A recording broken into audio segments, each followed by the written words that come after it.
Good morning, chat. Any early birds interested in some worms? Because if there is, me too. Oh, anything else? Studio mode. We do that. I love worms. Got a lot of worm lovers in the chat. Oh, bright and early. Sun's not quite up yet, but it also might just be cloudy. Hi, Fovi. Hi, DD. Hi, Bessel.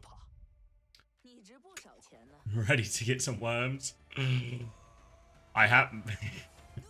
You should get that looked into. You should get that looked into, Robo. Alright, I do this. We got our clean feed. We've got our bracket. Where am I going? This one? You see this? You can see this.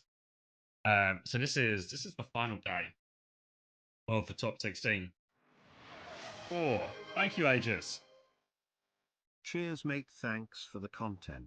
You're welcome. Thank you for the 11 months as well. Appreciate the support very much. Where are we? Should we orientate ourselves in space and time? Some kind of functional pen? Some kind of functional pen. So, yeah, final day of top 16. This is for qualification. Obviously, we've got 4 teams already making it to our top 8. Rock, who we expect. Once again, who we expect. Super Levy, who we've not seen play actually. And Genji is who we've not seen play, but both seem to have pretty straightforward runs through. We're going to start in the lower bracket though. Little Sheep, who we saw play yesterday and actually have a pretty reasonable game up against Rock Esports. 10 of the TARDIS, no. What makes you think I do? Versus a name that is unfortunately lost to me. This don't work? Oh no. Content is no longer available. Right, we go. Hypebot.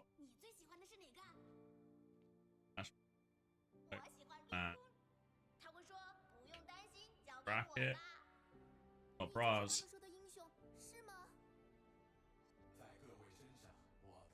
Then hopefully that should link to this one now, and that one should be functional. It's a bit of an ugly link, but if it works, it works. Beautiful. Alright, and then lower bracket, next game. So we're going to take, I'm not sure which way we're going. Maybe the schedule will tell me. Oh, they're doing a little video now. So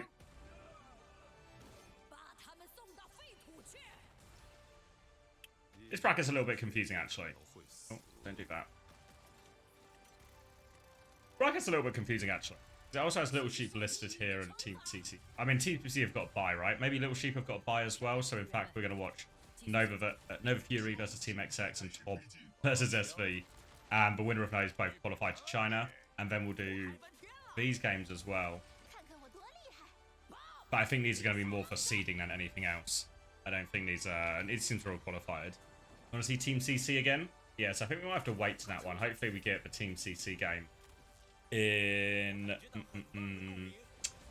that sort of final game of the day. So yeah, we're starting lower bracket. This will be our first, second lot of games, third lot of games, kind of like that. So, alright, should be a decent day of Overwatch. I think much like when we watch a lot of these like Swiss or qualifier tournaments, the later we go, better the games get. That's what we're hoping for right here.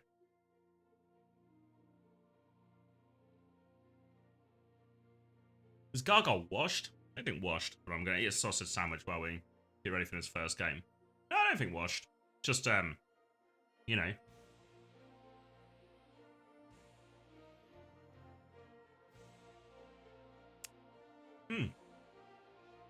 Is what we're just looking at. Yeah, I don't think washed, just like an okay player.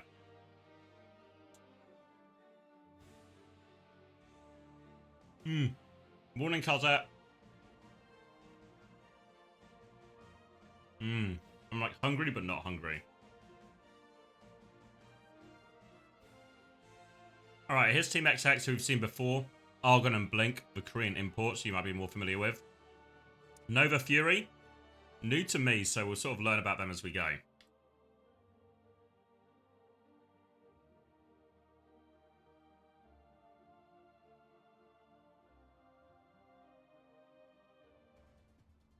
Do you have any info on the language situation with Rock?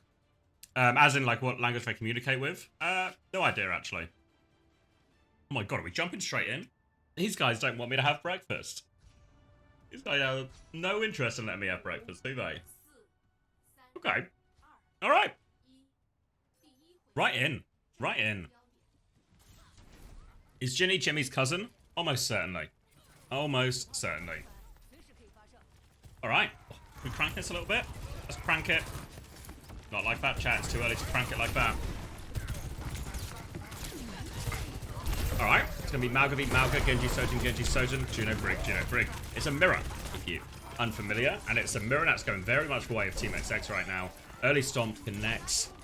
Sort of didn't we, if you're ever able to connect that, just opening Stomp, you can have a really good time. So remember, this is for qualification here to the top 8 of OWCS China.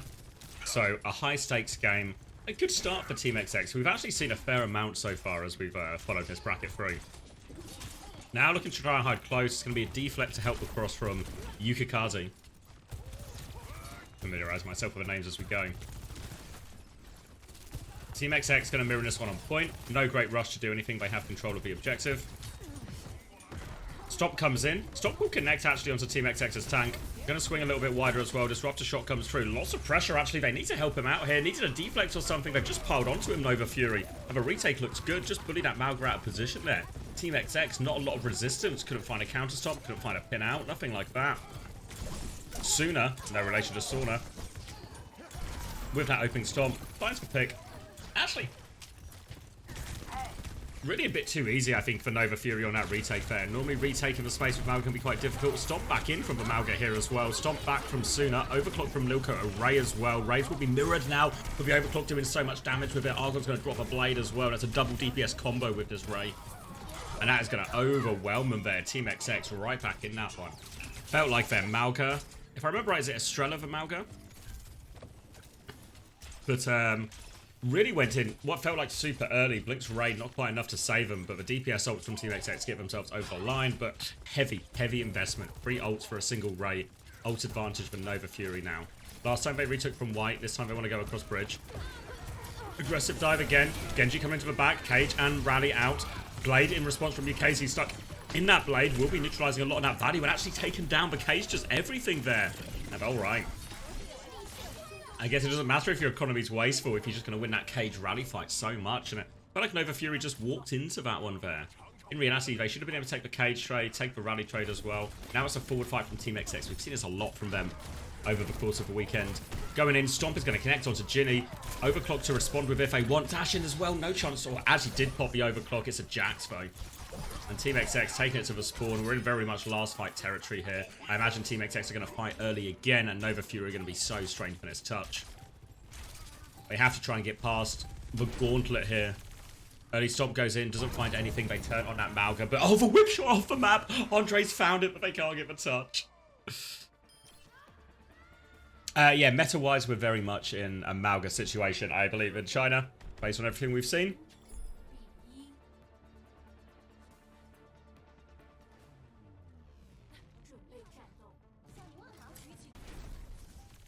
Alright, gonna get a replay off that. Off he goes. Off he goes. Andre's gonna join him as well out of respect. No bans at this stage in China. So just whatever comps you want, there'll be bans in the future stages. So in the top 8 that we'll get next week. And obviously in the playoffs that follow that a week after that. So, looks like very much more of the same here. Mauga versus Mauga. Seen Team XX play a lot of this. Aggressive forward holds. Really their go-to in a lot of these situations. For now, though, the opening neutral is going to be an earlier swing. An earlier stomping from Suna. Counter stomp comes through, finds nothing on either team. Suna's lost the HP trade a little bit here, so we'll D-peak. We'll back it up a little bit. Now a chance to try and follow up. Stomp is going to be cancelled there as they try and come around the corner. Suna's going to go for the Stomp. Stomp doesn't connect, actually, but they did kill the Mauga anyway. Suna needs help on point. They're going to regroup with him here, Nova Fury. But now for that tank advantage, as soon as Suna has the next Stomp, he's going to go take a little bit more space. Pressure in this back line out. Ginny's going to find a follow-up kill as well. And they're just on the back foot. They lost Shikaze in the way, but they're still a player up. Net positive result. And Team XX will be forced to retake.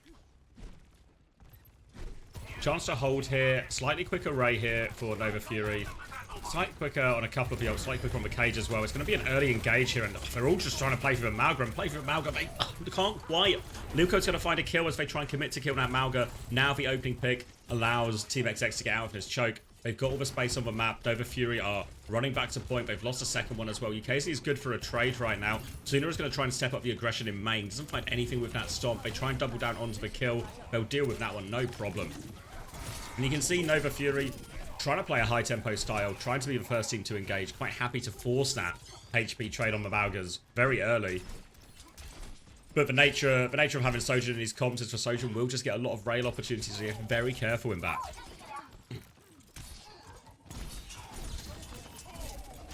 Argon going to be cleared off for high ground as Nova Fury use the overclock to try and take space. Rally in response right now. Shield up situation, but this isn't helping for Malga at all. So much trouble trying to shield for Malga desperately. Stomp comes through. Ginny spots the opportunity, slides in, nails that kill. But Argon's blade in the back is so good.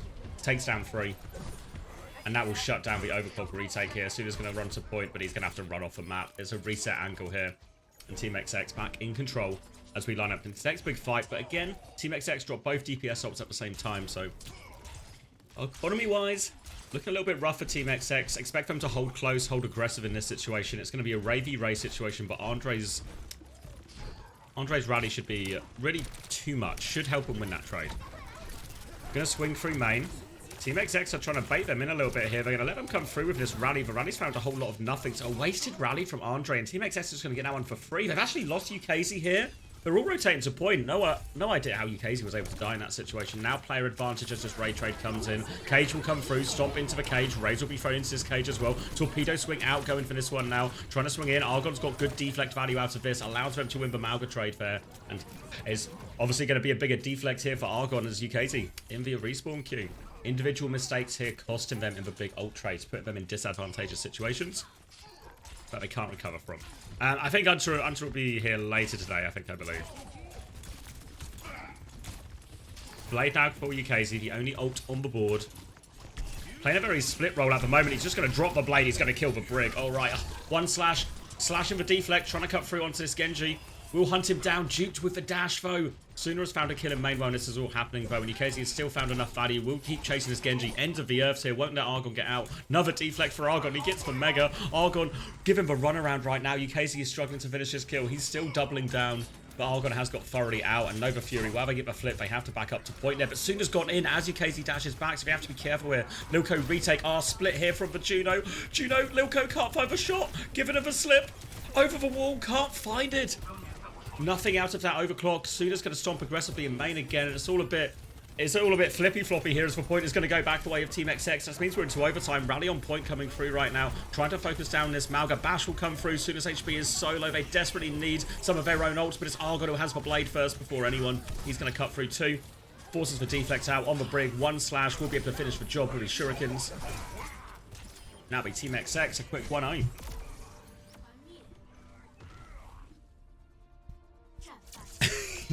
You sympathise with Lilco? It was, I mean, when the Juno's got the speed boost, when she's giving you the wiggle, you've got the overclock, you know you need to hit the shot, but easier said than done situation.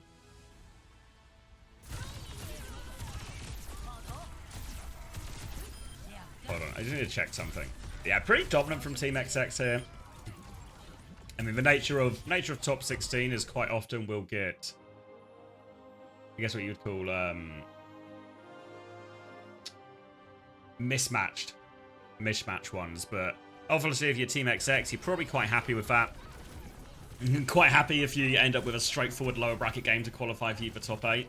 I think coming into this tournament, in terms of recognizability of names, I think Team XX would be one that you'd really put up there as one you would expect to be a top 8 team in China, and certainly looking like it here. And this was the big fight here, and that was the one where it was just Cage, just Rally from Team XX, and 4 ults coming in from Nova Fury. But they just sort of walked in and expected the ult advantage to work. You see this mistake quite a lot of just, we've got 4 ults, they've got 2 ults, it's amalgamate, we just walk in, just take the fight, you know? But actually, there's still a lot of nuance here in terms of making sure your Brig stays out of the cage trade, pops Rally bashes into the cage trade, make sure the Genji is actually not in this cage trade so they can use your cage's shield as a shield for themselves to get free slashes. Same with the overclock. Stuff like this, I think overly simple here from Nova Fury. All right, a couple more bites of the sandwiches can move on to Sarabasa. Want some cheeky breads? Have the game's been? That was the very first map, so Actually, I haven't catch the breads from yesterday. There we go, guys. Anyone get any money I owed them?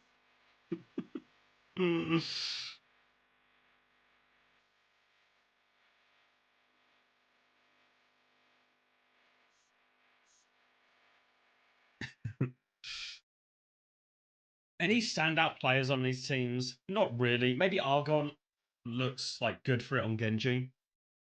But also, you might have seen him in OWCS Korea, I want to say last year at some point. Maybe even before that. Like a player who's been around for a while, but never really on any meaningful teams, sort of like, 6th, 7th, 8th place in OWCS Korea or something like that. Quite lowly rated, but here does look like one of the better Genjis in the region. In terms of standout players, I don't know really.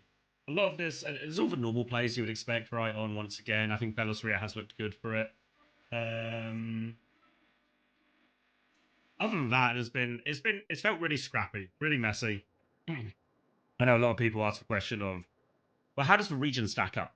Are we expecting these teams to go even with EMEA, even with North America? Any sort of close games with the Korean teams? If they be the region that bridges the gap between Korea and the rest of the world? And I think realistically, we've only seen little bits here, but most of these teams, no. I think most of these teams are probably worse than the EMEA and North America teams. Once again, are going to be the exception. I think Team CC actually looked pretty good as well. But yeah, wouldn't expect these teams. Once again, are the exception, so we could always ignore once again in this. But as a region, I think it's below all the other ones. Once again, have the quality, I think, to change that. But I think even then, once again, we're probably talking, I think, closer to EMEA and North America than they are to Korea. All right, straight back into it. Supernova. Nova Fury. There we go. Pred's closed. Straight onto the Saravasa right now.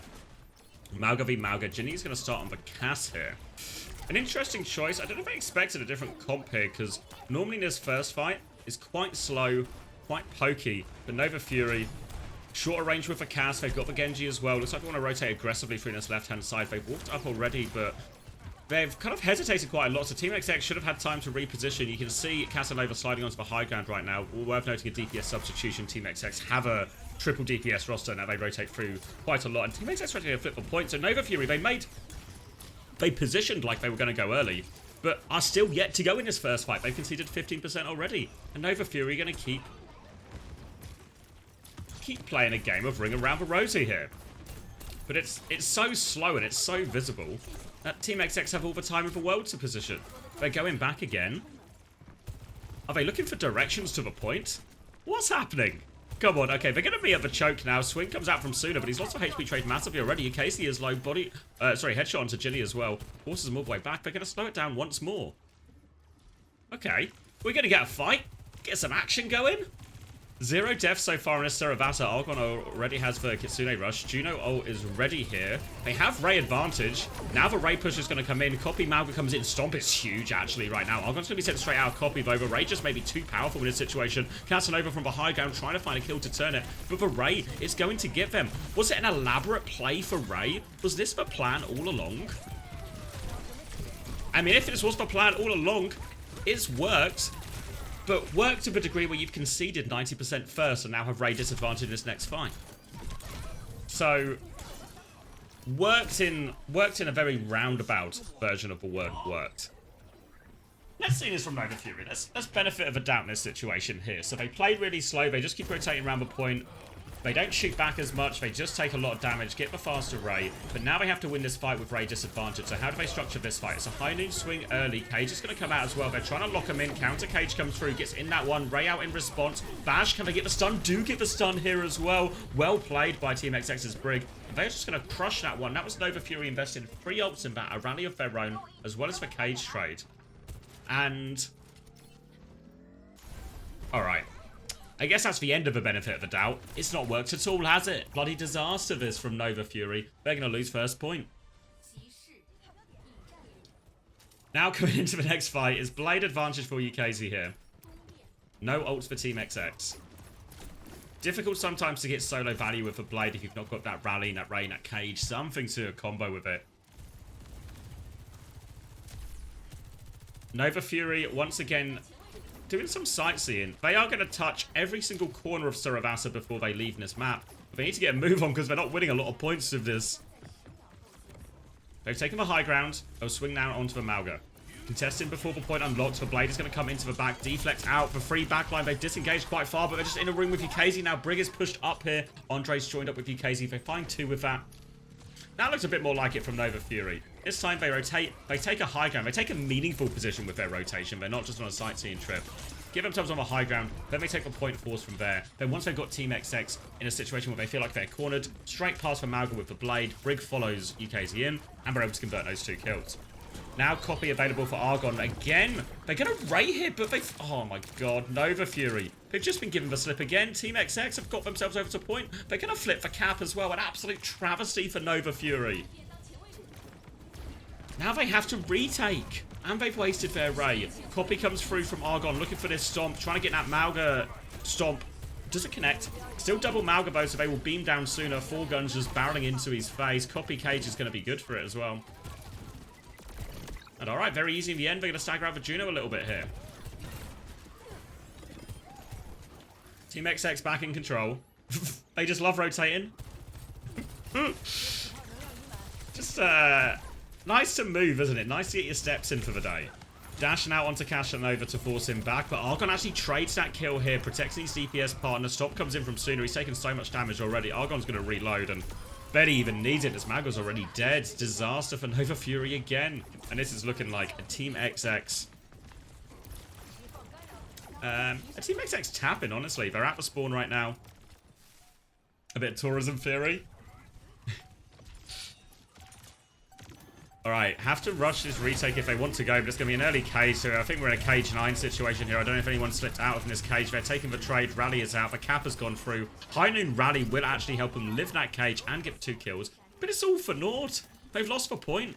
They'll be able to get the cleanup kills here, maybe even catch someone. Yeah, actually they should. Yeah, they're going to get a couple of cleanup kills here. They're going to catch the Brig. Sojourn on the run as well here. Casanova is 2 bars of HP. He's probably actually only going to succeed in giving themselves a very late death. Now moving on to the next point will be point E we're moving to. Argon's actually going to get stuck in a 1v1 here in main. Beam out, pocket coming through, not enough. Want to try and trade that one if they can here. UKZ's been forced, but he's got full pocket. So an early opening pick means Nova Fury can get all this position on point. The only question for Nova Fury now is where are they going to rotate to next? Blink needs a pause. We get the pause. I'm taking a bite of my sandwich.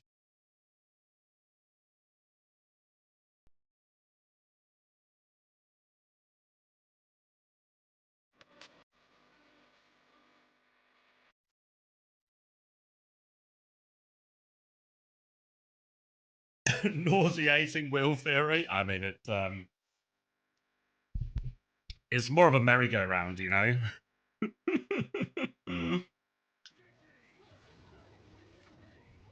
This is a bash on the high noon. Yeah, look at that. What we talked about earlier, right? Brig staying outside the cage trade, rallying, bashing into the cage.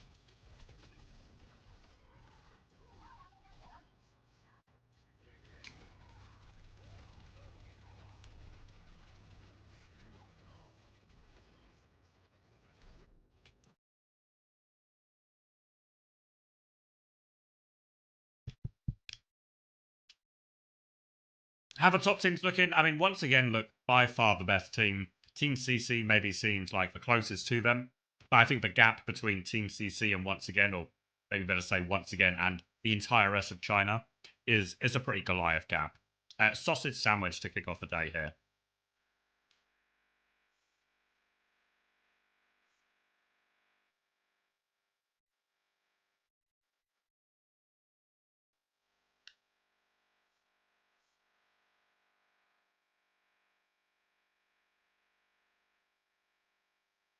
Rock have 3 coaches, surely they improve. It's not about the quantity, it's about the quality. Always straight back in. So close to finishing my sandwich. As Team XX are also pretty close to finishing this map. Double support ult for this retake. Pushing into a cage, pushing into a blade here, but a Ray can deal with both the ults here from Nova Fury. The Ray will overwhelm the cage. The rally will take care of Blade as long as they can nail that bash. Cage will come through. Ray in response now. Blade over the top, trying to slice through. Trying to get round it here, but although Rally just eats it all up. Their Malga's taking a lot of damage right now, but the Ray should do enough. Argon's going to pull the Blade to finish the job. There we go. Even when he's not on Genji, he's good for it with the Blade. And a quick retake for Team XX. Costs them 3 of their ultimates, but a 3-for-3 exchange. Not too unhappy with that. Now they're holding close in the choke, as Team XX so often like to do. Stomp back now from Estrella. Casanova with the overclock for this next one, but then you have a cage as well. Nova Fury, they don't really have any ults here, so they're trying to swing round. A rotation, if you will. They've got Team XX back onto point here. Will Nova Fury, will they just take the default fight in main? Or is there a little trip planned? A little trip and little trip around the edge. No, they're just going straight through main. They've won this HP trade. Casanova's going to have to put this overclock to try and bail his Malga out of space, and he's going to bail him out with no trouble at all. A quick 3-piece for Casanova. Baited them into his angle there. Now Team XX, they have cage. This is the final fight situation. I think this is going to look very similar to point C, the point we just saw. We're looking for a cage 9 here. Disruptor shot out of a choke, looking for it, just wants everyone in the cage. UKZ is not in the cage, though. If they can live, I think UKZ can touch. High Noon coming round, Stomp coming through. Ginny, he just tries to pull the trigger. Whipped into a wall and dies. Overtime has been triggered by UKZ, but they're a player down in the main fight here. Sooner has no HP left for Rally to finish the job. The bash comes through. All the pocket in the world trying to come through. They still have touch on the point. They've actually flipped the cap through all of this, but the Rally will finish the job. And now UKZ, was it like a 1v4 situation? They'll deal with it in the end. And even though they do get the flip, they miss the Genji. They only get the cage 9. But they force that 5v4 situation. Again, Ginny fails to get the High Noon off. And alright. Nice and easy.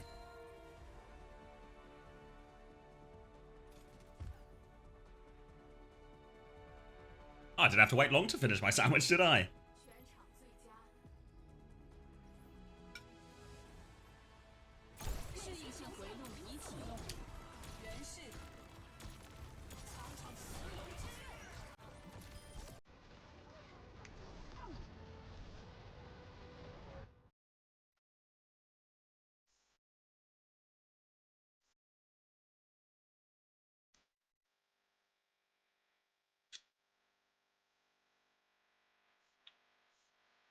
Might be a bum. All love, though. As long as it's all love, mate.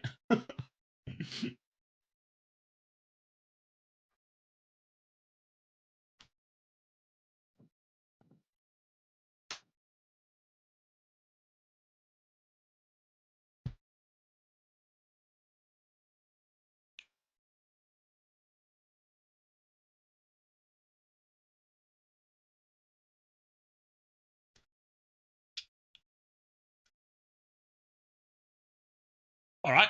Gerardo next, then. Maybe Dive will be more fortuitous for Nova Fury, but it feels like we're in a significant team gap situation at the moment.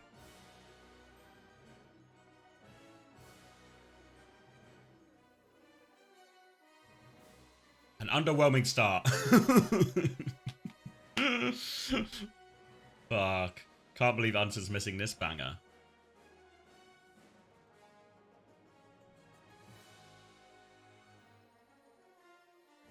So, yeah, so Team XX are going to play, or, well, the winner of this, potentially Team XX, are going to play Little Sheep. That'll be an interesting game, actually. I think Little Sheep will win that.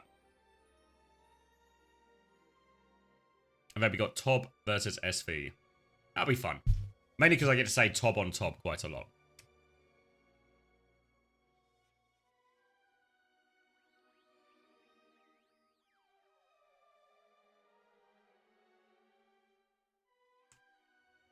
There's a few different changes. Is BBT the support he was always playing? Unknown BBT. Have we had some kind of substitution here? I think Unknown might have been there the whole time. Exclamation mark bracket for the bracket. It's an ugly link, but it'll take you there. The new TPS is so fun. By the way, with Freya, I've not played her. I played against her in a couple of like quick play games yesterday. I mean, maybe we'll play a little bit if there's a break here as well. They swapped Blink. Yeah, I recognize... I don't know which way round it is, but I recognize Sword Diao on Team XX as on Mercy right now.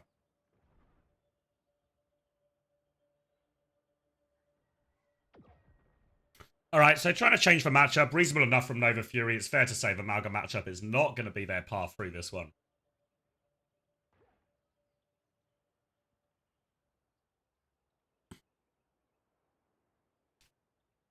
Ooh, prediction. Good shout.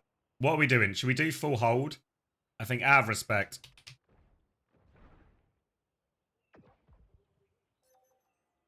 Yes. No. What do we got? We've not got a lot of time. Alright, 1 minute preds. 1 minute preds. You just got to believe. We are on a different map now. It's for the whole map. For the whole map. Who will there be a full hold. So will there be a full hold from either team? So chance for Team XX to full hold at any point. Obviously a chance for Nova Fury to full hold as well. We never know. I can give you an indication, but you never know. It is going to be dive coming out from Nova Fury. Very much the implication when you go to a map like Dorado. A change of matchup seems reasonable. Yeah, very much Ming Mirror. Yeah, very much. We've still got a couple of rounds and everything like that to go through, but overwhelming favourites is probably how I'd categorize once again right now.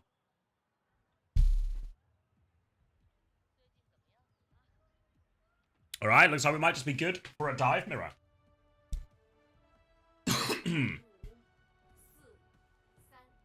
Nova Fury starting on the defense here.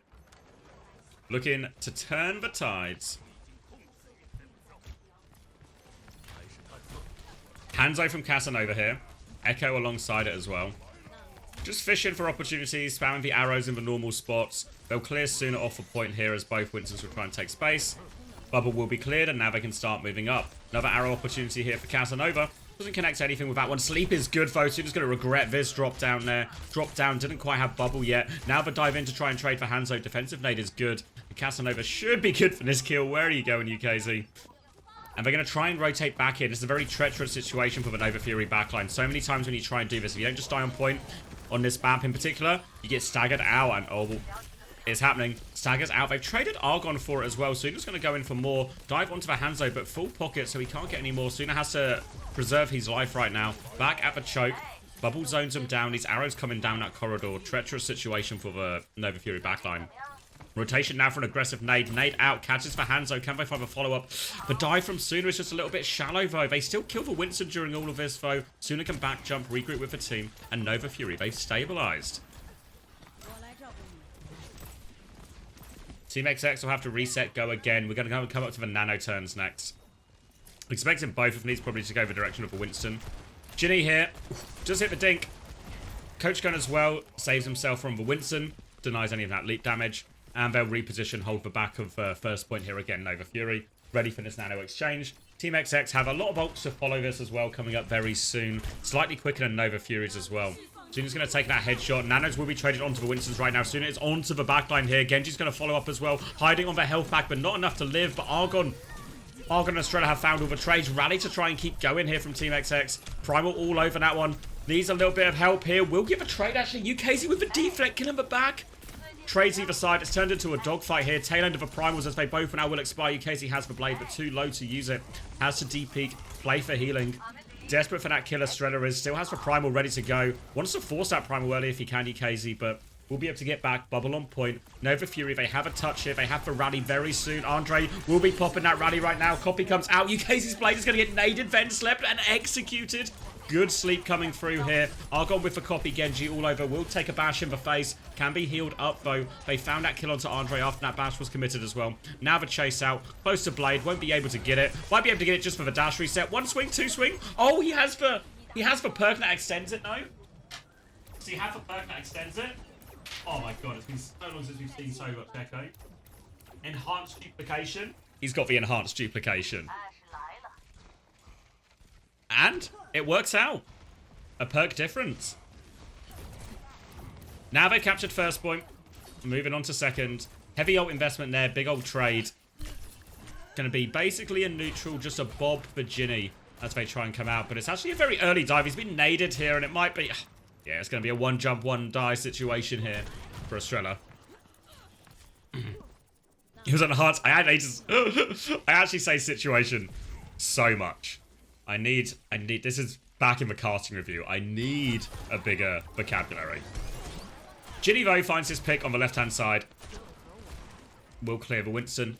And Team XX will be forced to reset. Most likely waiting for the next nano turn here. Nova Fury will be quite happy with that. The mistake from Estrella really opened the door for them to regain this forward hold in the most efficient manner possible. And Argon trying to clear this top left-hand side. Get Ginny out of this power position. Punished for it here. Got full brig support on that side, Ginny.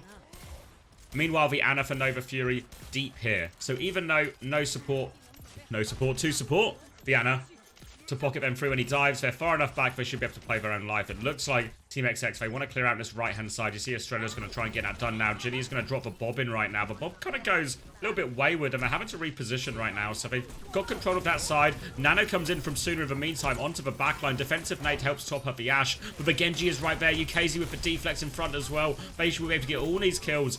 Doesn't really want to have to pop Primal if he doesn't, but no, too low, has to pop the Primal. Will be going for the Brig. Argon trades one. Now just trying to get the Winston locked in. Can't find the juggle to deny. And ends up being more expensive than Nova Fury want there. The initial dive looked pretty good between the Nano and UKZ getting involved in that one. Counter dive just to take a little bit of space now from Team XX. Oh, he's going to get caught again. More comfortable on the Malga than the Winston, it seems, for Estrella. But Team XX have a significant bank of ults coming back. The Nano, the Primal, the Coffee, everything. Nade onto Casanova. Defensive nade to counter that out. Deflex will be used in case he will be repelled. Bubble advantage now for Team XX. It's their chance to go. It's a copy. Ashe on point here. Escape for Ginny, though. Following him onto the high ground. Can't find the finishing blow. Bash onto Estrella right now. Team XX still trying to commit in. Primal's going to launch a lot of them back in. They're trying to save the right side of it. Andre's rally is not enough to keep him alive, though. Argon here on the low ground. Won't be getting that enhanced duplication this time. Casanova has picked up one. Bash onto the point. Argon with full pocket. Bit of rally armor as well. Will focus them down. If they get that 3 ults invested in exchange for a rally. But now they are pushing this final objective. Eyes on the Ana. It's another tourism situation. Oh, we're going to get a pause. Do they know? Do they know the Ana is all the way behind? Nova Fury are now retaking with a very interesting situation where they've got a flanking Ana. Now, I think Team XX are actually completely unaware of.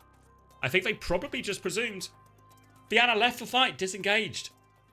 Not expecting a full rotation. And they're going to come back. They're close to Primal, close to Blade here. So all of a sudden this retake actually got a pretty good position for it here. A surprise Ana behind.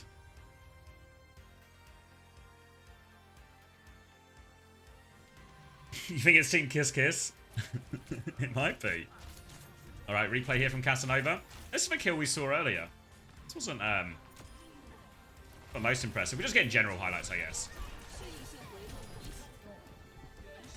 There's the sleep, the nade for sleep, the execution. Argon, enhanced duplication. Deals with all of that. This is the one. This is the one where it. He's probably dying if he doesn't primal, but I don't know if it's almost better just to take the death there. Feels so rough for him afterwards.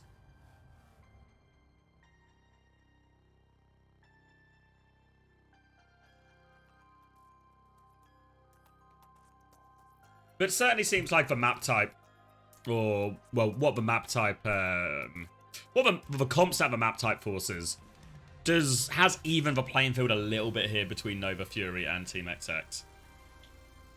Obviously, there's a problem down the line for Nova Fury of, well, once we go past Dorado, if they can pick the map, are we going to have a really bad time?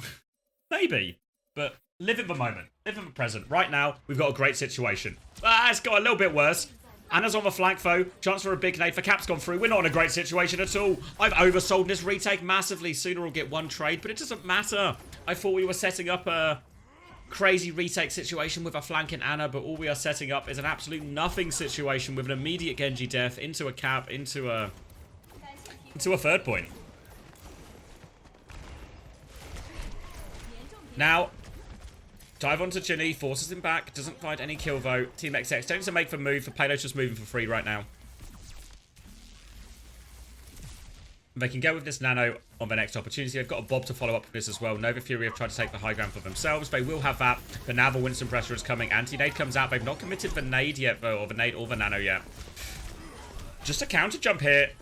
Now they catch UKZ, and the backline have conceded so much space. They're safe right now, but Sooner, on the other hand, dropped for Primal, having to do it all alone as his backline are completely de-peaked, but gets in, gets the kill, gets out. Saves the day there after UKZ falls.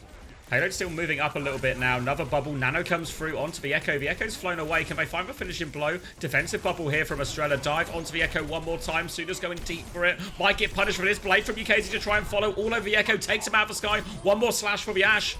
That's 2 kills. And oh, it's actually going to be a beautiful blade. 4 for UKZ to save this one. There is a Primal Rage going as well, but this one's going to go nowhere. UKZ will regroup with the team, but Winston will be allowed to escape. But final 50 seconds now for Team XX.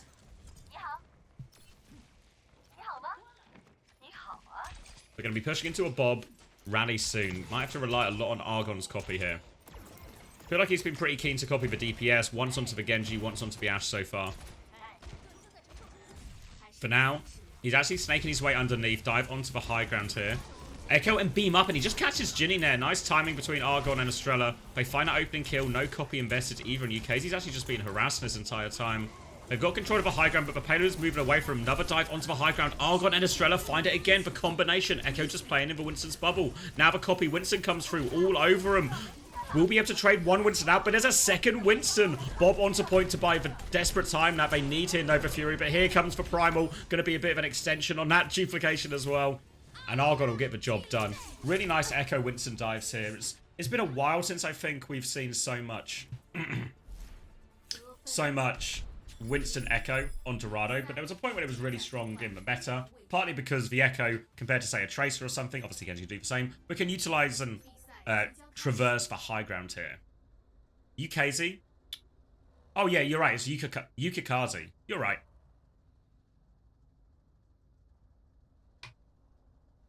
I probably won't have to, I'm not going to have to worry about it, I think, in one round's time. But, you know, out of respect, you're right. It's Yukikaze.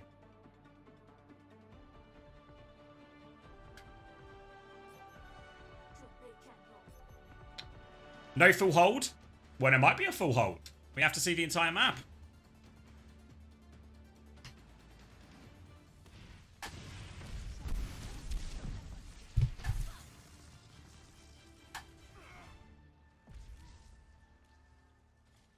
Oh, you're manifesting?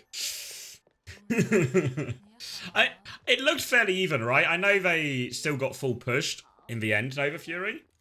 But there was openings here, and first point, you need a couple. I think a no full hold situation is possible.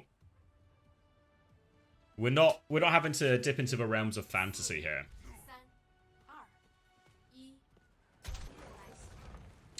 Ginny on the Widow. Playing into a Pharah Ashe here.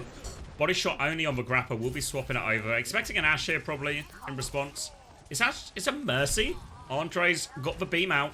Thought it was just going to be for the grapple shot or something, but he's sticking it. Looks like we're probably going to get a hard-pocketed Ashe in this situation as Ginny tries to take aggressive positions. Yukikaze will be forced off that high ground. I'll get use out of it. Nade actually connects onto Yukikaze. Getting so much use out of this now. Lots of damage onto Sooner as well. They have to slow it down massively here. Team XX remain in complete control.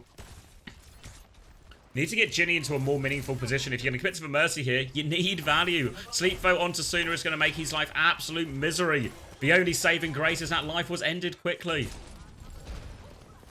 Nova Fury getting very close to a Valk here. Some kind of Valk dive. I can get behind it. Yukikaze is still toying with the idea of going behind enemy lines here, but he has to be careful. He's a little bit separated from his healing. Will dash back out to the team. Team XX remain in complete control. Estrella is low and has to actually jump out and bubble, but Ginny jumps up, coaches up for the shot, but it has his head taken off. Luckily, he's res, so he can have another crack at it. Get back in the fight, lad. Now just containing out the choke here. Sleep actually, but it's on the exit jump, so we'll be safe here, Estrella, as he lands on the high ground. Nano dive comes in now. No sleep to worry about. All over this one here. No nade coming the way, but the damage is good. Another bubble over the top. Has the primal to keep going. Wants to chase this Ash down. Waiting for the Ash to come back down. All over him. Casanova will finish the job there. And oh, he's not going to pop primal. Tunnel visioned on the kill there, Estrella. Maybe this is the opening they finally need. Little res onto Ginny. Come on, Ginny. One more time, mate. The soldier who will never die. Ready to go take another battle. Team XX, with the death of Estrella, have actually disengaged his first choke and will be holding the archway instead. Going to be a very strong position for Argon here as well. There is a dive in from Suna right now if this Nano. Just gets the Ana as well. Has the primal to keep going. Might just try and take everything here. All over the Ash. Casanova's found a kill while this has been going on, though. Still all over the Ash. Has the primal. Their players down right now. Primal has to get the work done on its own. Rally will be used defensively. Bob will come out as well, but this Brig has been taken for an absolute ride. Stuck in this room. Suna, obviously a master of tourism here, being a Nova Fury team member. Happy to give him a little tour, but Casanova, Bob has saved his own life, and not only has it saved his own life, he's count 2 kills off the back of this. So all of the value Suna found with this is going to be for nothing, and then he gets barraged at the end of it. Even gets a fadeaway kill onto Andre with a barrage, and all of a sudden, final 1 minute on the clock. And Nova Fury starting to run out of time, but they do have ult advantage. Ginny, Hasnes, Bob. Bubble on the choke early, they can clear this bubble, looking for a nade opportunity. We'll try and catch for Winston on the back jump, but does not. We'll pocket up sooner. They nearly have the Valkyrie. Valkyrie really a pretty disposable ult here. Just throw it in, take some space type thing. Follow in the dive a little bit if you can. But Ginny's going to die again, but let's get a res going. Back in the fight, Ginny. One more life for the undying soldier. Ginny's going to get revenge as well. Takes down Casanova, and Casanova is in a 1-life situation, not resable. Bob onto the high ground as the Valk comes out right now. Ginny's going to rotate towards the point to try and force this one. I think the Bob's not got huge value here. It's kind of a bit of nowhere. It's forced him out of position. Oh, Ginny's going to die again. I don't think we have res for this one. The undying soldier might actually be dead in this time. Has to take the long way back. Jumping back in, Nova Fury, vying for point. Estrella has the primal behind him right now, so they're going to have to deal with that. Bubble onto the backline, onto the Mercy right now. Nate onto Suna as well. His Mercy is caught up in the room, not where you want to be. Now in, trying to use the primal as a peel tool right now. Helps set up that kill onto the Winston. Now goes for it. Ginny is back for one more death, it feels like. And this last one's going to be final. It's a full hold. Team XX qualify for the top 8.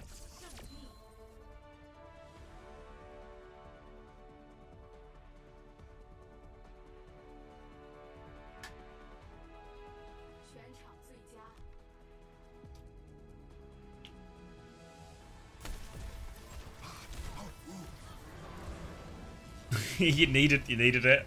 I mean, they looked good for it at one point.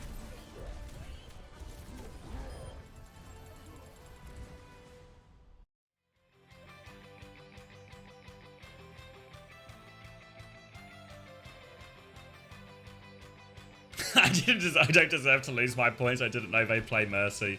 Unfortunately, that's a team research issue, you know? You needed to get the lowdown.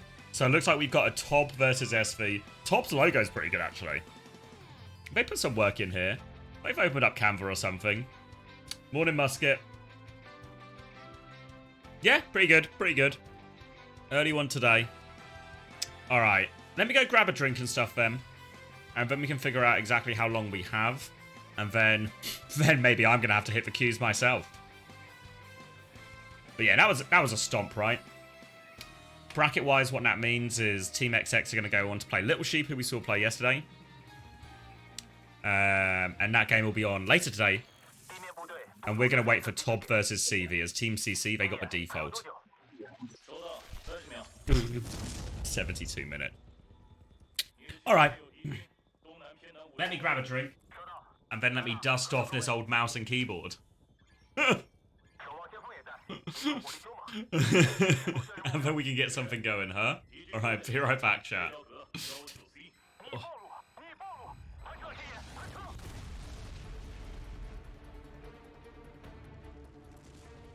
不管叫什么，战争机器也好，铁皮罐头也罢，都是些没有灵魂的东西。然而事实上，我们害怕了，我也害怕了。他们本应该是新时代的开始，但那个时候，倒更像是人类的末日。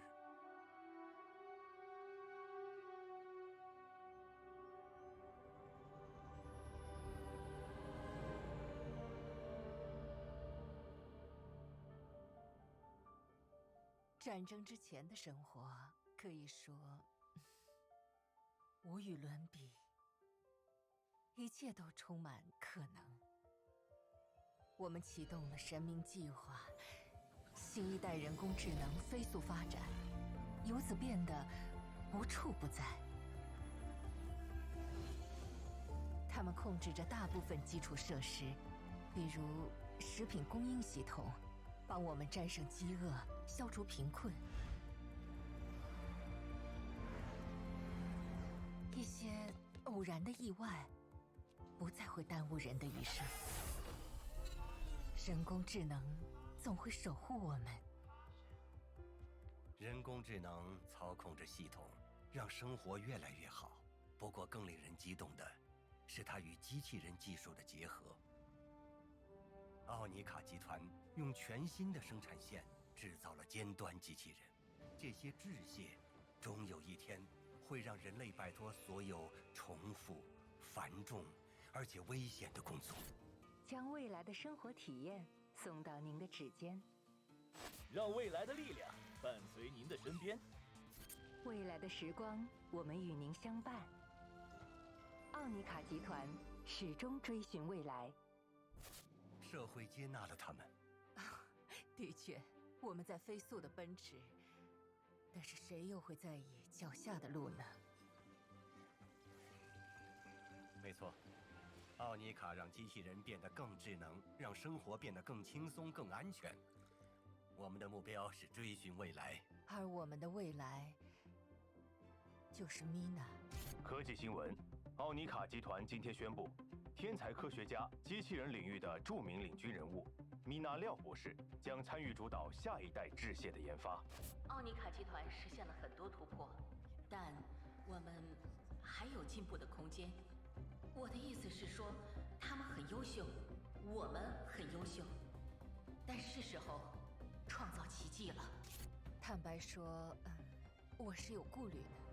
廖博士在他的专业上是传奇人物，但是这个领域的研究已经非常成熟了，我们却还要请他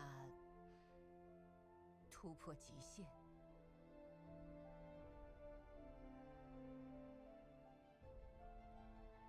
当时就该叫停他们的项目，那不是科研，是狂妄。当我们目睹那一切成真的时候，没人知道未来会发生什么。那不只是机器的启动，是生命的诞生。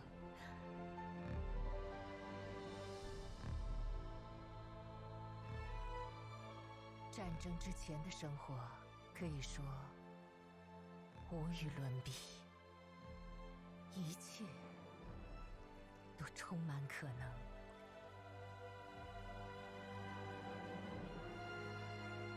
但是一切也终将改变。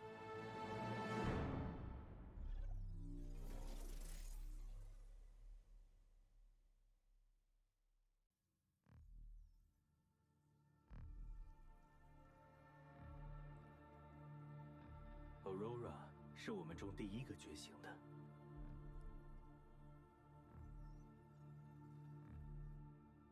你能想象他当时的感受吗？降生在实验室里，被创造者们围绕着，紧接着你就意识到，在这个世界上，你是独一无二的。Oh, I'm back. 但也永远是孤独的。All right. I guess we're playing an hour of ranked. Fuck.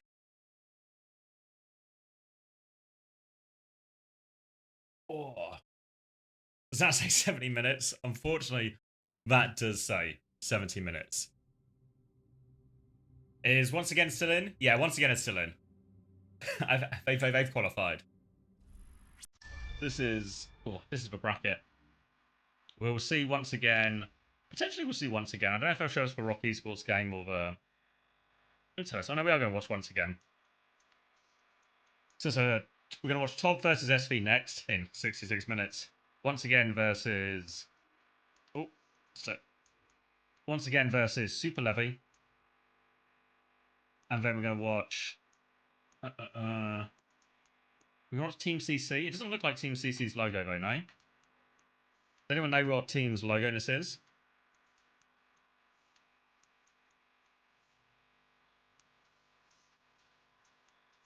Right, can you... I've got my browser away. I've got my VLC in the way.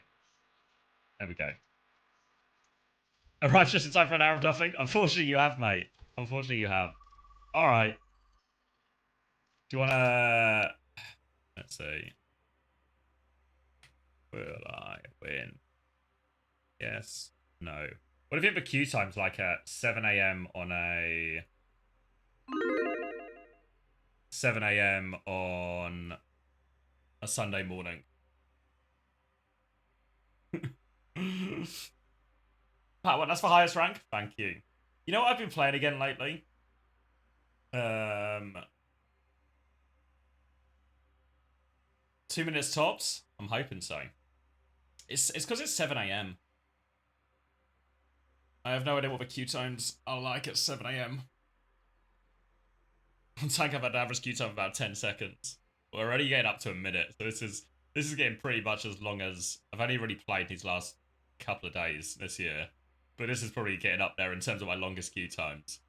What was I saying? Oh, what I've been playing recently. I've been playing Marvel Snap recently. I'm up to... I forget what they are. The, like, second highest tier of rank. Sunday ranked is different. In a good way or a bad way? Good way or a bad way? Alright, so Route 66, taking into account for nomenclature, taking into account for topography. I think this is a Winston map. Bad way? Oh. I don't know, these guys seem pretty reasonable, right? Ezekiel, Isotope, Solaire, Z-Pop. These seem like a good group of guys. Very bad way? Oh. You've just lied to me. Mercy Lucio backline. No, wait. We're going to get an Anna Brig. Anna Brig in 3. Kiri. Alright, Anna Kiri.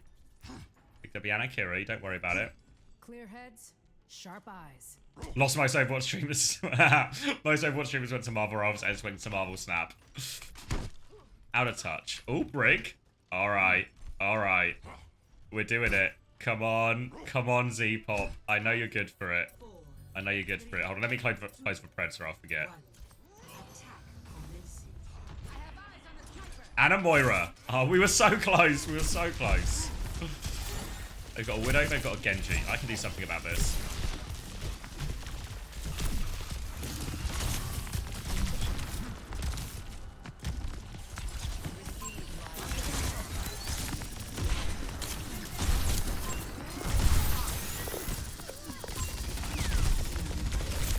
Oh, fuck. I can't.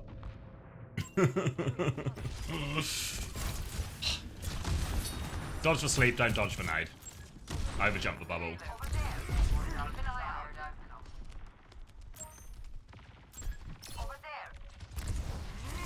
It's alright, we're straight back in. Just like Ginny, I'm the undying soldier.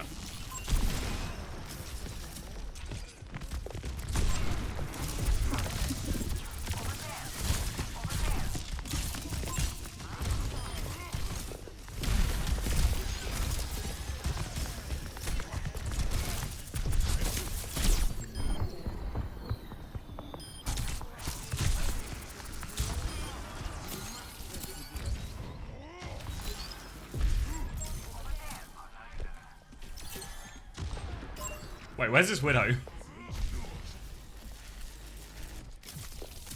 Where's this Widow?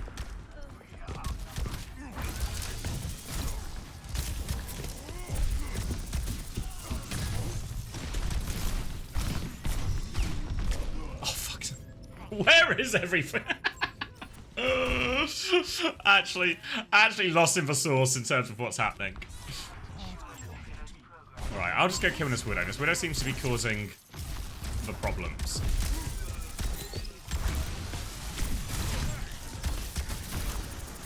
How was our Genji died? Oh, fuck me. Fuck me.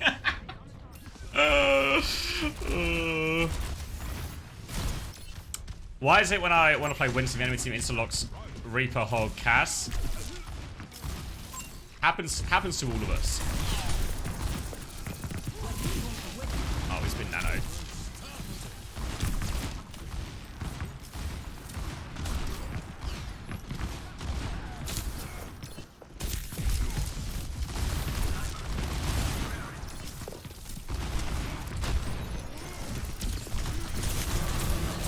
Oh my god.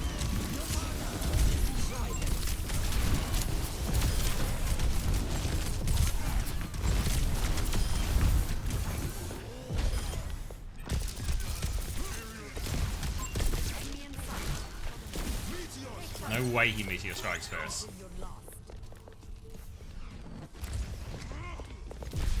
Just to live? Grow up, Doomfist.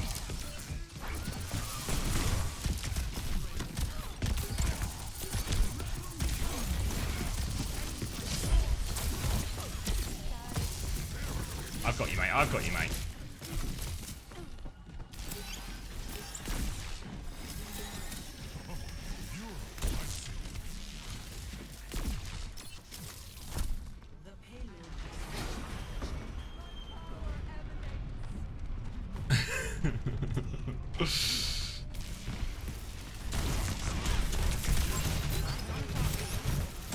We've 100% given him big punch.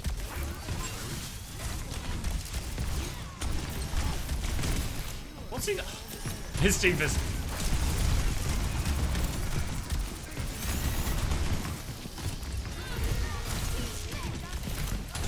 No way. This guy wants to. Oh, this guy loves me so much.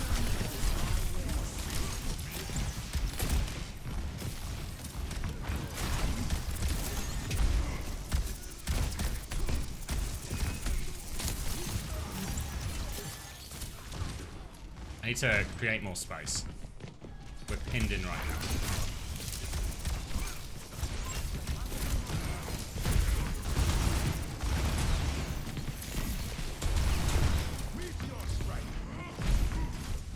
now.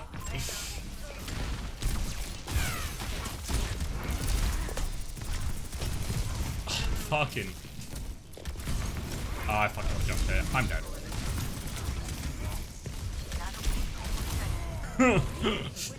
Oh, sorry, we nearly have Nano. We have Nano for the next one.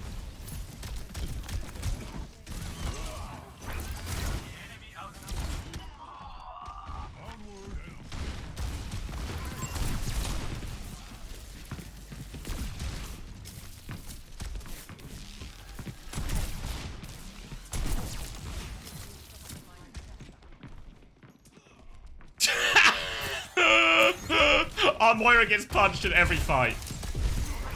Ugh. It's fucking 7 AM on a Sunday, mate. Grow up.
Are you carrying my team? Not according to my team, but I think I'm doing okay.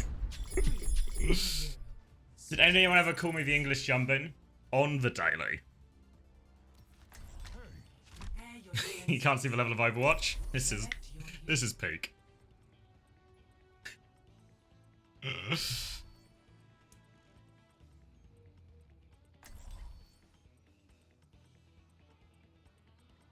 5 minutes for someone to decide someone else's performance. A solid performance. Back to the grind. I mean, Amari, look at the countdown, mate. We are grinding today. As your Winston skin? Yeah, I feel like I've always used this skin. I guess I always, as in from when it came out. What kind of armor polish do you use anyway? Exactly, Tropic. Yeah. I thought it was time for the next generation. Walnuts. Is this a plat lobby? Yeah, I mean, obviously I'm probably high GM, but everyone else in the lobby is plat.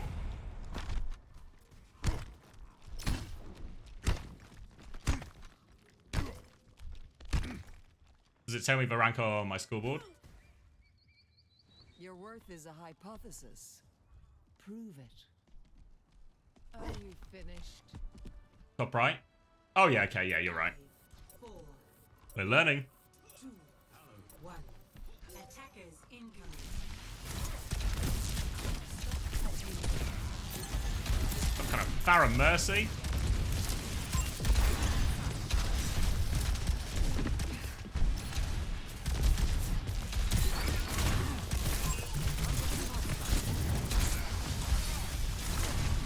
Farrah Mercy's just in.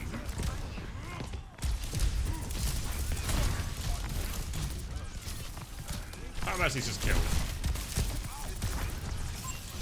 Do I need to do? Oh, fuck him.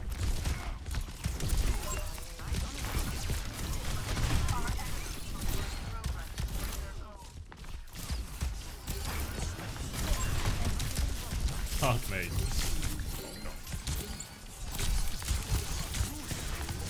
This Kenji, will they leave me alone?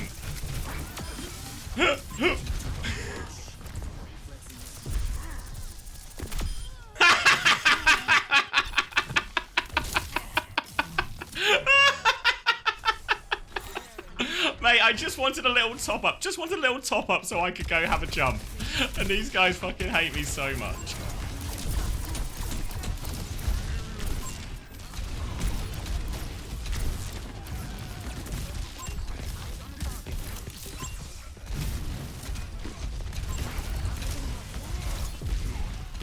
Oh, my Genji was in.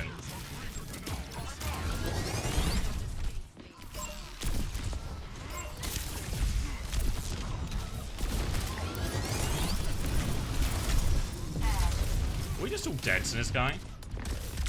I'm so dead here. Whoa! I've been nanoed. I've been punched. Here's Meteor Strike.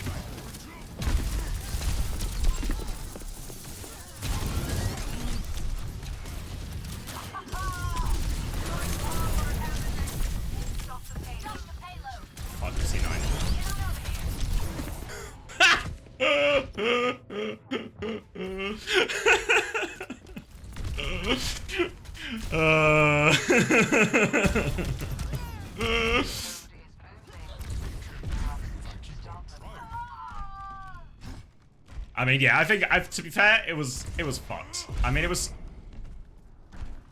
like a proper, like, nanos like that, where you're then, you feel, like, compelled to get value. Are we here, team? Okay. Nice, Ash. Nice.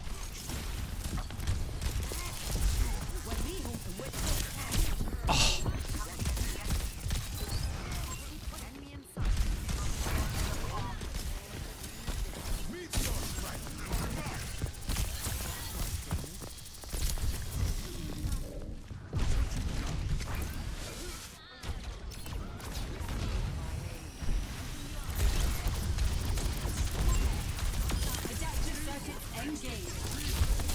Let's bubble on us. Wait, what's their Anna up to? I should deny this.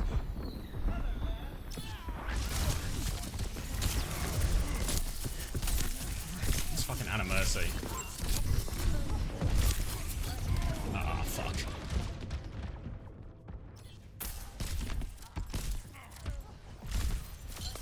Yeah, I mean, Nano's like that, where you get nanoed in like a shitty situation, but you've got Nano, so it's like, fuck, I have to go. And then I'm like, hard committing. And then I drop a Primal and just feel compelled to get kills. And at no point have I checked if payload is...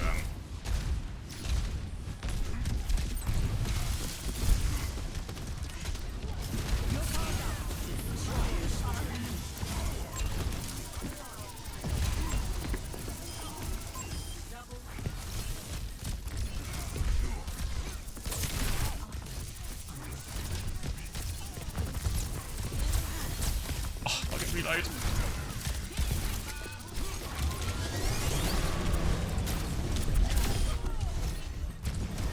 Oh, wait, don't see 9, don't see 9.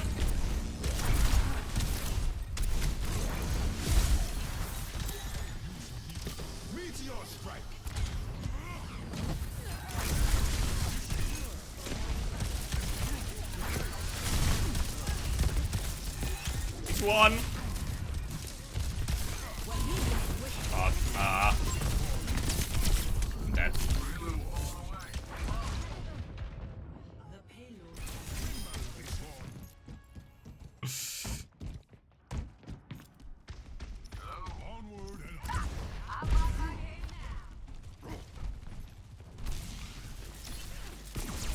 Can we... Sojourn's the problem, I see. I knew Sojourn was the problem.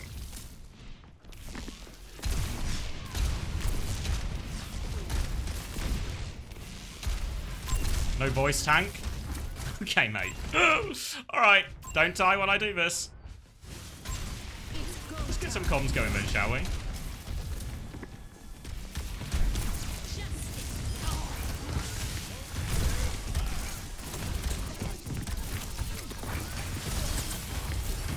Ah, I should have camera res.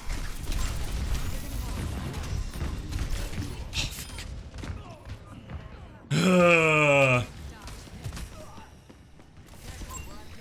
Honestly, I shouldn't listen to chat because it's all bad advice.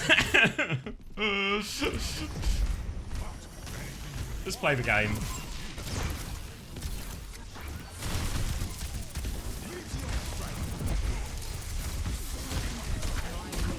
This is a very hard touch.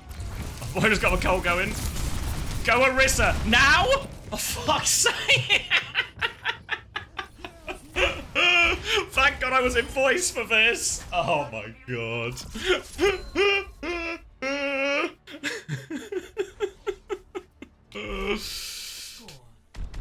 3-3.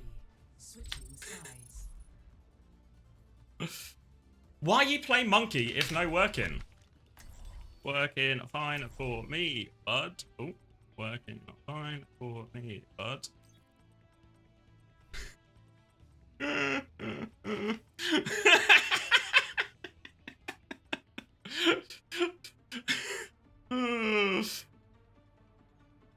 Trust me, you're not that guy.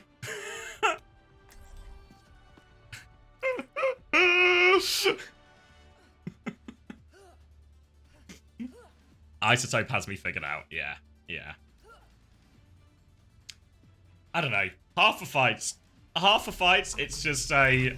I'm holding the choke, everything's fine, and then like a Pharaoh Mercy flies through and fucking kills everyone.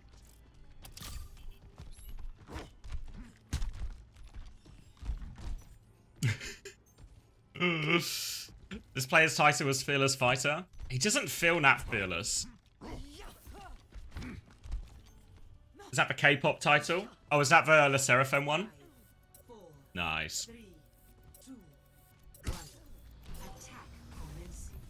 I know, Solaire, I've turned Solaire around. He says I'm not the problem anymore.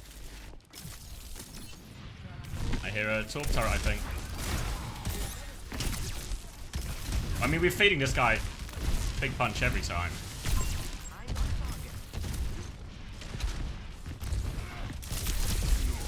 No sleep. No nade. He's got full pocket. They're turning on me. We're still all out the choke. Good.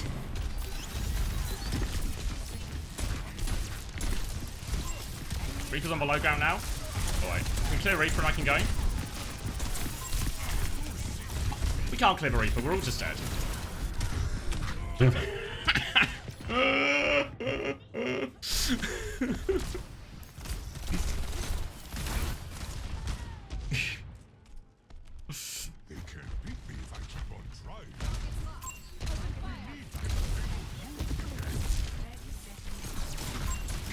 boys. This is our moment. Reaper's trying to TP on me.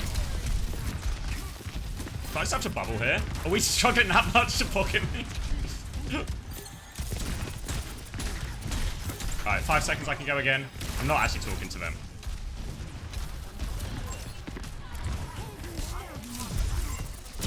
Oh, fuck. We touching?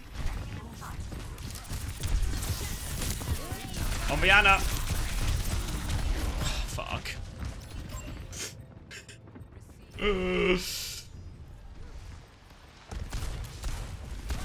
Gamers can't look up common knowledge.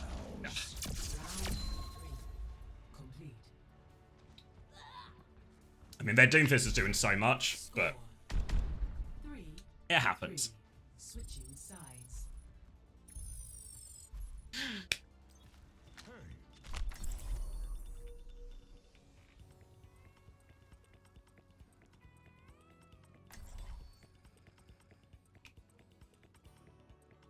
Just go Orisa. There's nothing like telling me to go Orisa when it's they were like 2 meters off a full push. We were a desperate fight. I'm like, we need an Orisa here. Great, mate. Thank you. Thank you. Timely feedback.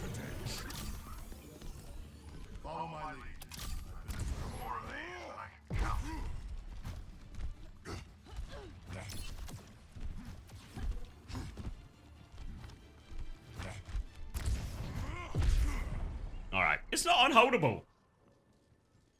I mean, the best thing about being in voice, really, should be now what you have to do in these situations, and I can't be bothered to do it, because I'd rather, honestly, I'd rather hang out with you guys. What you need to do in these situations is you have to be like the spiritual leader. You have to be the morale booster, because everyone will just mental boom so quickly, you have to keep the team on the same page. But I'm not here to save people's mentals. Have I got Farah? Reaper again.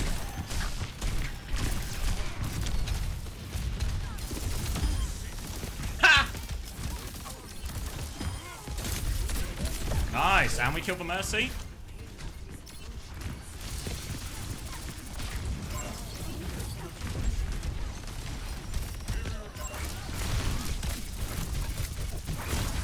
He can really die, really die. Nice. Wait, how's that Anna got a trade here? And their Reaper's got a trade. Oh, it's over, isn't it? It's really over.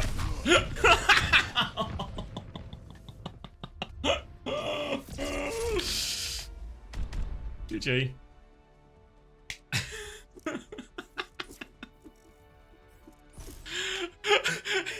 He calls him a crap. Just so you know, this is a UK server. It is currently 7:20 in the morning. This is the start of their day. This is the start of their day. Fuck.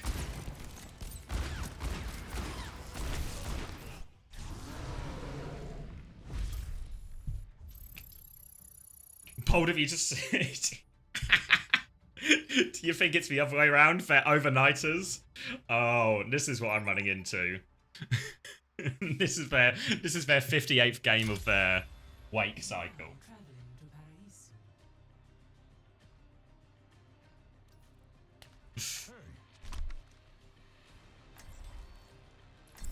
Alright. Time check. 42 minutes. Is there any esports matches? Yes. 3 more matches today. 42 minutes until the next one. We're going to see Tob versus SV in a qualification for the top 8 elimination game. Take care of each other out there. I don't decide is morning their good or their bad mood. Well, you see, Moko, people like this, they don't have good days. This is just their everyday, you know?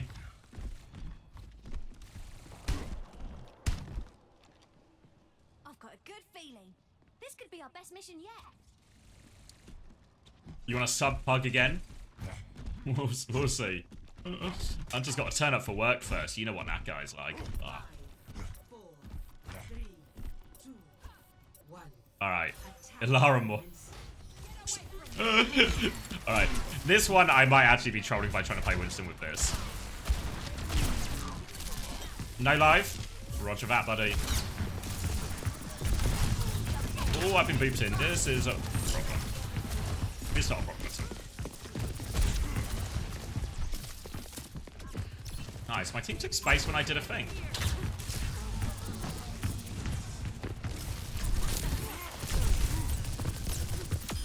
Nice. I didn't get slept by the ammo. Nice. Our Tracer's on one. Nice. Our Alari's on one. I can't hit a left. I can't hit a right click. But luckily the left click's way easier. Oh my god. We're actually rolling. Fuck me. MC Kuno? MC Kuno? He's good for it. The area's secured. There's a Bastion. I've been... Oh! Didn't even have to bubble. That's how far ahead of the game I am. Streets ahead. This Sari has no pocket. Talking to you guys, chat. If any of you happen to be in this game right now. Wasted all my ammo. There we go.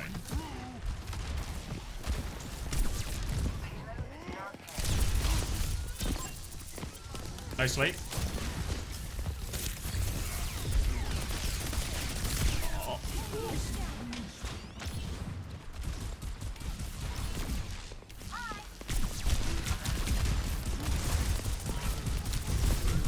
No, surely not.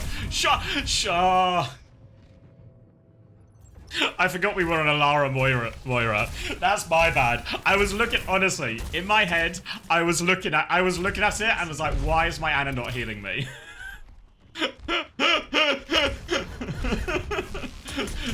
That's actually my fault.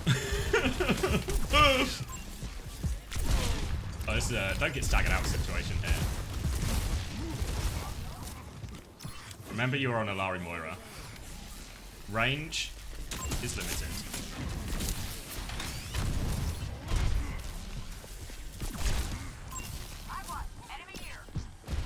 Hopefully my Moira is a fan of Jungle Fury.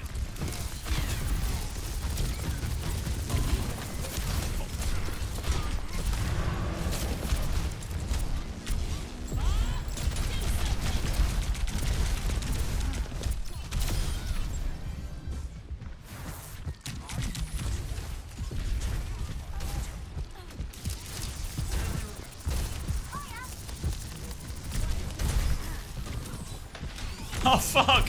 Don't go that way, Alari! Oh, look out!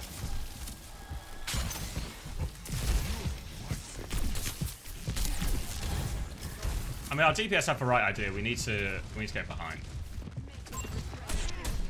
We have a captive son. No form.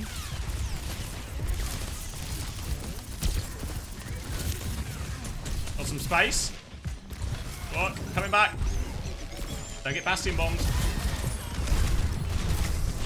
Fuck.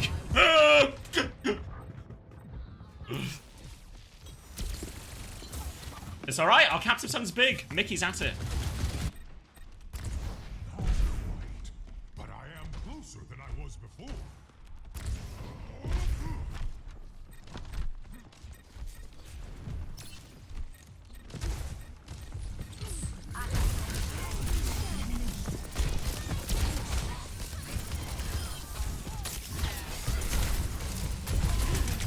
Oh my god, it's a nano whole hog. Oh, we've got an Ana. They got a Reaper. Are they on Reaper Bastion? No, they put the Bastion swap to Reaper.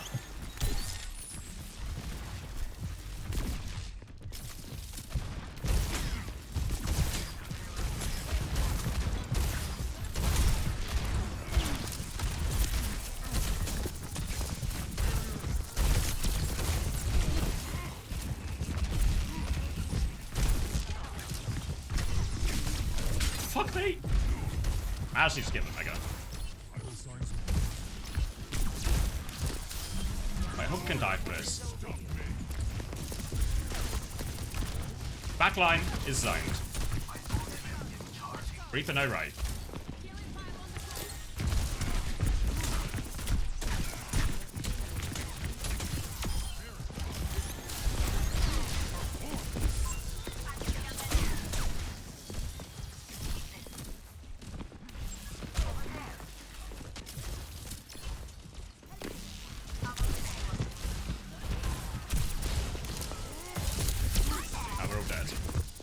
I really want to primal this, but I can't. Fuck, it would have been such a juice to primal as well. You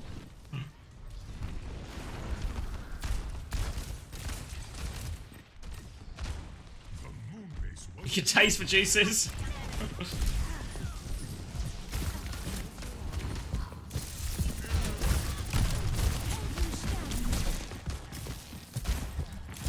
This hog is taking the piss, I reckon.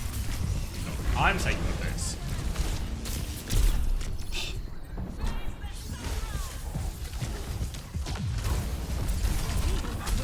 Oh my god, oh my god. Oh my god. Run! Alright, I've lived to tell the tale. Where's the health? Is there a health pack under here? Yes. Perfectly managed HP. Perfectly hit right click.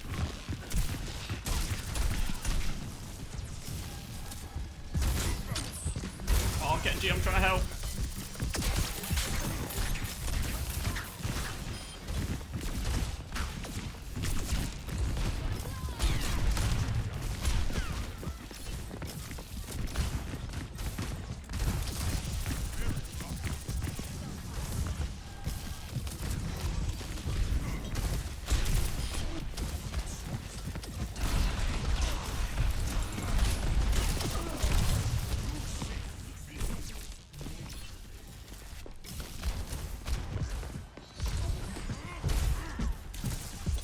Why wouldn't they're just walking down main into the hog? If we just go high ground, we'll win.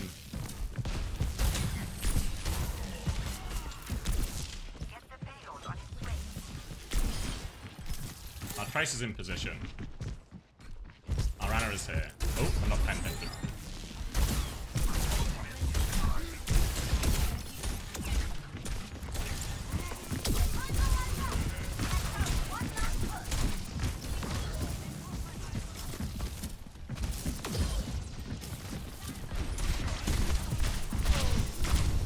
Oh my god, fuck's sake.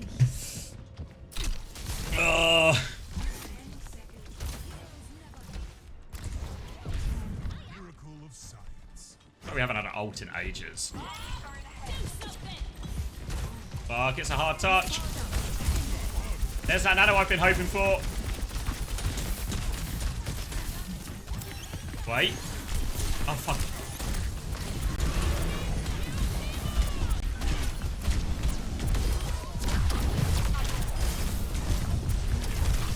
Fuck.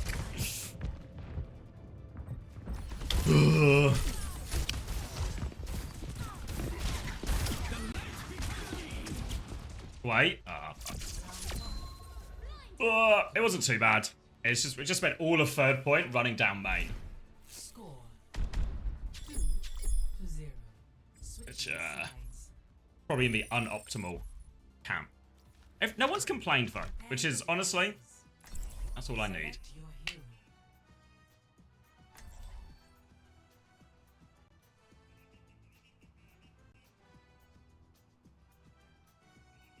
Something about this third point. Yeah, I feel like if we just go top right at any point, it's just over for him, right? Like I was able to clear the Ashe a few times, but every time I cleared the Ashe, fuck, I just had to like back jump to main because that's where everyone was.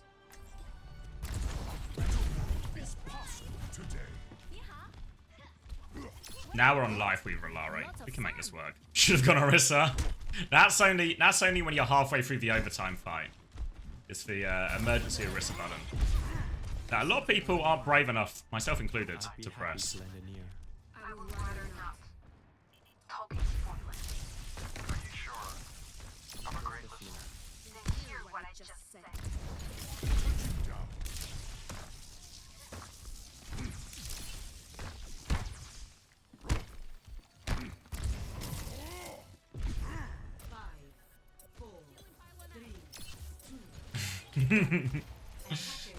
What are we on? Mei, Tracer, alright. My Tracer was doing loads. The bits and bobs we were doing on first point.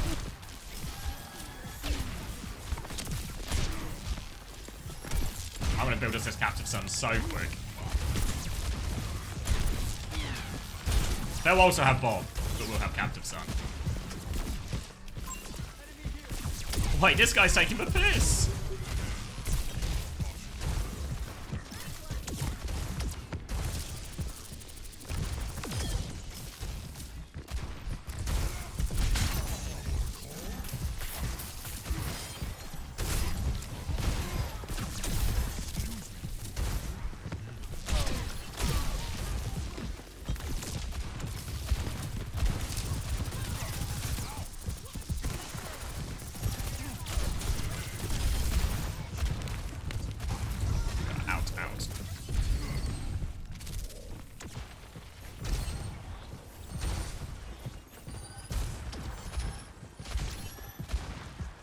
And we're back.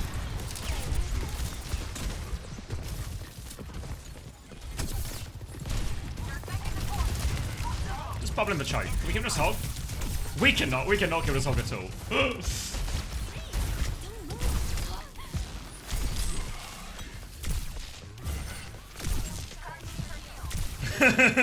Fuck.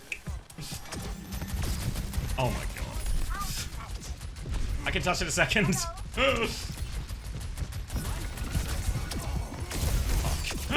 No way that whole hog still fucked up my jump.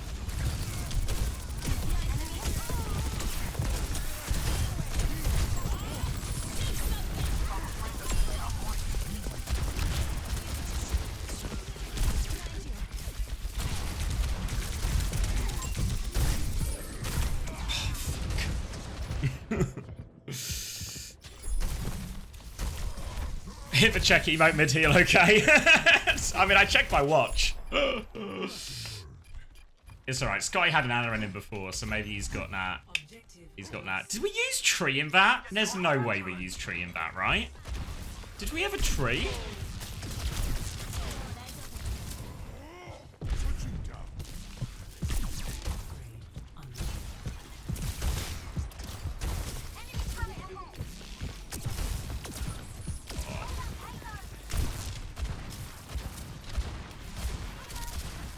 Careful, they're coming for you, mate.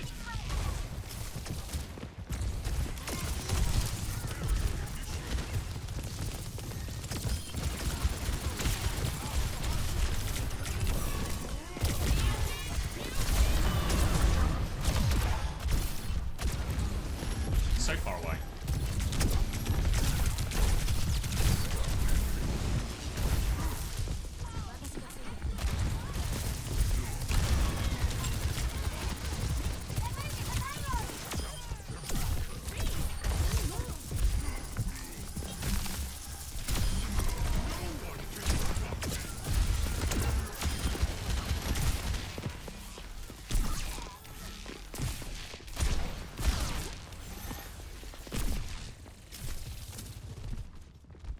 China must be starting already because you're watching Goose Way. Thank God it's not here. Right. This area's alright for us. This area's alright for us. It's nice taking a piss. Yeah, our mate's got the right idea.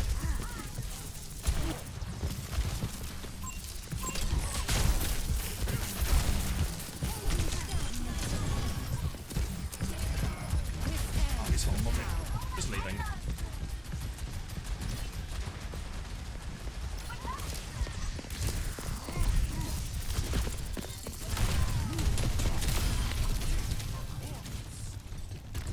Wait. Then I can use my bubble to heal. Is this effective? It's my first time using a perk. Learning. Learning. Learning. Alright. Improvise and overcome, guys. Improvise and overcome.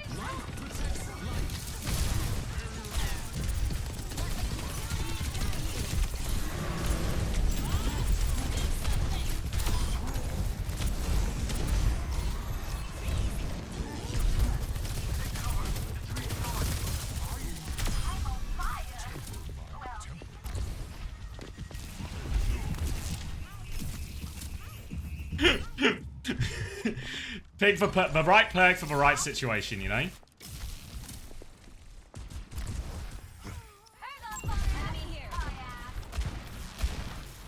Now I wish I had Chain Lightning though.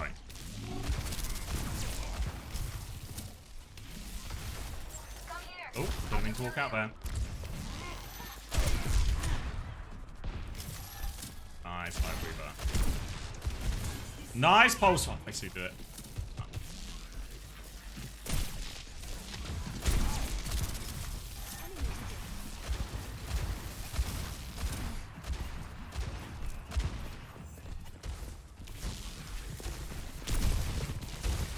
What's that Hulk doing up there?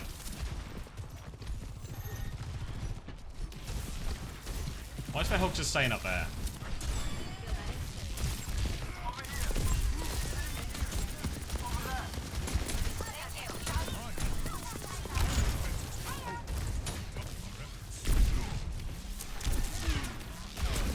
Oh, fuck. Chain Lightning would have finished that.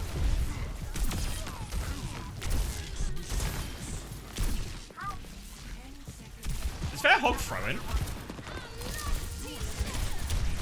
What's going on? What's happened? Have we just won through mental? The hog's given up. We've won through mental.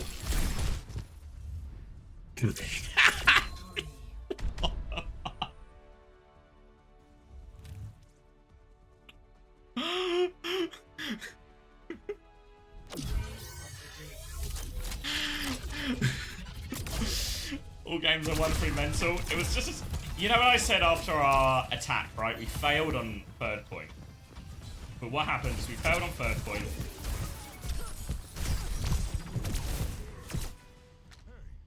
But we didn't lose our cool with each other, right? We didn't lose our cool with each other.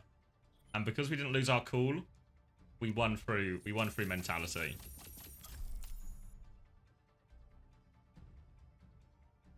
Truly unbelievable, right? Choose outcome. Wait, did I forget to cash for Preds? Which is this Pred from a different game?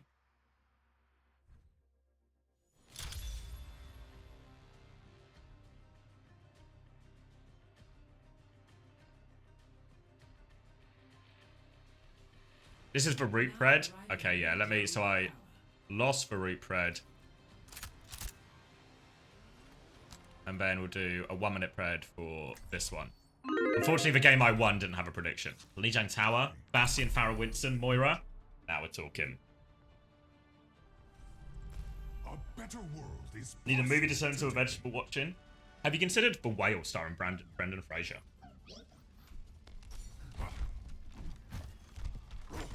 It's actually probably not a good chill out film. It'll make you feel disgusted and hate yourself potentially. Or deeply uncomfortable. Have you watched Unter, Unter? Unter was good. Me and the missus watched that the other day. 5, 4, 3, 2, 1. The Whale is like an intense film.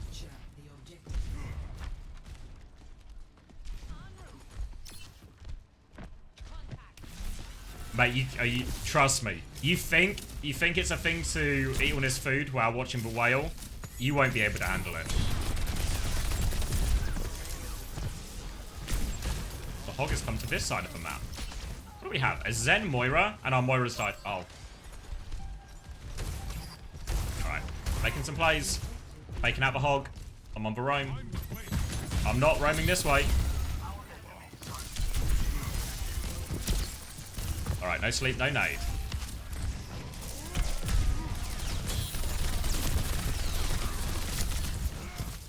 Oh.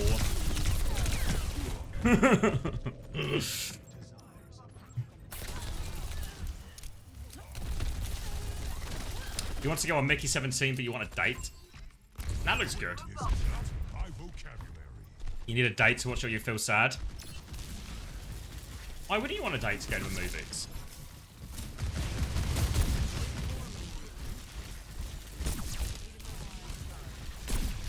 Alright, we have successfully played around form timing. I need to say. Oh, fuck! Our Bastion nearly clutched. Alright, back on the roam.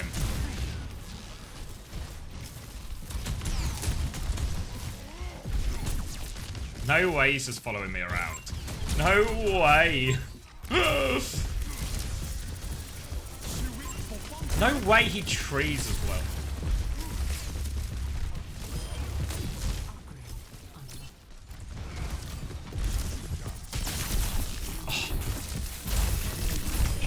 Oh, fuck. No way he hits that. Tank switch? I mean, to be fair, he's actually right. After all. I put a V in mine out of respect for all the J's he put in his message.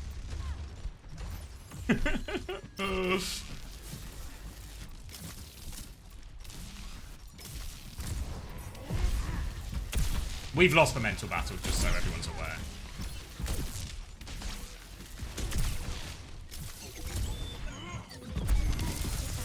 Found a Sombra. Oh my god, our Bastion's the king. And we're transcending.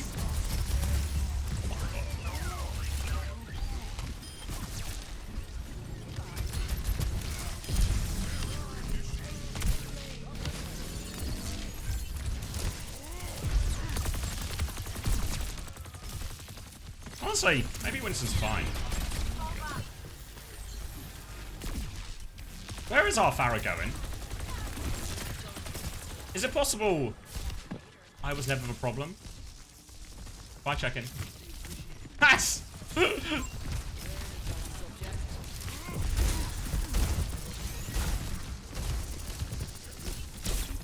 Oh, this is bad.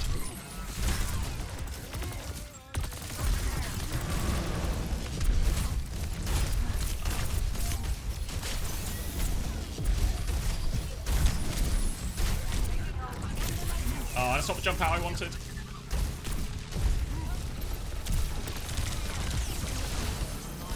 Nice, Cole. Oh, we've just been hacked. It's not GG! I've got a Zen Orb! Oh, my bubble's stuck on the ceiling!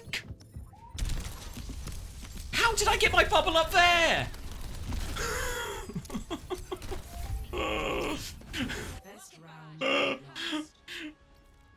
Progress is still progress. This guy subbed to my oath. I literally said I would swap after ult, and I used my ult, and now I'm swapping. Come on, guys, bit of fucking respect, bit of fucking, I'll see this matter resolved. bit of fucking patience.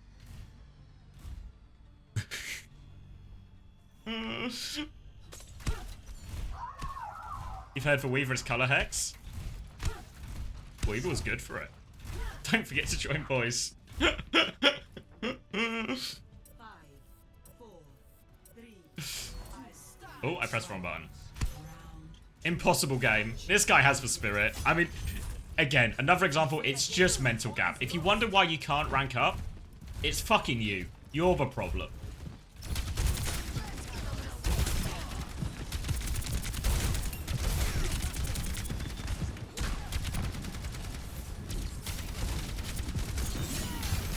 No way I missed that javelin. What is Bear up to? The hero wasn't the problem. Can we get his hog? Oh, fuck. I can't hit a javelin to save my life.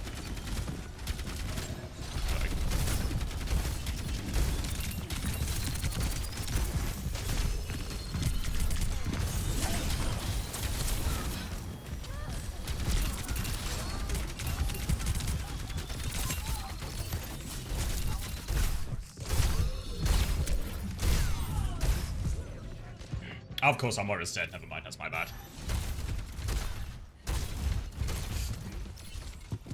I know, people are always so obsessed with fucking hero swaps in this rank. I don't know how much, I honestly don't know how it is like higher up rank. People are so obsessed with hero swaps. But in reality, in this rank, anything beats anything.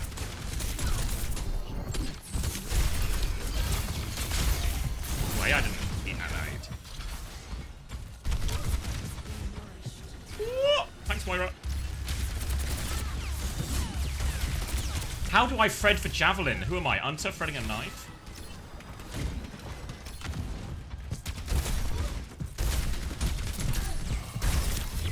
My health is not going up in these situations, no? Like the hog's gonna kill me at this rate. The hog's gonna kill me. Fuck me.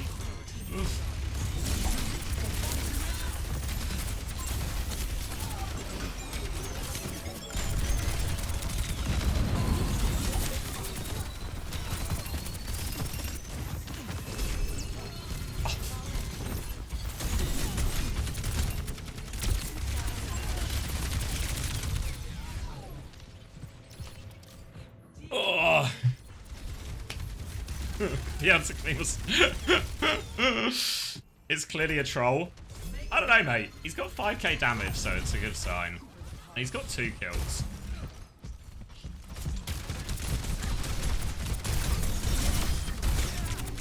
Guys, I've got an opening pick. We should use that opening pick to take some space.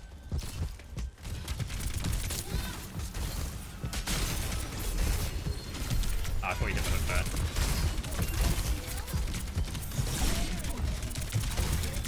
We've cleared the map. Go on, Riptire. Nice. We're so fucking back. How do I miss these javelins? What's wrong with my hand?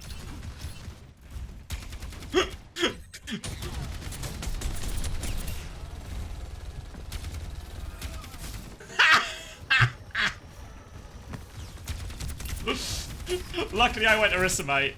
Cheers. There's no help in this dungeon. It's alright, mate. I've got ult.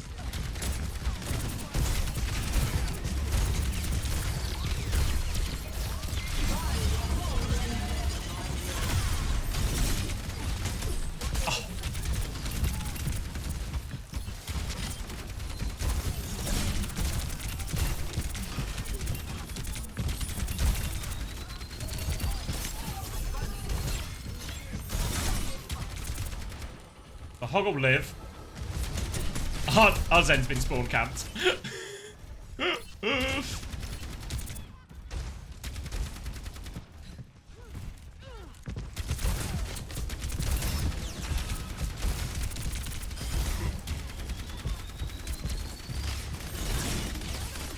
Javelin for voices.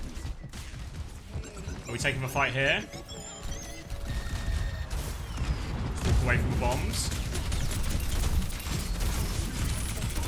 Alright. We might have a tree a little bit here. Wait, transcending. Keep asleep.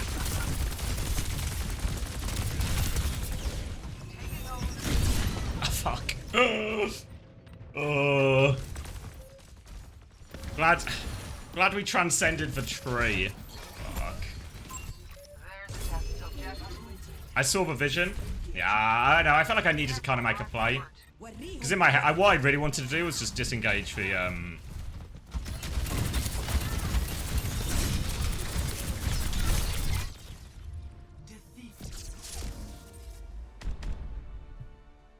should play Doom. I feel like I've never played before. My team should be flaming me? What was wrong with Orisa, mate? What did you want me to do instead? Please, hit me with a feedback. Doom is so fun. Press tab. Hold on, I'm tapped out. What do you mean?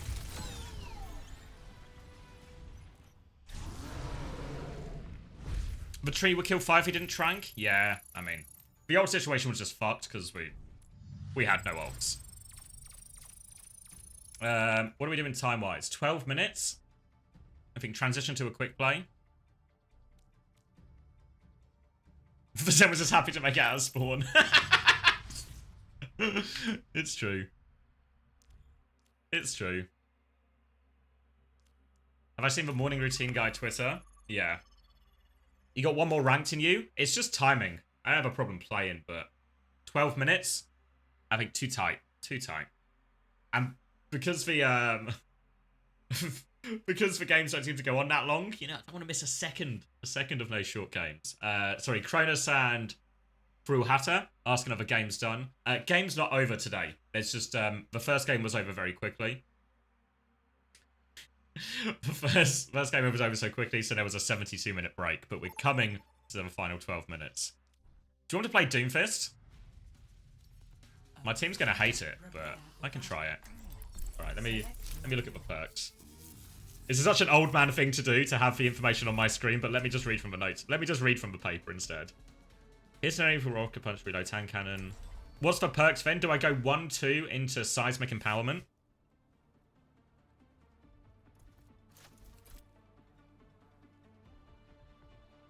It's SV. It's right perk, right perk. Our future will be forged in conflict. So what's that? Survival of the fittest? Test me. Wait, am I actually against you? I am. Alright. Which way round is it? Okay, that one. Block. Okay, I've got it.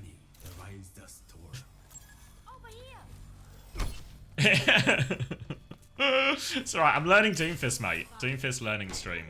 We actually got a pretty good dive comp. All we need is I don't have a rollout. I'll have to talk to Big Chippy. Don't do it.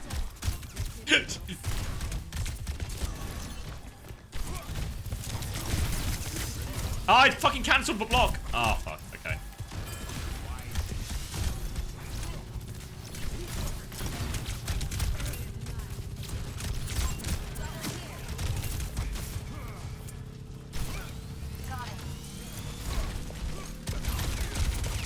Oh.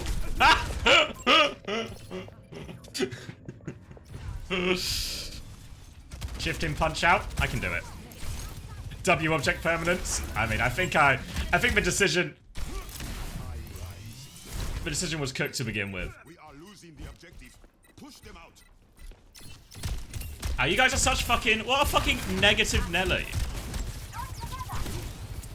Fucking go back to Winston. You've got fucking plat mindset, Sam.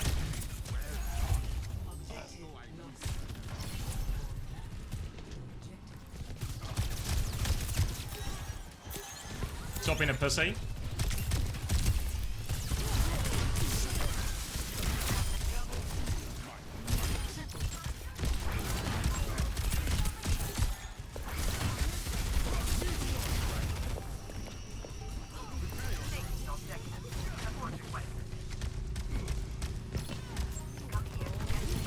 This is not the point we're fighting over, right?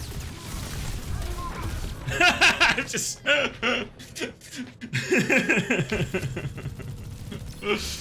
It's like I'm thinking so much about the buttons, I'm just like thinking about the next button. Game situation is irrelevant.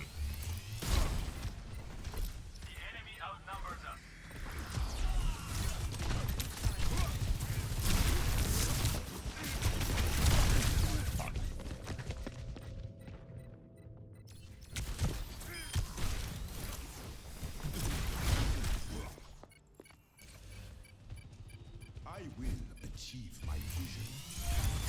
Objective lost. Fall back to objective.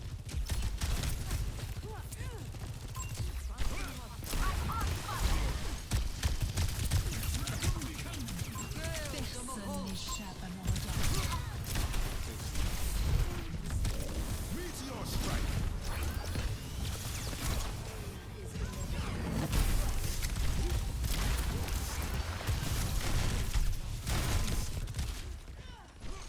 Need so much help. What did he say it was? Right. Best defense grants 25 over health. Okay. Send your best. I'm ready.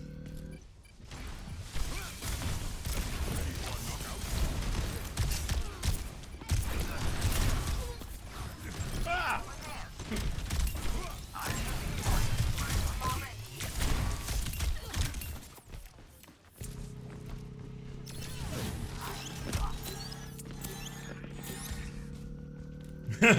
Cheers, mate.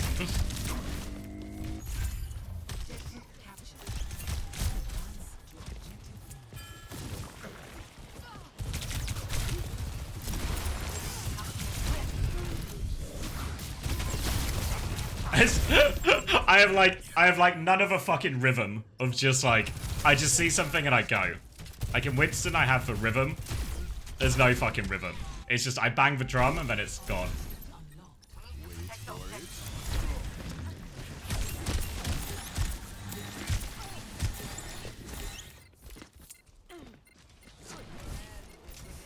Exactly.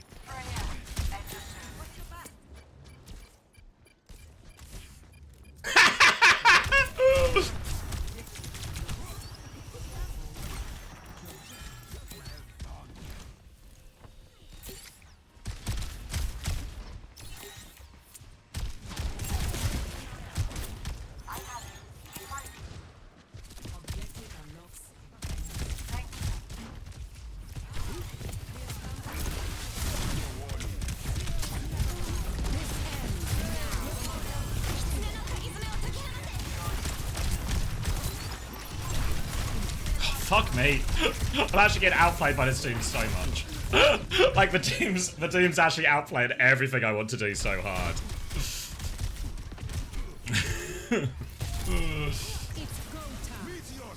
I'm getting doom gapped massively.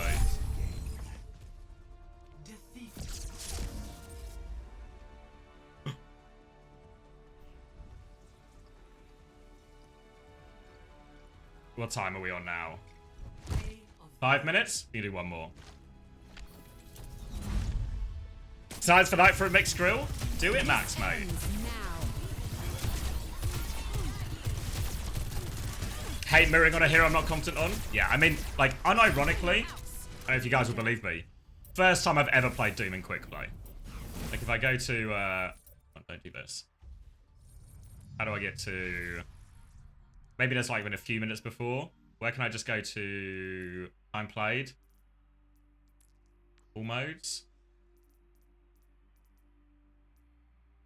Free. That was it. That was the debut.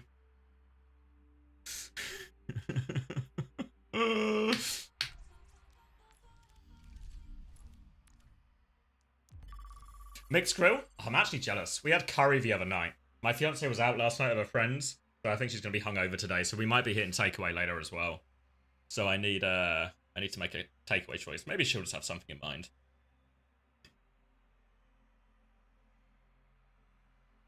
Thanks, LeBron. Yeah, I mean, to be honest, San, I'm not too worried about learning all the tech because we're going to play Doom for this game. It's actually Gibraltar. I'm just going to play Winston. There we go. The 3 minutes of Doom has been achieved. Can't pass up a Winston map.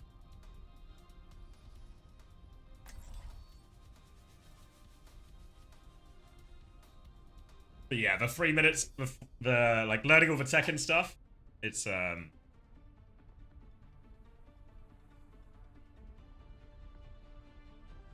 order a Chinese. There's not too many great Chineses around. At least not like takeaway places. There's some nice restaurants. Je sens que je vais bien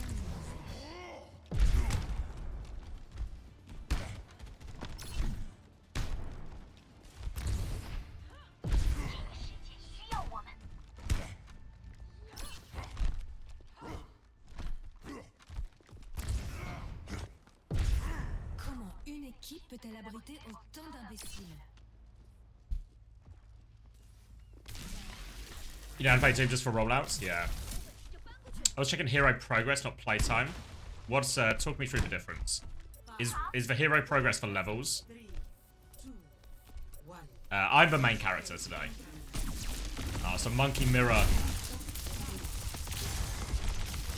Monkey's in the pickles. Wait, am I in the pickles? I need to stop. That's not a saying.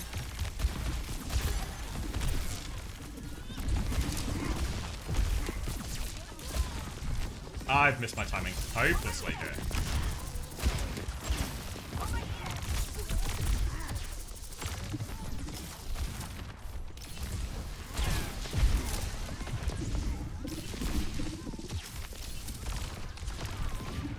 Oh my god, he's trying to res. Fuck me. Trying to help you, Mercy. Trying to help you. I'm getting bolted.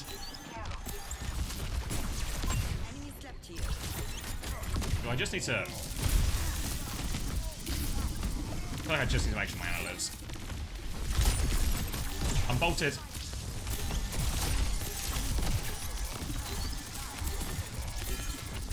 He's gonna have to leave.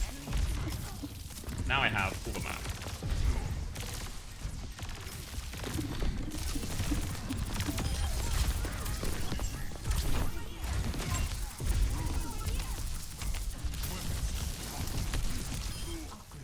Nice. I wanted to bolt me so bad.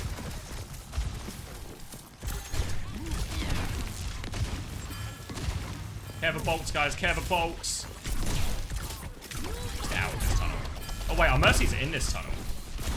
Our Mercy's out of the tunnel. He's for high ground.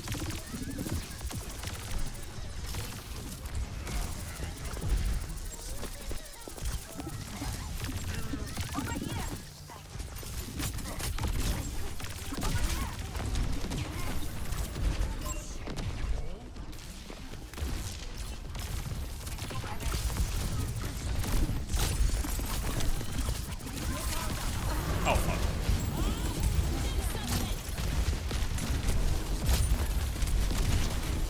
Fuck. I don't know what I'm moving abilities out. Oh, fuck. What does she have as, like, what are her movement abilities? Like, does she have, how, like, far is her shift?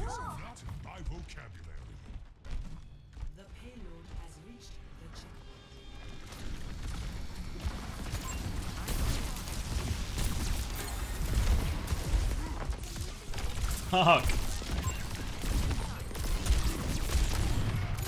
What the fuck? Did I hit my head on something, or am I just... Oh, I'm dead. Did I hit my head on something, or did something stop me? Enemy here. Flipped on the Ash Coach gun. What is going on?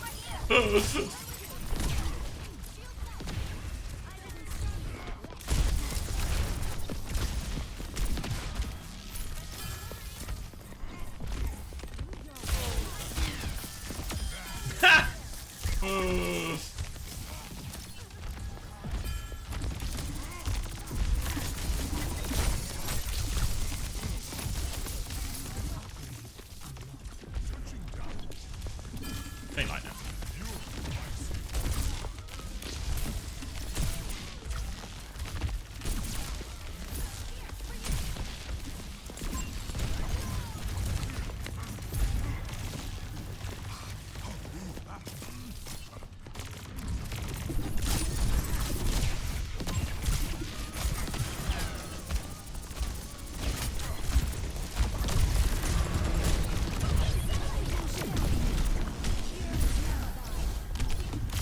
No way he's trying to primal me back.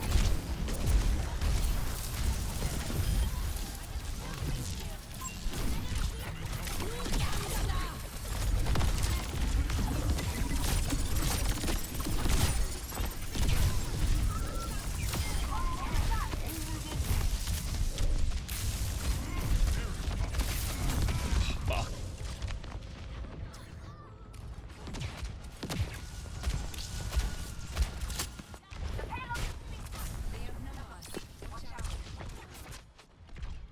Lesson learned. Her right kick projects movement. Wait, I'm just walking out into nothing. I'm building up.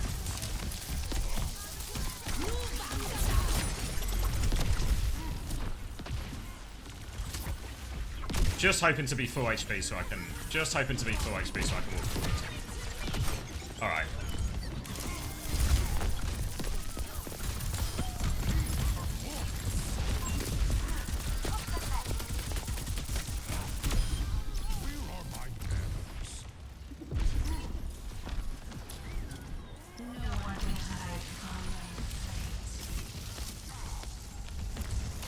Oh, fuck. Yeah, I didn't want to leave point. He's going to try and primal 9 us.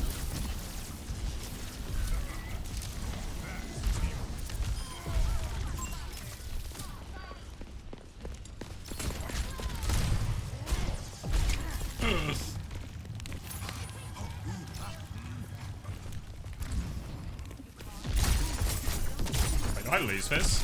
I have no idea what her damage is.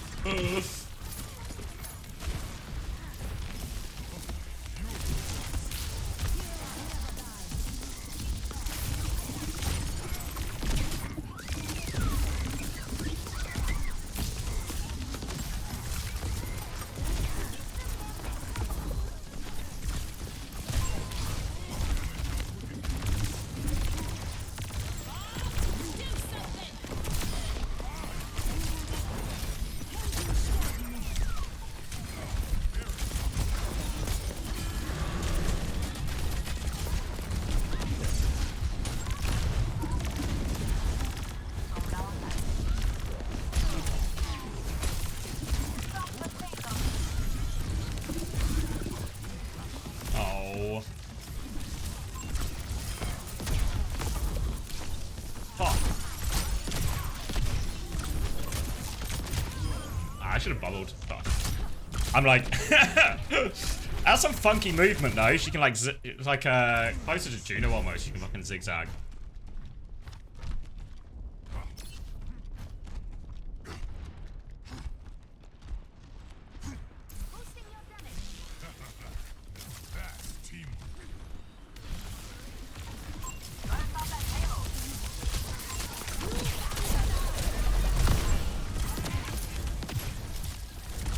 Wait, we going in? I'm with you then, mate.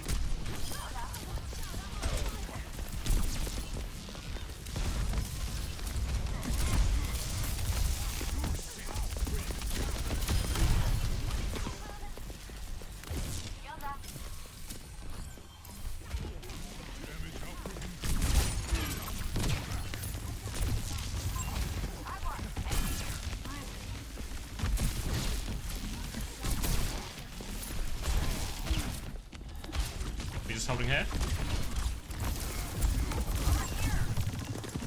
What even? What's going on?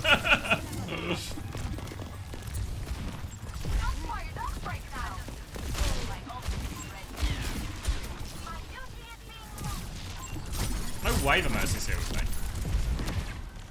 You need a bubble. No way she's here with me, but she won't fucking heal me. She wanted to get involved. It's our Widow. Oh, it's our Widow.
She can move.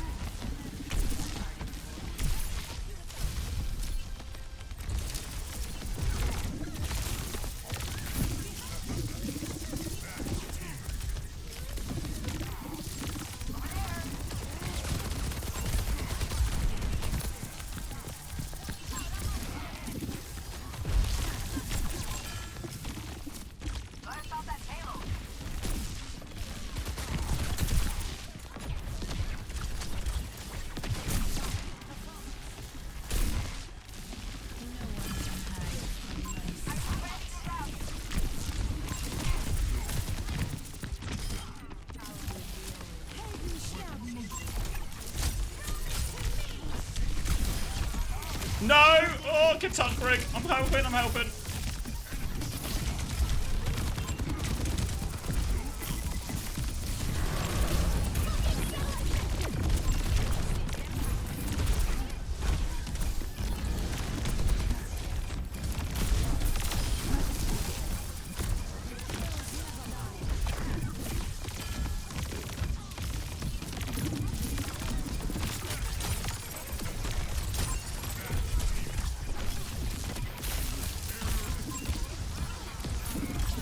Oh, he's a cheaper Mercy!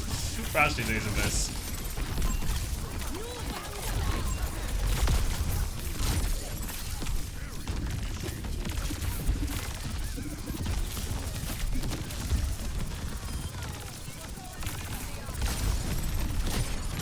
Oh, fuck!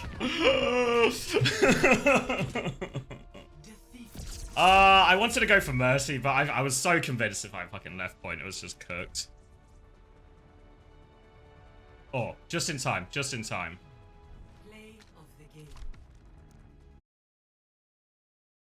Actually, couldn't have timed it better.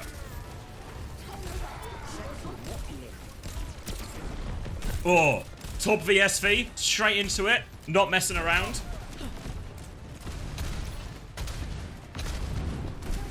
Are we watching any more China games? Right now, Phoenix. I thought Smurf retired. Thank you, LeBron. A bunch of people who haven't retired is, of course, Top and SV. We saw SV a little bit before. Saw some magic from Ek in some of these angle situations. They have won first fight. I'll be honest, I wasn't super locked in all of it. I've got the right thing on stream. Mauga v Mauga, Pharasogen, Anna. So, lots of chances to bully the Mauga. Expect it to be more of a game of angles and flanks, something we've seen SV have success with in the past as well. Okay, she's got a full rail on the right-hand side, but it's dealing with that. Insane, on the other hand, has been naded in main, and a chase is on. We stomp out isn't good. There's a counter stomp coming in from Mocha. Will get slept up. He'll live for now. Insane is just about living. They've somehow absorbed all of this. And Tob have punished the aggression. No idea how they ripped all of that. But the pushback is going to be so good. Here we go. What a retake, actually, from Tob. Looked like they were losing the neutral by a pretty significant margin. But they all managed to get back inside. They managed to stabilize. A good sleep coming out from MH15. And a Tob on top situation. Coming out to a big ult fight now. Lavender's Juno ult seems to be comically low. Cage v Cage, Nano v Nano, so eyes on this. Could go the direction. Ek nearly has a barrage to combo with it as well. Again, slightly behind. There he is, looking for that Nano barrage. They're quite far away. Defensive Nano, but that defensive Nano gets hit by a nade. No such luck for MH15. And it's just going to be a quick one for this. Nice barrage again. Will get traded back at the end of it, Ek, but the damage has been done. Insane will fall on point, and this will be the retake going to AMSV.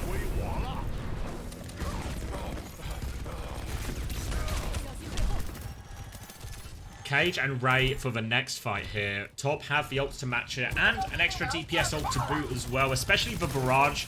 The Cage is somewhat useful in the clock, but compared to the barrage, it's much better. But Kesh is going to get caught early as well, so now Top may have to start thinking if they can win this one pretty cheaply. They're going in, the Cage trade will happen, anti-nade comes through, getting involved here. Barrage over Top, there we go. Ray barrage is used. The Rays were actually traded as well, so Top still had to invest. But it's a 3-for-2 trade. Not too unhappy with that one if you're Top for a retake. They have overclock for this next one. It'll just be an overclock versus overclock situation. We've not seen Top on the hold all that often. We've got the Pharaohs duking it out for the right-hand side right now. Just trying to keep SV contained at the choke. Onus on Keshi to try and find some space with this overclock to start the fight.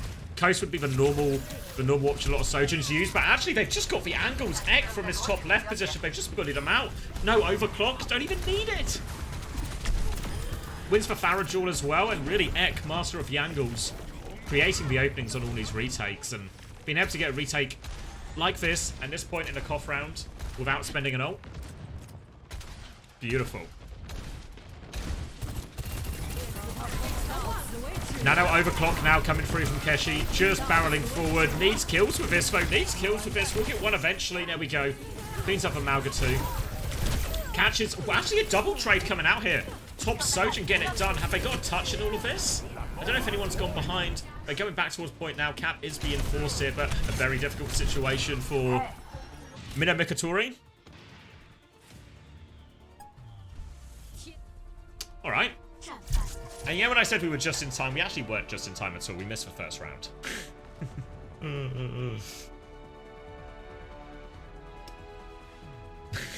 Cheers, Zero. Q quick play right now. There's no way I make one. There's no way I make one, Unter. These games go so quickly. This is why we have 72-minute breaks.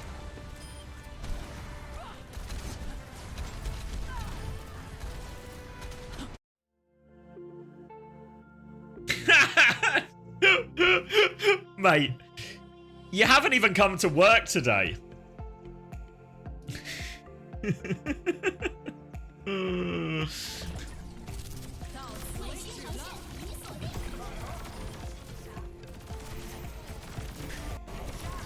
The mixed grill is more important. Yeah, yeah. There was no mixed grill on the cards when you made this decision, though.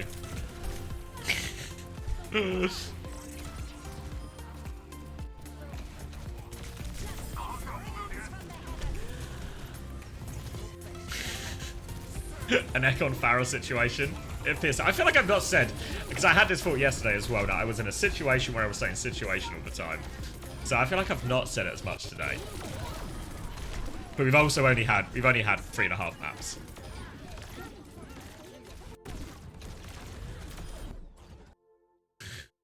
Exactly. Oh, rare icon world.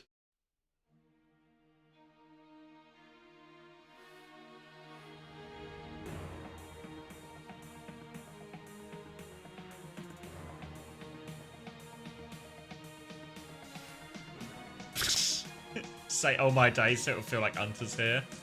He is here. In spirit and in text form.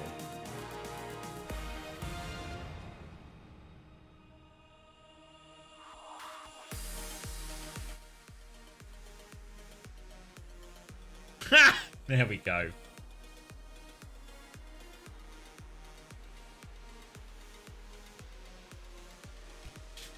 There's been no storms weathered so far, but there's not really been a lot of weathering. Our first game was a game of rotations. Sightseeing and tourism was Nova Fury's approach. It was no good. It was no good.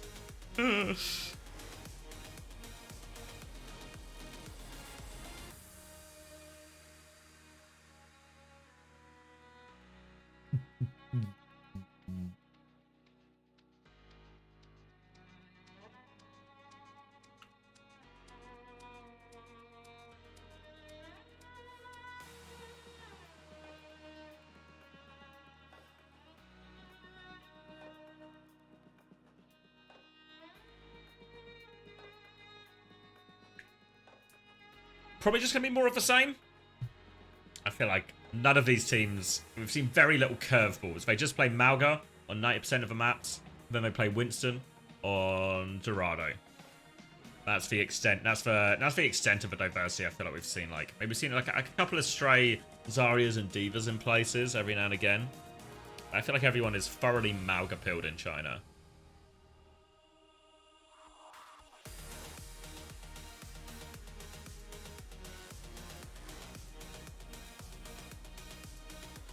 Yeah, I don't know what happened, because back when we watched Pro Chaser, it was a decent amount of Malga, but it was also so much Zarya.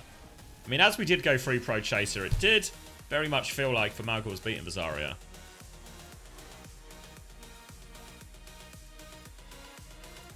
The Honorable Mirror, even if one team knows they'll lose 3-0. Yeah. Down on the sword and all that. Need Leighton back. Oh, well, Bilideng played the other day, and he actually just got put in a dumpster. Bilideng got in an absolute dumpster. Oh, Tob on Tob? Not yet, Ostrich.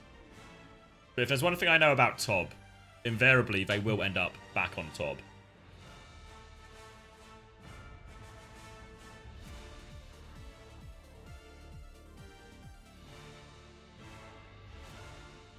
Was it his fault, though? Not entirely, but, you know, I was expecting a lot more. Expecting more. Bilideng was so impressive in Pro Chaser, and I feel like he has not been... I mean, it was only one map he played, to be fair, but hasn't been impressive here.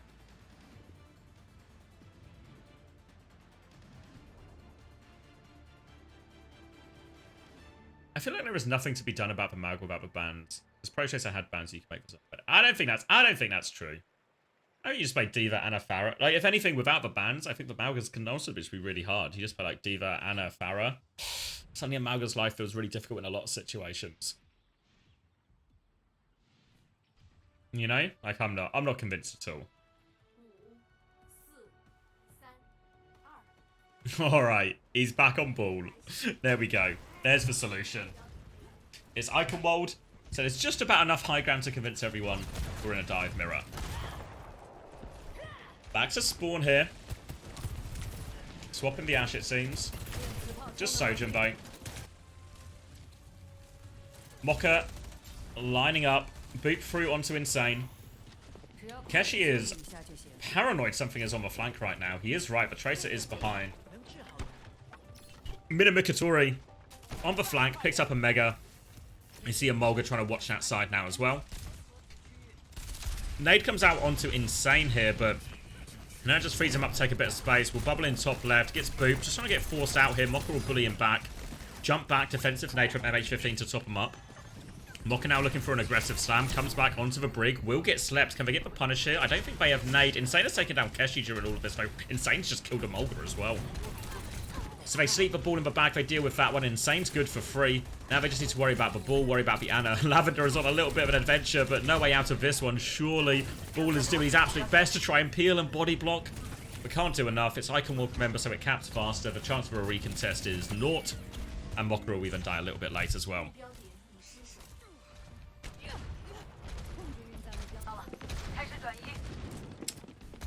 Yes, I believe so, Joby, but just, you know, multiple insanities. Nano available now for Lavender. MH15 will have one as well. The Nanotone is going to be, I think, a lot better for the Winston team on paper, but expect this to go X direction when Lavender has the Nano here.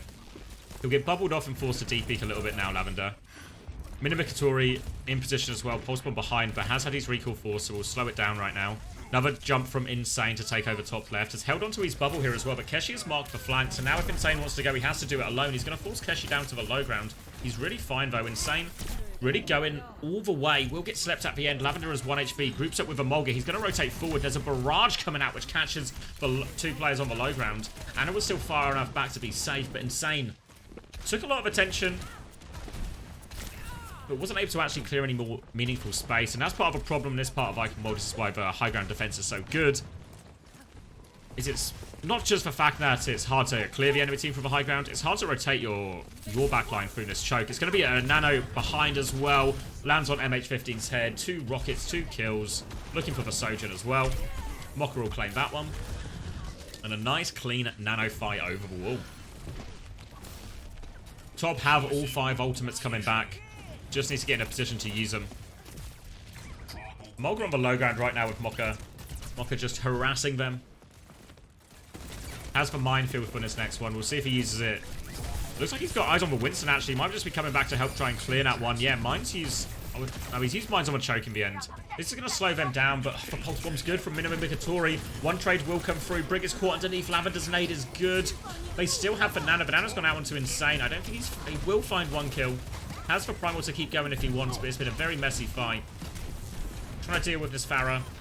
MH15 will finish the job, but damage was enough. Mocker is still finding trades throughout all of this. A Mulga on point. Bubble out now.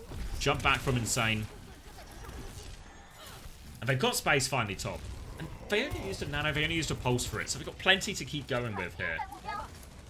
Chance to get their backline onto the high ground as well. Looks like Insane wants to go early with this Primal, potentially jumped all the way in. They've kited it now for SV, but the Sojourn has been separated. Keshi has no way out. Trying to get it through, finishes the kill. Ek has hit another barrage, found a kill, but now the Winston trying to chase it down. Ek is trying to regroup, booped 1 more in the air, regained line of sight with Anna, but now it's peeking for Sojourn. Ball's going to come through to try and finish that one, but chase is on. Insane never gave up. Will eventually get that Pharah kill, but now forced back on point. Has to bubble defensively, has to go for this one, slept on the high ground. Lavender will finish that one off. And that'll be the stabilization for SV.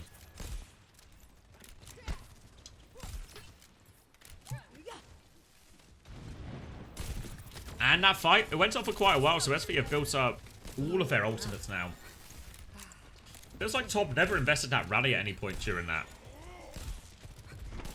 Must have been an opportunity. They're going to go with Nano Overclock right now in the rotation, and MH15 is going to be absolutely obliterated. This rally hasn't even come close to peeling any of this. Honestly, at a certain point, should have just saved for rally. They're going to try and C9 it a little bit here, but they can clean up these kills. Minno Mikatori is still behind, but it's a 2v3 here, I think. It's just a Winston Tracer. The bubble is up. They should actually... Let's be careful they don't die late here, and somehow, someway, Top have actually got their Tracer and Winston out of that situation. Actually bizarre.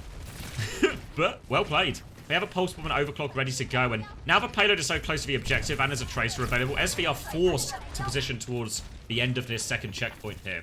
Pulse Bomb is wide, but Nano nearly up for MH15. They've rotated left-hand side while their Winston Tracer have gone underneath. They're overclocking to start as well. Eyes on the Pharah. It's a beat push in. The beat only catches 3, but it catches for 3 important people. The one's involved in the dive, which means the backline, as they come out in that top area, is... Oh! They're crushed! But the point has been stolen. We talked about how close it was, and Minno Mikatori snatches victory from the jaws of defeat here. He'll go down for his troubles, but the C9 keeps Tob moving forward. Now they also still have this Nano and Primal as a result of this too. Nice thing about the C9, get to save your ultimates. Trying to cross the bridge right now. Keshi will be forced backwards. Insane has the Primal, Nano available to go, so very much a big turn for SV. There's a Nano Barrage available, but Boop is good actually though from Emolga, so Insane is going to struggle to get any meaningful damage out of this. We'll go with a bubble. Defensive Nano has been used. Sleep and Execution, no chance to push for Primal. Pop for Primal rather, and they'll get a quick reset of that one. Nano for nano trade in the end. Looking for the boop off a map. We'll get the boop off a map. Just casually standing there by a ledge, MH15. Gotta be more careful. And they'll now have to cross the bridge again, which means Keshi and Ek can just make this walk up. Very time-consuming and annoying for Top to work with. We're going to get Minamikatori over onto the Genji right now. Need to stop saying right now as well. Come on, remember the casting review, you prick. Primal is going to be Top's opener.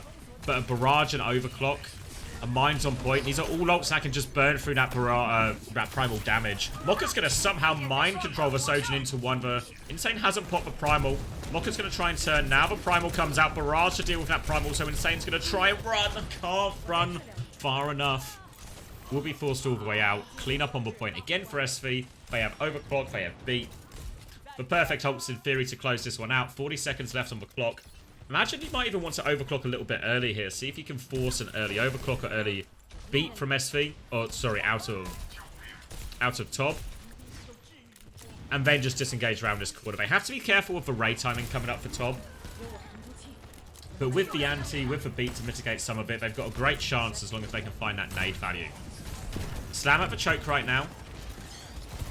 Overclock available. Overclock to start it right now. Looking for a meaningful kill. Beat in response to that overclock. Here comes for Ray. Slides to slide all the way out. Mokka is on the chase. No heals on that one. They've traded 2 for 2 on point. Minamikatori will dash back into the Ray. They have cleaned this one up. It's only Mokka and I think Emolga who's stuck behind as well. Emolga is stuck behind. Has to kind of play their life at this point. Are they looking to get a spawn camp boop off a map or something? Minamikatori's gone to find him and has found him. Emolga is now on the run. Runs into the Winston, run past the Winston. Stalls out the point and now has pocket with his team. The Bastion is back. It's a Nano Bastion in point. Starting to look like my ranked games. Will go down. Minamikatori is going to go. Gets 1 kill with the blade and gets the touch, to be fair to him. He's got a little bit of a pocket. He's going to get Nano as well. And Minamikatori not giving this one up. They have to deal with Keshi on Tracer behind. Booped away. Oh, booped away and then slammed. Mokka hits him with the C9.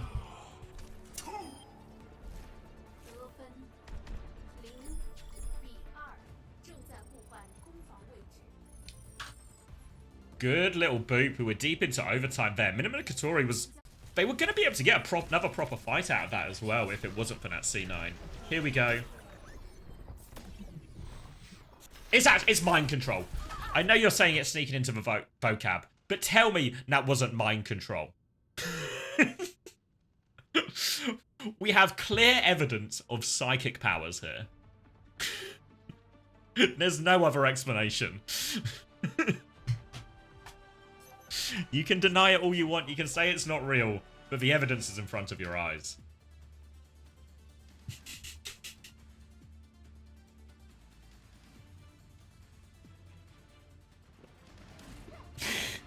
Does anyone ever read that book by Annie Jacobson? What was it called? What was it? It was called like, I don't want to say superstitious, but it was about a time in the sort of 70s and 80s where the CIA were just investing loads. Phenomena, I think it was called, maybe.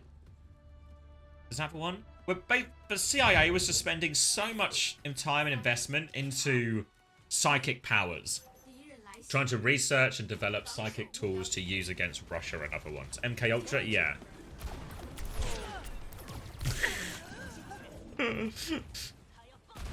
So, clearly, some of that research was also being conducted in China at the time. And they found their first successful instance in the form of Mokka. I've not read the book. The book's really good. Annie Jacobson in general, a very good author. All of her books are around these kind of subjects, of sort of deep dives into some of history's weirder things. I think Operation Paperclip was another one I read. But anyway, that's enough about reading. Let's do some watching. Venture on the side of Ek right now. Dash onto the high ground. Isolating his Sojin on point. That's going to be Emolga to finish the kill. Down is Venture. Effective in these areas. They've lost Insane outside. So hard to deal with the Venture in this room. Nice, easy ones for Ek. Had plenty of support from their team as well. And that'll be a straightforward first point for SV.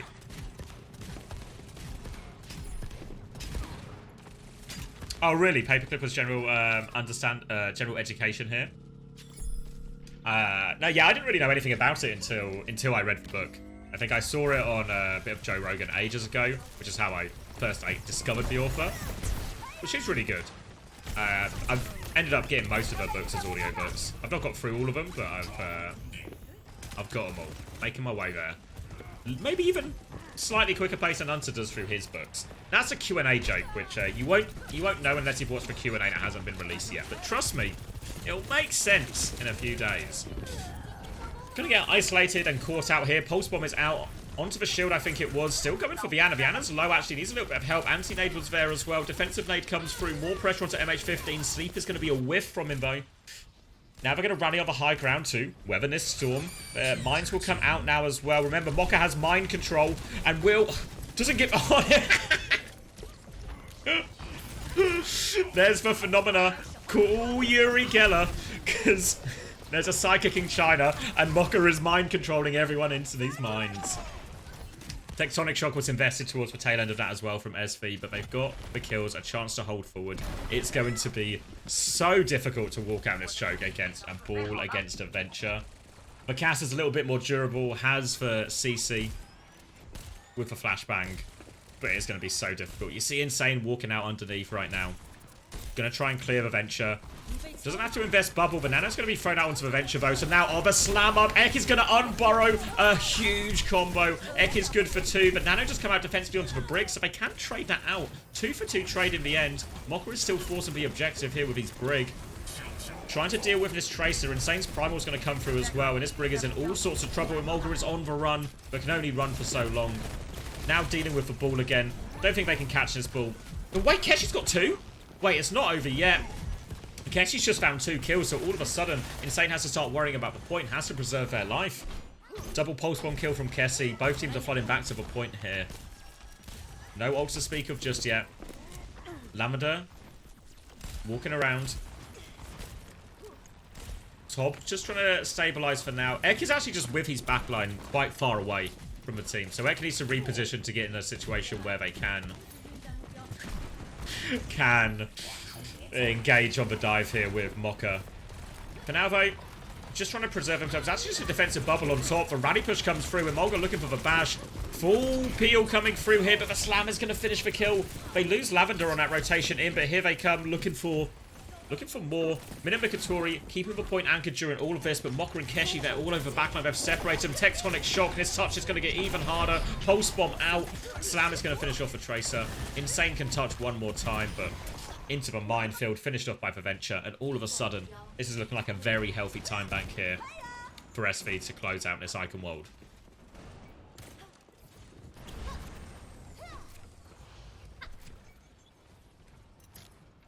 No ults to speak of on the side of SV, as Top are going to make the Torb swap. So we've seen a little bit of musical heroes here, trying different DPS to find a way to survive against this ball, survive against the Venture.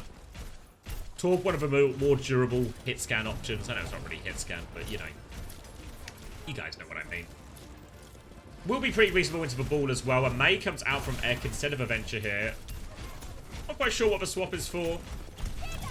Pulse Bomb out from Keshi. Oh, good for it as well. It's a brick for brick trade though, so favours for defenders at this part of the map. But Mocha is isolated Insane, and Mocha just seems to be able to walk around, getting away with everything he wants. Typically, this should be the hardest part of the map for a ball. Slam onto the high ground now, just catch the Anna all over MH15. That one will be finished off as well. Ek has dealt with the trace from the backline meanwhile, and this payload is just walking in. The wall is in the way. They have to get around the corner. They walk straight into the slam. They can't even touch. And just like that, SV are up too.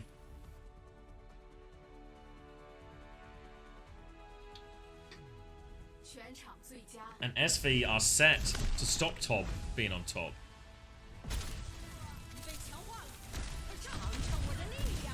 And yeah, the ball got so much value here.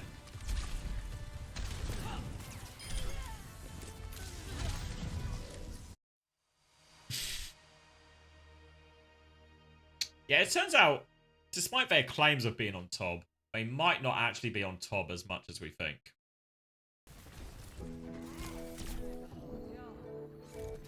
Alright, I'm gonna grab a drink quickly. I should be back in time for the map fight.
后授场。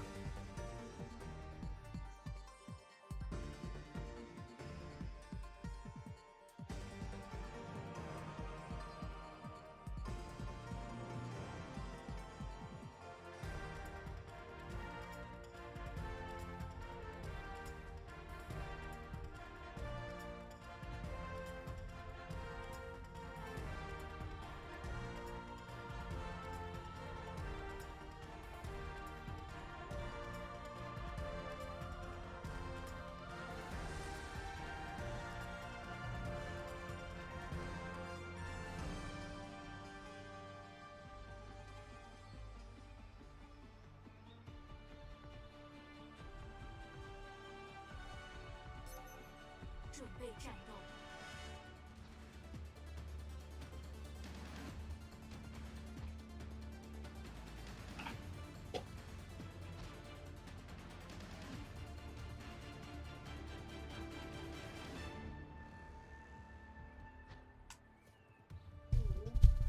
Oh. Did I win? I won. I lost for Route 66. I won a Paricio. And I think I lost all the quick plays. Alright.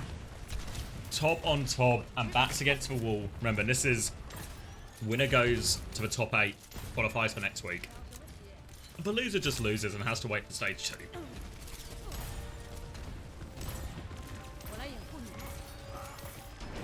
I did lose that Li Jiang. Even after I went to Rissa, but I didn't join voice, that was the problem there. Anti-nade hits the backline of Tob right now. Stop saying right now, you fucking prick. Keshi's gonna get the kill though, despite that. Minamikatori will get out on 14 HP. Opening pick. Winston, this part of the map, so difficult against the Mauga. Not a lot of great places to stage, not a lot of great places to reset your cooldowns. Playing slow, trying to play through the Malga, rely on those nades to bully this Malga out of position. Insane has to play very careful. They have got a faster building nano out of all of this though, MH15, but not going to matter if you die there. The anti catches them, they try and push up to help their Winston out of that position, and now it's going to swing massively in favour of SV. They'll get a clean-up kill here. And Mokka's already pushed forward, he's on Insane again. They're looking for some more late kills. The Soldier's got no way out. Plenty of meters now. And the ult charge, in terms of the nanos, has equalized here. Expect this one. Could just go on to Mokka, but nano onto the Pharah. Really reasonable in this situation. You see them holding far forward. Want to make it difficult here. If Mokka doesn't get... Mokka can avoid these nades. It's very hard for this Winston comp to effectively clear the Malga. They've got a bit of space on the high ground. Mokka's just going to keep forcing the point though. Insane's going to drop to contest. Genji's going to take over the touch, dive into the backline with this nano. Will get slept up. Insane is just going to be fully kited now. Can't really go for any more. Mokka's been naded on point, has to get out. Stops back to the Winston, actually is very low HP. Has to play for it, gets the mini. It's not enough. Minamikatori will trade that kill. Now they can keep going. Overclock comes out from 12. Damage onto Insane. Barrage as well. Insane is so low. 5% off Primal, still manages to jump out. Gets the Mega, but 12 has found another kill in main while this is happening. And Tob might have to move backwards off this one. They want to try and catch for Winston. Whip shot helps Insane on the escape. Has for Primal if they're in big trouble. Goes for the aggressive sleep, though. Insane's going to be woken up immediately. Don't get the assassination timing there. Tob can slow it back down. They have plenty of ults to throw into this one, but Mokka's getting so close in that cage, and the cage is so difficult. So difficult to manage. Lots of damage onto it. Primal comes out. Will get slept. Woken back up. But look at the HP. Gone. 4 HP, 2 HP. It's all gone. Insane falls. They deal with that Primal. No problem at all. And Tob have to concede all the space right now. They have to be careful not to get any more stagger kills. And unfortunately, that's exactly what happens. Another kill for 12. Overclock on the high ground if they want to try and hold the space. But they're just losing people. Left, right, and centre. Tob are bleeding out. Doesn't quite find the finishing blow there, 12. Needs another rail. They're holding close again. They're closing in on the checkpoint. No contest coming in for this. Tob on the back foot. Now SV, they can slow it down. They can play around point. If the ults come to them, they can just cage any of these ults that Tob engage with. Overclock is ready. They're playing at the back of the map. You can see they want to bait them into them. Overclock is going to be popped. Cage comes out. Does it catch Insane? Oh! No, it doesn't catch Insane, but they lose anyway. The Ray torpedo combo too much. Now looking for these late kills as well. MH15. Where is my brig? My brig has gone in looking for a trade with Minamikatori. Minamikatori does get the trade, actually. Still has pack support here, I think. Nope. Where is my brig? This is not where we want to be. The payload's rolling forward this entire time. Insane has stopped the robot getting any more progress. The trades do mean SV need to regroup and retake from the low ground. Once retaking from the low ground does mean the Winston comp has a lot more options. But SV have a significant lead, and they still have a Nano Barrage combo coming up next too. MH15 walking forward with a Nano of their own. They have a Nano Blade if they want to invest it. Nano comes through. Barrage first, though. No chance. No counter rally and counter blade come out, but they need kills. The whip shot has slowed them down. 1/2/ taken down before they can finish it off. Committed in as well was the brig, but no kills out of that Nano Blade. Not a single trade. And Insane has bit of a bullet. He's gone back to the Amalgam Mirror. But it might be too little too late. We've still got 5 minutes left in the map, but thoroughly on the back foot here. Overclock available for 12.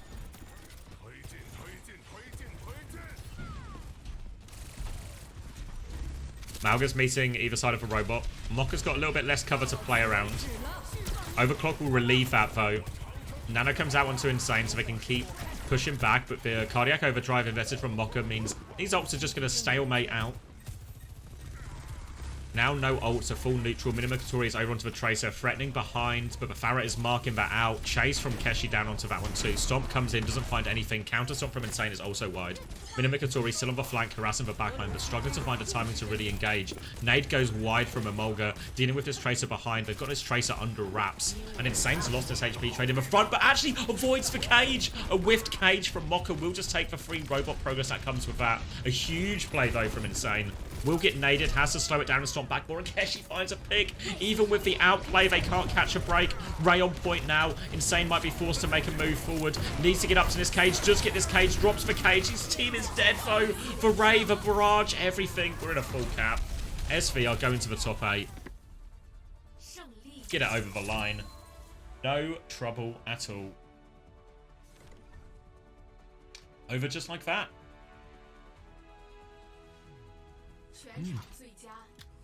And top are not on top. What happened? I blinked. You didn't miss much. I'm really interested. I really can't agree with the choice to go to Colosseo. If you want to play the Winston version, it has to be better maps. Has to be so many better options if you want to play that version of the comp.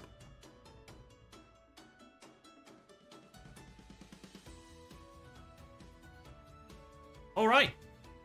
And we're going to move to the upper bracket now. I'll give you... Here's our bracket update. So what we've got is Team XX have made it through to play Little Sheep later. And SV have made it through to play Team CC. These are our top 8 teams now. No Unter today. These are our top 8 teams. And now there's going to be a playoff for a bit of seeding. I think we're only going to do for one round, so we're not going to get a final as such.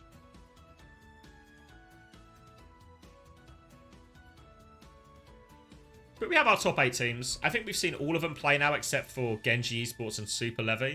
We'll get a chance to see Super Levi go up against once again next. But we have to wait and see how long. It's going to be the once again match, and then I believe the other, not Team, I think it's Little Sheep we're watching.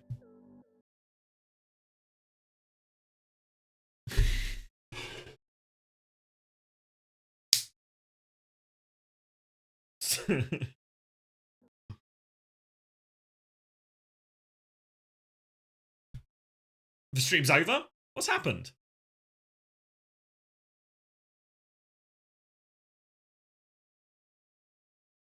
Oh no.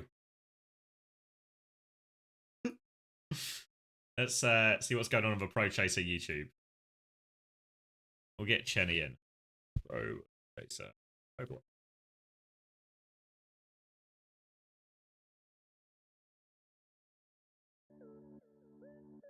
Alright, well, we have a backup option with our Chinese casters. I'll drop Chen a little message.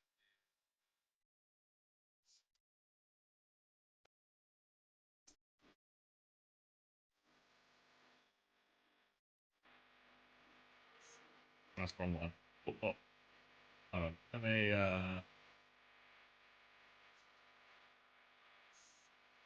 we're right back. There we go. Harold Winston 8号实验体状态中心。我们现在 We're right back. There we go. 10-minute ab workout?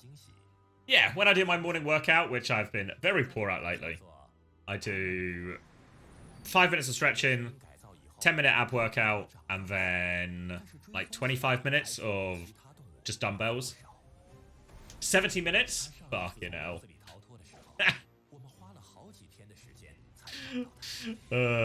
Alright. What's for play here? What a horrible 20... Thank God it's a 70-minute break. 70 minutes worth of ranked? I feel like I've played so much ranked in these last 3 days.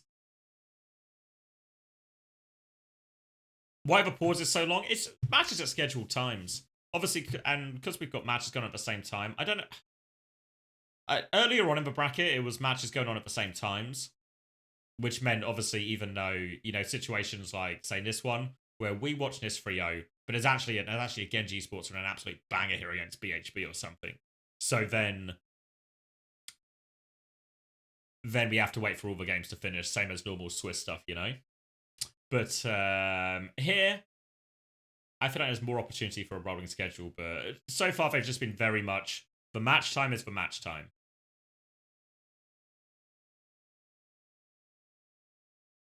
Who's the organizer in OWCS China? I think, is it not just NetEase? I think it might just be NetEase themselves. I don't know if someone, that's a guess from me, but someone will tell me. Yeah, NetEase? Yeah. This vote that we're watching now, this is Chen and the Pro Chaser crew setting this up. This is not an official broadcast. I know it looks, the production value is really high, but everything's just better in China. Copy Tom, I'm going to play Poker Rogue. Can I play Marvel Snap? Can I? I'm going to play Marvel Snap.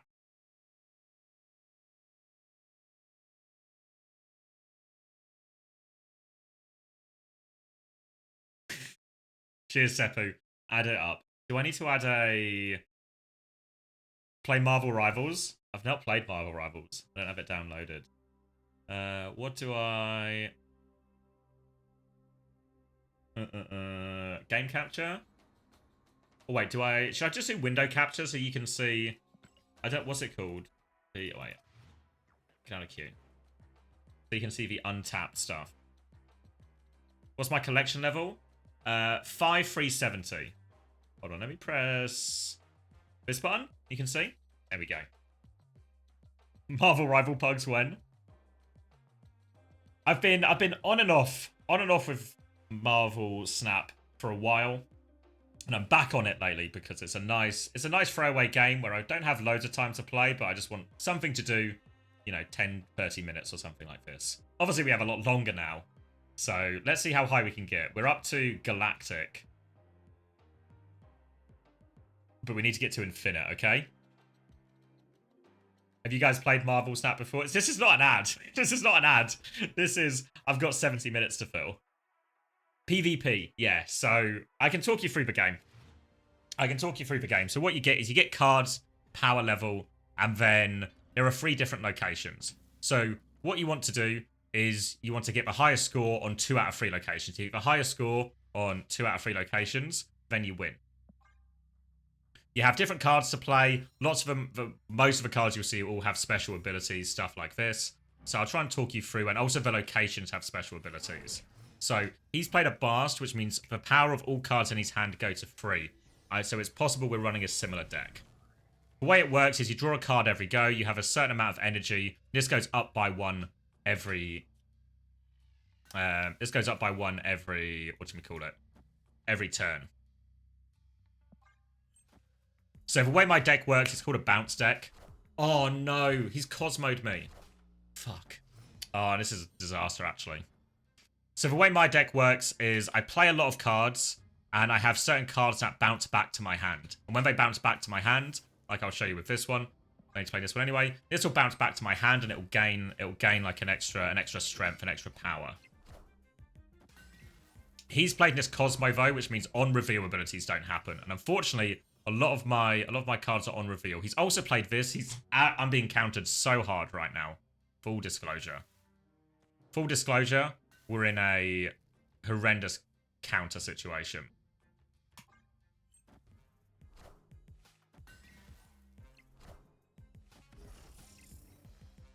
Whoa. Okay, so I can win this one on the left-hand side with my Shang-Chi.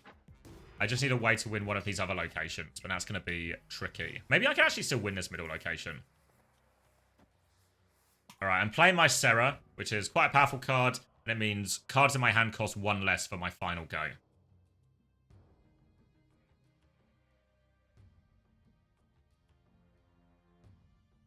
It's not a spectator sport. It's like it's in the nice little game category, I think. Yeah, I mean, stream sniping would be horrendous here. Okay, so I'm gonna win this left-hand side because Shang-Chi, if they've got more than 10 power, Shang-Chi just fucking smashes them in the face and they die. Ooh. What you can also do is snap. So this is, you can't see it here. Can I move my camera a little bit? There we go. If I just put my camera up here, maybe. So you can sort of see it. Chat's in the way and hard to move because it's like a stream elements thing. But wait, if I do that, I do that, I do that. I think that's the most. Oh wait, no, on reveal doesn't happen. Hold on. I do that, I do that, I do that. I think that's my best move. So I'm going to win this left location because Shang-Chi's going to kill all of this. I'm going to put +4 here, which is really beatable for him. But I'm also going to make a play for this third one. So I'm making a play for all 3. I just need to win 2. You can also snap in this game. So you see this thing on the right? This can go up to 8. If you snap... Originally, a game is for 2 ranked points, basically. Like 2 SR. But what you can do is you can snap up to 8. Oh, he's going to kill a lot of my cards. That might help me a little bit, actually. Yeah, I think I'm winning this. Shang-Chi's going to kill 3. So I win this one by a country mile. I win this side as well. I've actually smoked him. I should have snapped. So there's a bit of art to it as well as playing the game. In terms of, can you play the right cards and get a better score? You also need to play the snap. The gambling part of it. The snapping. Let me see if I can move this. Oh, thank you, Red Eyes. Let me see if I can move this chat for you as well. There we go. Then you can see a little bit more what's going on too. Thank you, Red Eyes. Welcome back, though. All right, so 4 points, and we're ranking up. So as you can see, is every 10 levels you go up a tier, and then each level within a tier has 7. You need 7 to go up. Can we pred on my next round? Yeah, we'll have to be quick though. Oh wait, did I win the last game? The answer was no, right? Yeah, I've hit Infinite before, but this would have been ages ago back when I played when I was on London. I need someone to remember if I won or lost this game. The previous Preds are still open. Will I win? Which game was this for? Lost Jib, right? We did lose Jib. Was that the quick play? That was a loss. Okay, yeah. Alright, and then... Will I win? We'll just put 30 seconds on this. So you got to be quick if you want it.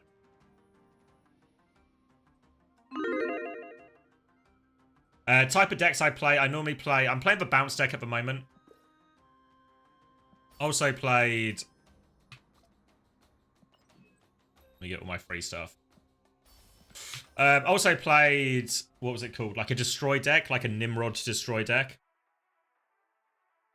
With the Nimrod destroy, I found it a little bit boring because it was just, you just sort of play for one combo, and then if your combo goes off, cool, your combo goes off.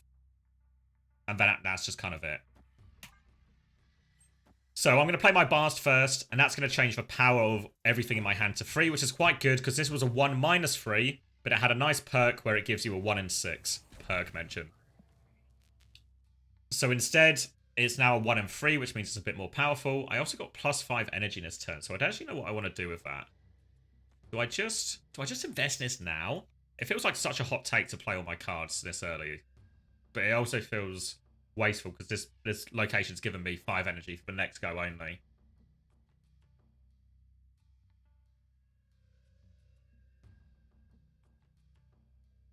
I wouldn't play it. Fuck. I know, it's like too early. I should just do that then. It just feels wasteful. Because, yeah, he's got a lot out here. It's a shame I didn't have the Sarah or something. Sarah, however you say it. Otherwise, I would have just played that immediately. And I'd be laughing all the way to the bank. I really need, like, my Collector or Angela. My Collector and Angela are cards I want to play early. Right now, I draw the Sarah. They're cards I want to play early, because then I can power them up across the future turns. Pred's paid instantly. I think you're just tweaking. The first one, Sarah. I can't remember what the first one I said was. Sarah? I think it reads more like Sarah. Alright. I've really got my cards in a pretty shit order, actually.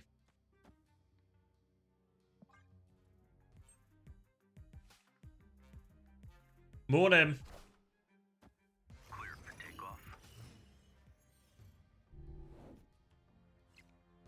See, what I really want is like my Angela, my Bishop, my Collector early on.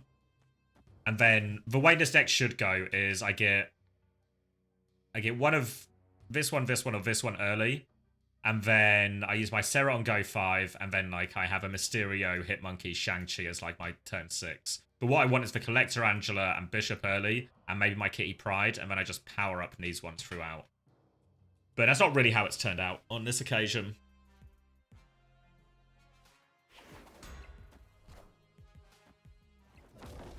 Also, it doesn't feel like he's going to have anything that's going to be that. Part of this deck's strength is Shang-Chi is just so good if you play it in the right area. But unfortunately, I don't know if it's even worth playing my Shang-Chi, because it only kills stuff if it's got more than 10 power.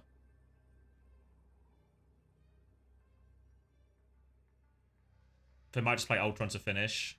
Yeah. What is Ultron again? Is it like 8 power? I think maybe I just do, I do that. What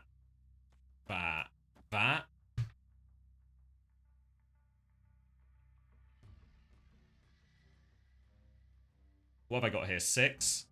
That'll be 9.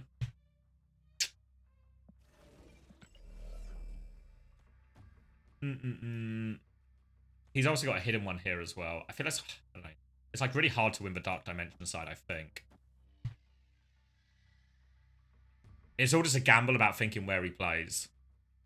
It's a 6-8. Okay. Yeah, so the Shang-Chi doesn't actually help me in this situation, I don't think. Because it's only the blue marble giving it a +1.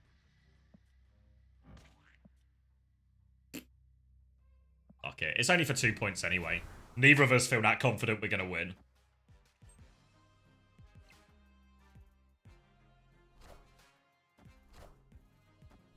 So I think left side is okay. I just need to snatch one of these in the middle. I've got a draw in the middle right now, but I'm expecting an Ultron. Oh, it's going to get buffed up again. Doctor Doom. I lose middle. I win left. What's this, 9? Oh, I've done it. I've done it.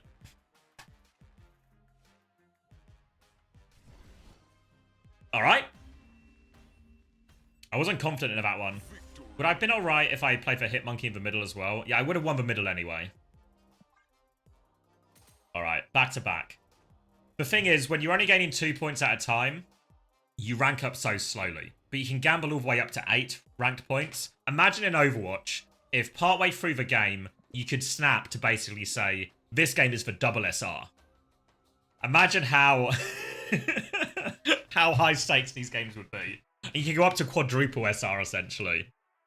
I'm so confident we're going to win this fucking game. I'm doubling down. You get people leaving so quickly. You get it, especially at this. It's not so bad at this SR, but when I was ranking up, when you're around like the middle ranks, I guess the sort of Diamond Master equivalent, if you snap early, people are so fucking... People are... What's the word? Do I want to bass this early? Maybe. Maybe I'll just do this.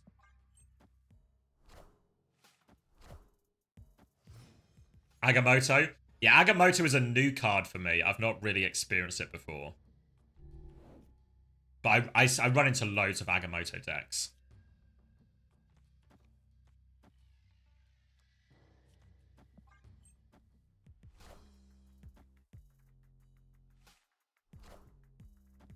Come on, piggy. So Spider-Ham turns one into a pig. It turns Agamotto into a pig, but... I always forget what Agamotto does exactly, but it's... I think... everything he does happens at the start of the game. What do I even want to do here? Do I just play the beast?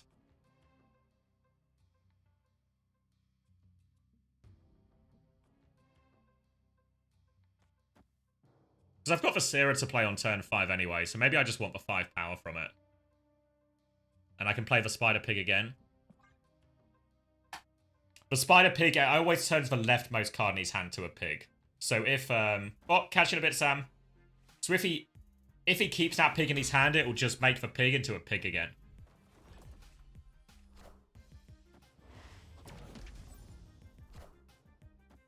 All right, so this is why it's called bounce. It's bounce it back to my hand. Okay, and now this has worked out because now it's a bit of a better time to play the Bast. So I do that. That. I'm just going to turn it into a pig again, but I think that's probably really fine. I might as well play it here and get the... because it's all going to... I'm going to get plenty of space to work with. And then I'll lose a bit of power on my Sarah, but... Sarah. Agamotto shuffles 4 spells into the deck, which have different effects like giving... Oh, yeah. Yeah, so yeah, turning him to a pig doesn't actually help. Oh, he has played it, though. So I can Shang-Chi this on last go. And I get to... Oh, I actually missed what I turned into a pig. What did I turn into a pig? Any pig watchers? Alright, and then I'll do that and I'll get the extra 5 power. Zabu? Ah. Low value, but... Alright, what I really want now is to draw Hitmonkey. 1 in 4 chance of drawing Hitmonkey. All systems go. It does help. Oh, okay. That's good. Alright, so I can win middle. It's just about where I think is best to invest my... Oh, I got Hitmonkey. Alright, so I win that one. And then it's just Hitmonkey. It's just where I think is best to play it. Because do I gamble that he's going to play everything back to building? So I just do this. And even though it feels bad to lose Baxter because he gets +4 at other locations, I just win these by quite a lot. Because this will be what? 1, 2, 3, 4. So that'll be 12. Wait, that'll be 8, 11. 11, 14, 19. And he's already got 13 there with the +4.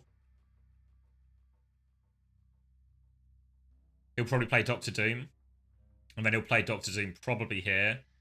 And then he'll go up to what? 19 here as well? And what will he be here? 8? Does it actually... Is it actually easier for me to... No, he'll go up to 8 plus 5. 13. And if I do this, I'll be on 14. I think it's better this way around. Let's find out. Nobody's snapping.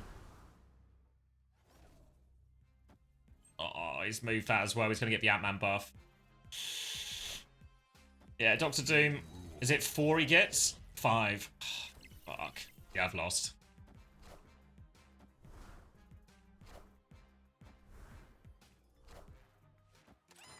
Ah, yeah, maybe I should have seen that coming, actually, with the Ant-Man. Power must be controlled. that he was going to try and move to stack that. And then would I have beaten this anyway? 16, 19. Yeah, I would have won. I would have won.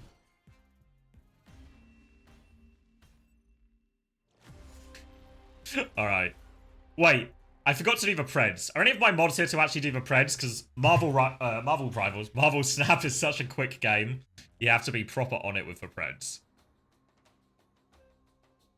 Was this Preds for the... I mean, I won the 2 previous games, right?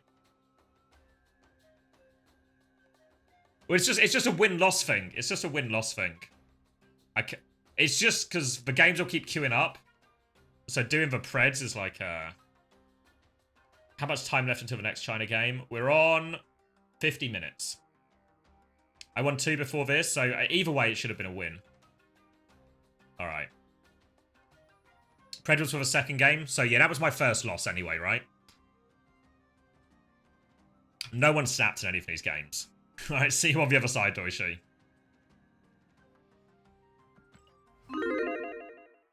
Alright.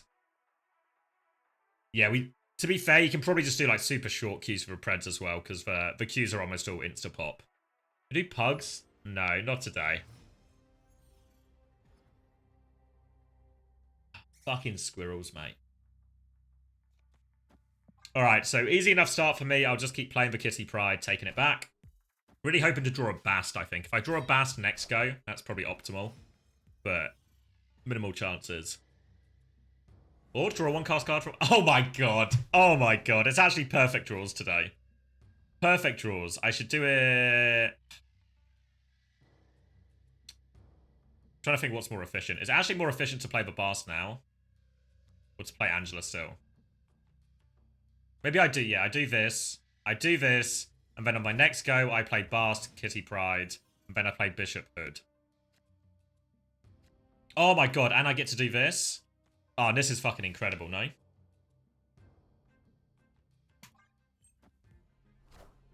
What did Blade discard? I was also reading chat. Oh, he's playing a Hela deck. Minions. Wait, he's drawn Hela now! Oh, I'm snapping. Oh wait, is this good or bad? I can kill the Infinite Naught, yeah. I think this is still good for me.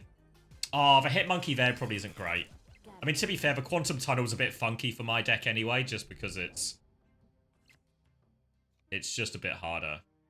What do I want to do here? Do I want to ham? Or do... I know I want... Because I want to have the 1/6 for my last go, I think. Or do I want to do this? I don't know if this is... It's like a gamble choice. Ham in tunnel, you think? I kind of want the 1/6 for the last go. The thing is with the tunnel... Oh, yeah, he's got powerful cards, though, right? So, okay, that's decent. That's a collector as well. It's not the end of the world. And then I just drop my Sarah here, I think. And then I'm gonna Shang-Chi into the tunnel. Ooh, a choice now, because I could Shang-Chi right or I could Shang-Chi left. I've got the pig again. So if I kill this, there's a risk though now that if I Shang-Chi here, I get Beast, and that'll just be 5 on this side and I'll lose it anyway. So, and it's a 50-50 gamble as well.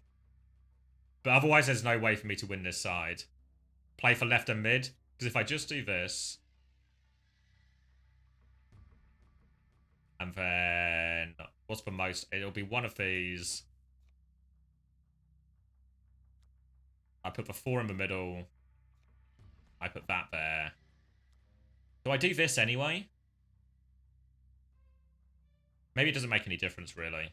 It'll just power my bishop up one end anyway, won't it? And it'll power my bishop up, and if my collector doesn't get returned to hand, it'll power my collector up as well.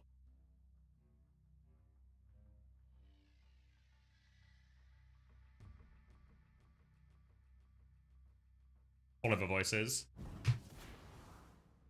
Yeah, so right, I've lost right side no matter what. Snap again, you can only snap once. Alright, so left is locked down. And then it's just a math game. So, yeah, I've just won.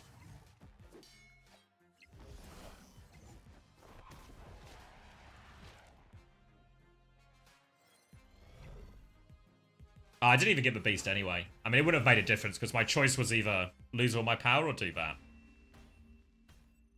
I'm surprised he didn't leave after Tunnel pulled out Header, especially because I snapped as well. Normally, if like something, especially with Ham, if my Ham hits something good, normally people will just fucking insta-leave. Because if you insta-leave, if you'll retreat, you only lose 1 point instead of 2. So it's quite minimal D ranking. So people can be... I don't care as much. I'm just happy to... I'm happy to play. Try and clutch it out in a lot of situations. Unless I know it's like 99% loss. But people are also quite happy. Lots of people are a lot more protective of their ranks.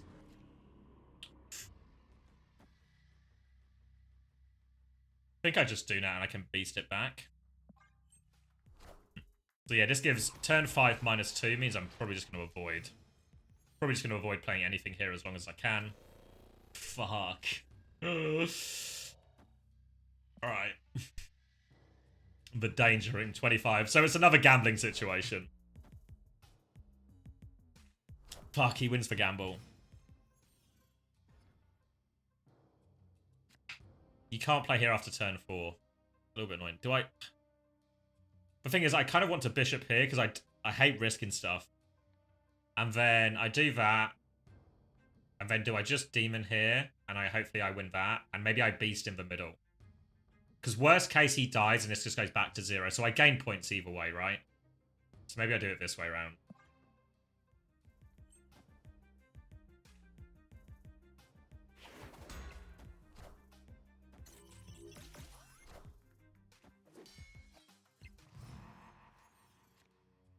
You'd play for left and right. Or do I just want to...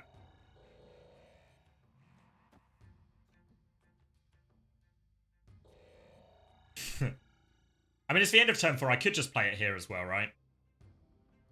And then just play everything for... I'd kind of have to cop that my Sarah goes down to 5-3. Maybe that's okay. China's got a weird meta. You're right. It's a little bit strange, isn't it, Oren? Alright, so I think my worry here more than anything is that I've overcommitted to right side now. So I'm going to win right side by an absolute mile. Getting the Iron Man is good. So I'm going to win right side by an absolute mile.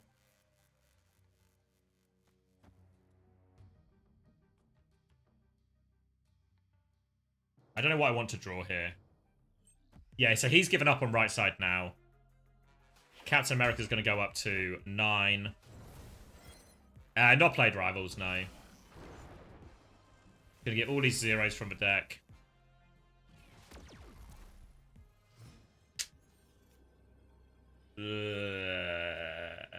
He gets to go first, which is good.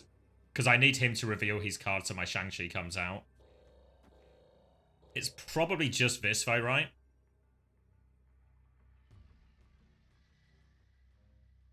Yeah, it's probably just this.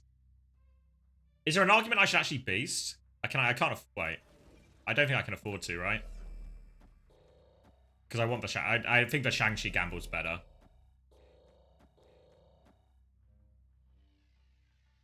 Alright, let's see. Hoping he plays something big on the left here. Oh!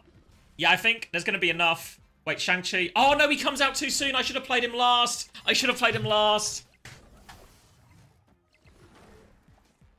Fuck.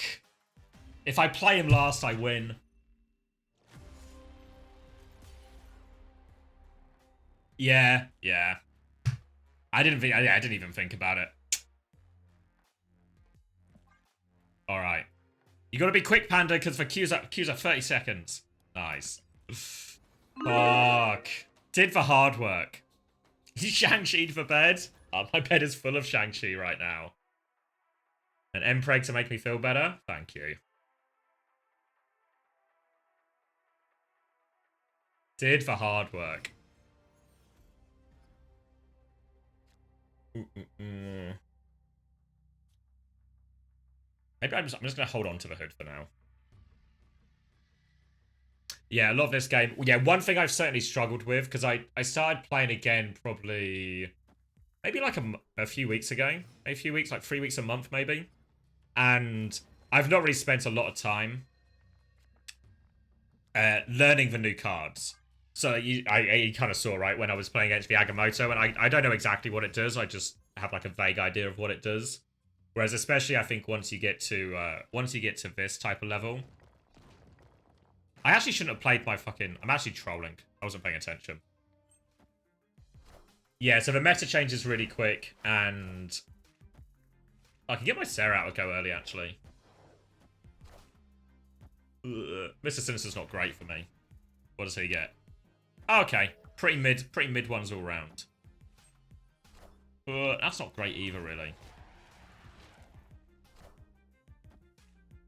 But yeah, so a lot of the cards I just don't know what I do. But I think especially once you get to, I guess, like down towards the upper end of ranks, it's a lot of just same as any card game, knowing what you're playing against and reading what the opponent wants to do.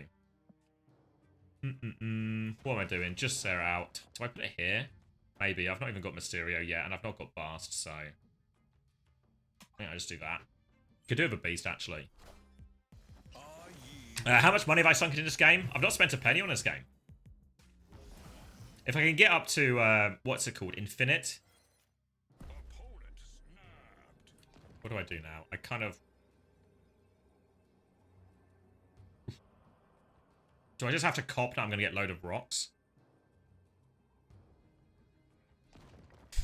Cop the rocks? It's so bad to cop this many rocks. But I don't want to fill any of the locations in case I get a Mysterio. Yeah, once again in... I don't know what time we're at now.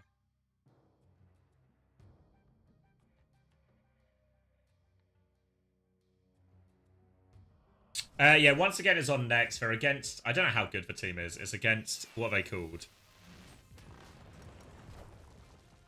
I'll just bring it up. Ooh. That's not helpful. Hold on. I'll take my go in a second. Super Levi. So I don't know if they're against anyone real. Oh, this is an ugly fucking hand now, isn't it? This is an ugly fucking hand.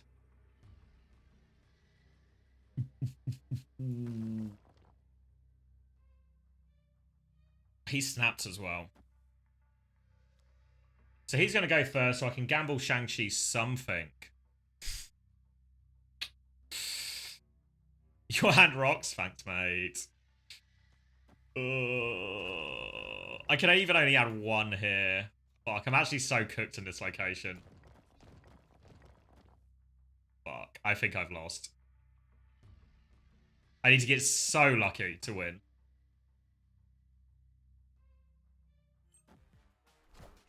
Alright.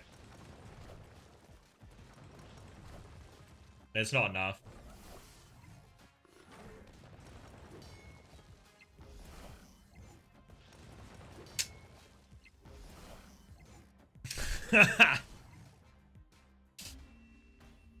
Fuck. Is that... What a low-scoring game this was. Is that... It's my fault for playing the Angela there. I think that's where I fucked up, really. Fuck, we're going back down.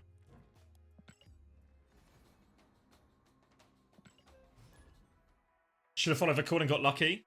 Exactly. So when's the Nano Blade and Lucio beat? No ults in this game.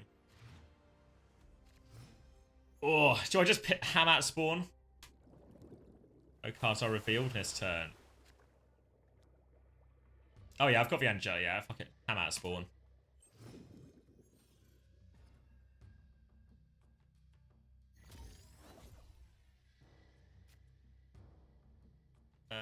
This way?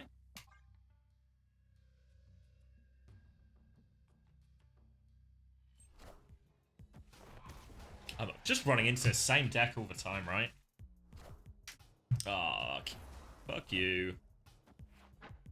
For Carnage? That's actually pretty decent.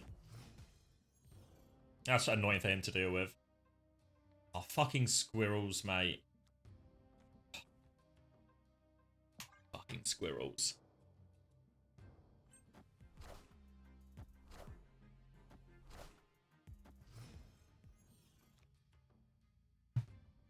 The Kitty Pride draw is actually really good. I do that.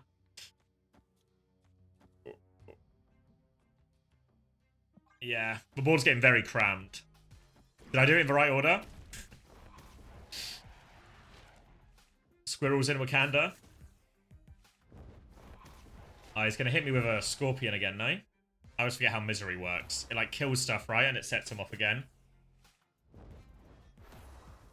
Fuck.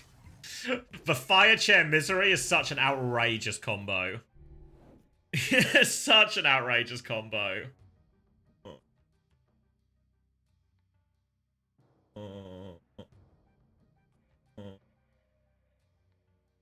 Do I need to cop the hood?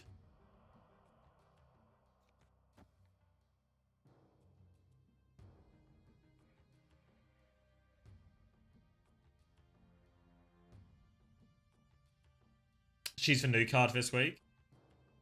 What does the hood do? Is it puts a 1/6 in my hand. But obviously the downside is I have to play a 1/3. And board space is really tight. Because you're only allowed 4 cards in each location. The problem is... Because I don't have Sarah, I also can't play Shang-Chi and Hit Monkey on the next go. Do I just do that? If we draw Mysterio, I want to keep... The problem is if we draw Mysterio, then I've used that.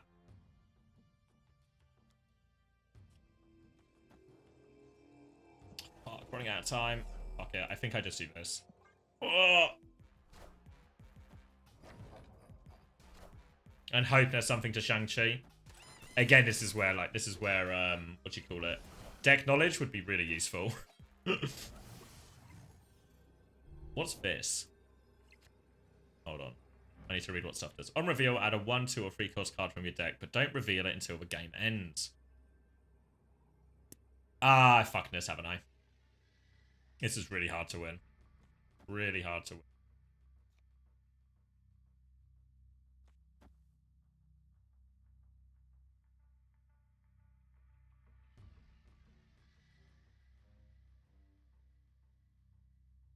I'd leave. That's only for 2 points. And just play. Oh, fuck. Fuck. Oh, okay. Oh, fucking hazmat. Alright, lost left. Wait, gonna draw middle.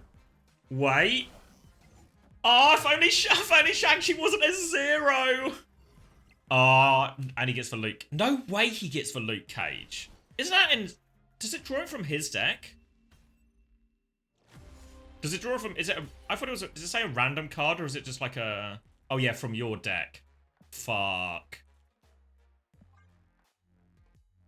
Yeah. I wasn't sure. If it was just a random one, at first I thought it was like completely random, then he got like the most insane draw ever. But if it's from his deck. Especially because he's played so many cards as well.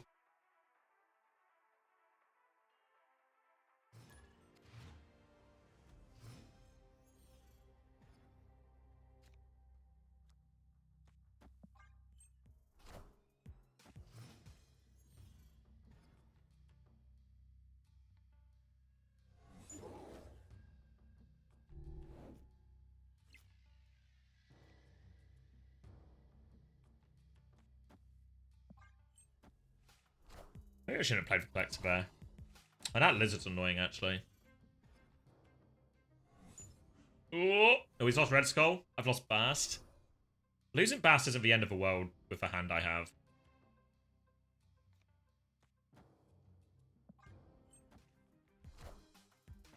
Ooh, Sauron. Come on, Ham. Our vision's pretty decent. Don't hate it. I can always Shang-Chi middle as well. Then I can Sarah.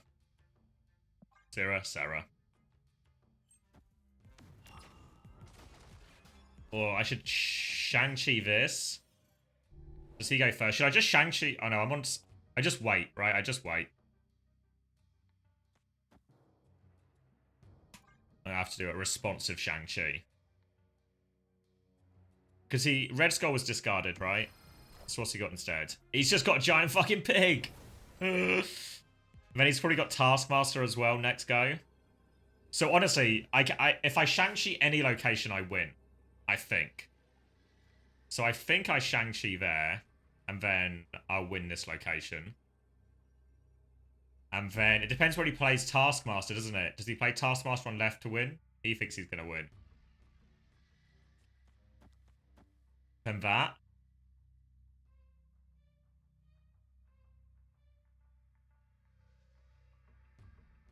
If he Taskmasters in middle, he will go up to 30. I'll lose. Do I make a bit of a gamble play? And then I do... Oh, no, I can't. Oh, fuck it, because it's one cost, I can't play it there. Fuck. Can I play any...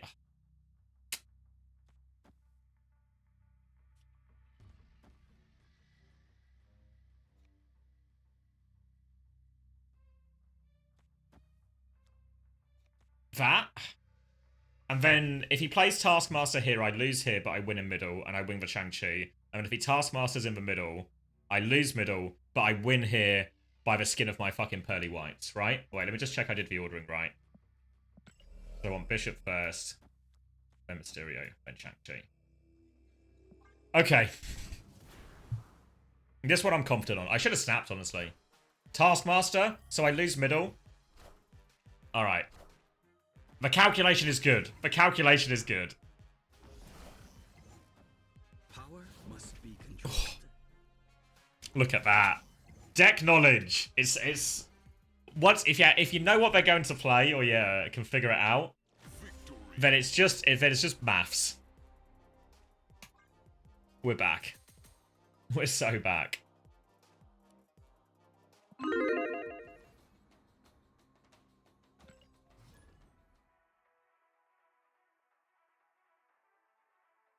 Math sucks.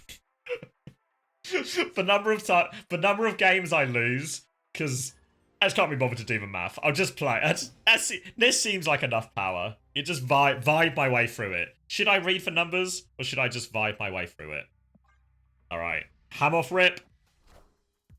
What are we hamming? Venom? That's pretty good. Fuck it, I'm gonna snap. Let's play more aggressive.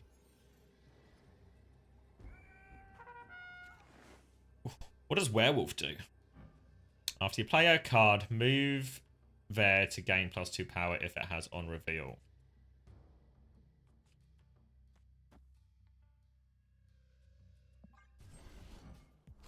So after you play a card, move there to gain +. Oh, okay, so it will move to an on reveal location, so I have to be careful if I use the Werewolf that he doesn't fuck me up. Like block stuff. I want to blast. Oh, I'll do that. Yeah. Are you queued for Overwatch? I haven't changed the game category. Yeah, I don't know. Well, it's still kind of an Overwatch stream. This is a this is like a playing queue situation.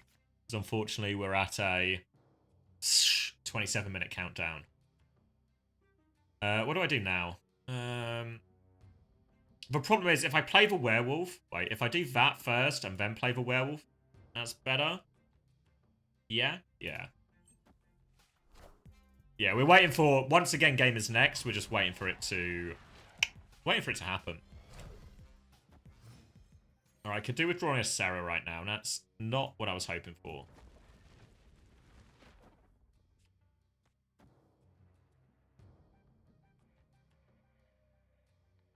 Alright, none of those have on reveal, so should be okay.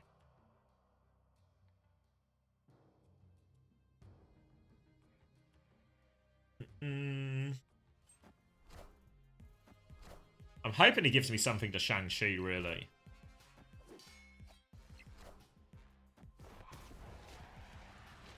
So he's got a 1/6 that he can definitely play. Oh, what does Fenris Wolf do? Resurrect your opponent's highest power discarded or strike. Well, this is a whole lot of nothing, isn't it?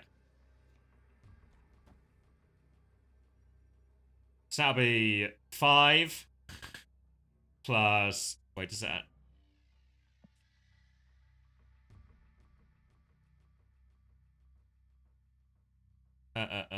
Hold on. It's math time. So that'll be 5, and then I'm gonna play... Wait, hold on. then I'm going to play 1, 2, 3. Sabby. Just enough to win there. A little bit to win there. That's probably my max score across the board. I've snapped already. Let's see.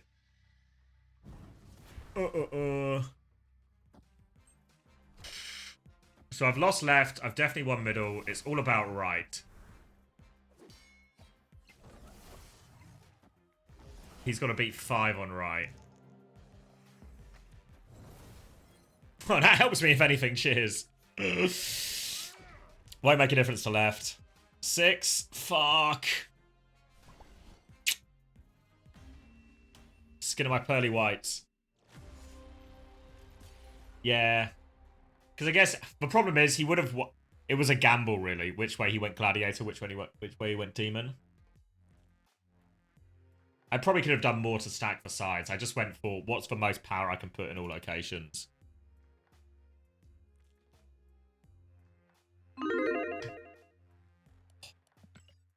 Yeah, I can put the China streak. Let me do that while I'm thinking about it.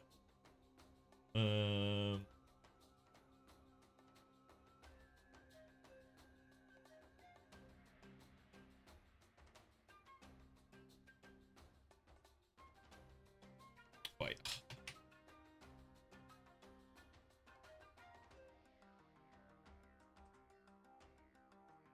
Right, I've got the right layer. Put that there. Then I do that. Piece of shit. Because the OBS layers are on top of each other. Where is it? VLC stream. VLC stream.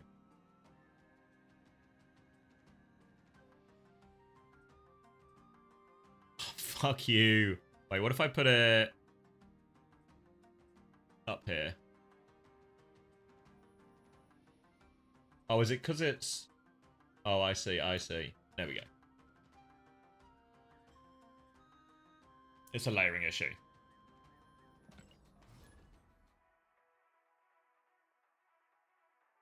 That means I think I can put it... If I put it down here and then still do that, we should be good.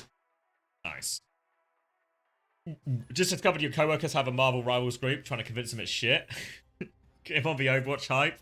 We'll increase the player base one by one.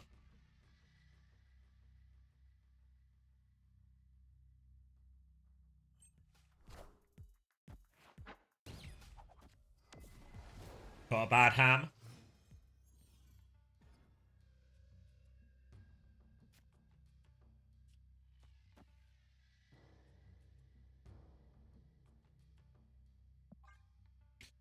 Big save for Jin.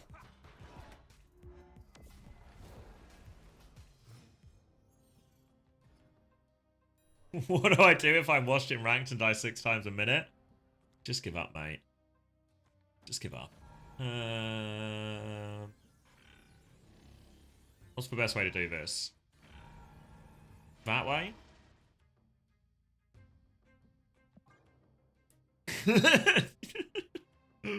Unless you happen to be on a Chinese team called Never Give Up, I'd give up immediately.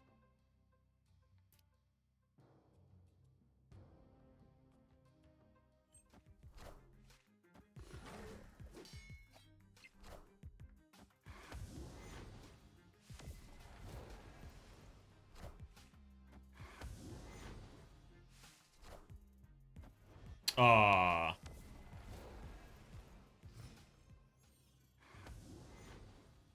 I played those in the wrong order as well.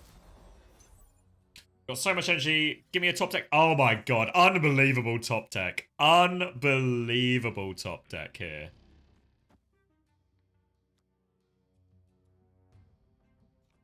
But I think I actually want to save this though. So I can get more for my bishop. Need a rock here. Fuck.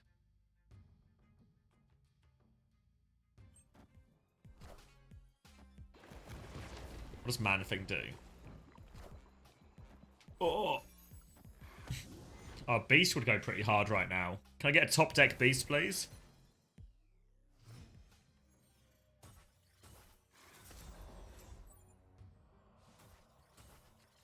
Fuck. What am I doing? That.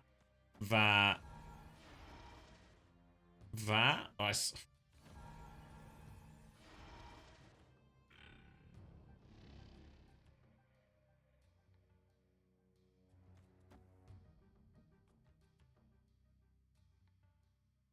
I think I still want to save my energy. What have I walked in on? We're playing Marble Snap while we wait for the once again game to start.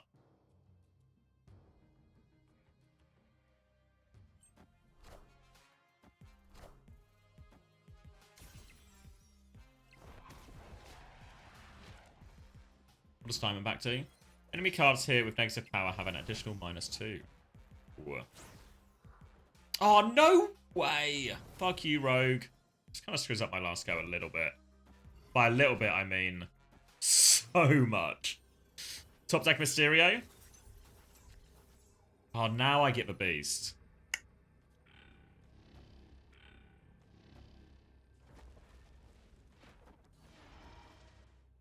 How many do I play? That'll be 1, 2, 3. So that'll be 5. So that'll be 13. So I'd equalize that.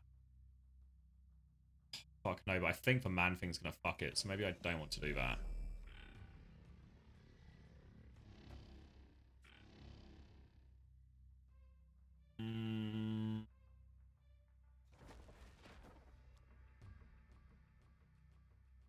He's gonna Hazmat or Ajax. Because the Hazmat just fucking... The Hazmat will kill me, I feel like.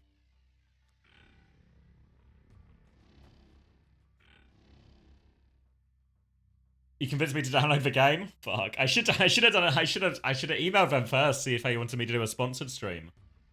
I've not played Nubby's Number Factory. Yeah, download the game first, then figure it out. That.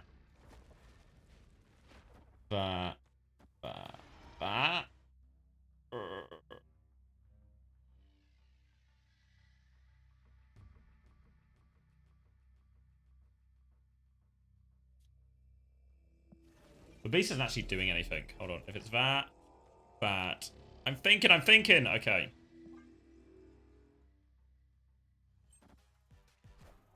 Oh, fuck. I mean, I wouldn't be able to Shang-Chi the Annihilation. Fuck. Oh my god. It's such an outrageous combo. I'm surprised he didn't snap, honestly.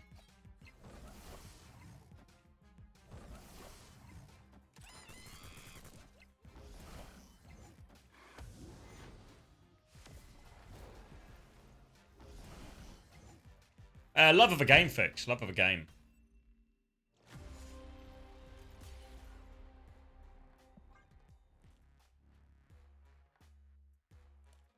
No rock, no glory. Fuck. Fane. Thanks, Fix. What have I got? I've completed some missions. Free stuff.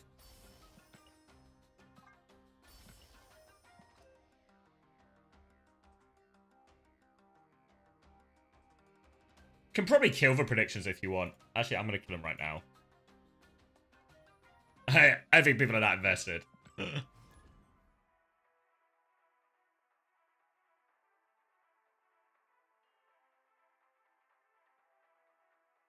Save you the hassle.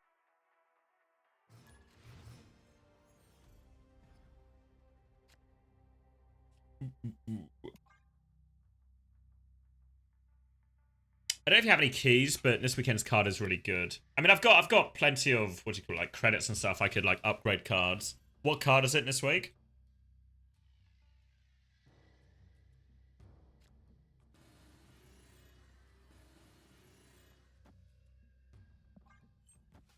Firehair. Oh, fuck. Yeah. The sort of card that fucks me up all the time. Cassandra Nova is really good for bounce if you want it. You're in your bounce deck. Yeah, my bounce deck is essentially... It's just the same when I played ages ago. But, same when I played ages ago. And when I played it ages ago, it was where Kitty Pryde, I think, was +2. Angela was +2 for her abilities as well. So it was actually so much stronger when I played it. But, oh, that's such a good Spider Ham. Thank you so much, Spider Ham. I'm in love with the Spider Ham. Honestly, that Goblin's not even too bad. Honestly, I'm so happy about the Spider Ham, I don't even care. Yeah, we'll have a look at cards after this one. Do I do it this way around?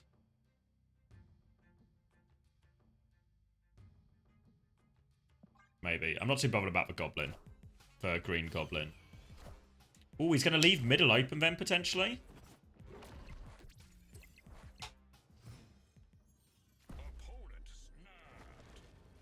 He's snapping.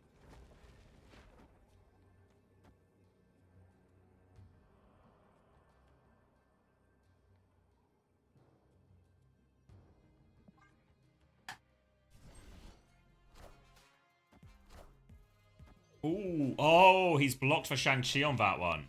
This guy's so scared of Shang-Chi. Alright, and I can't hit monkey there either now. So I have to hit monkey here.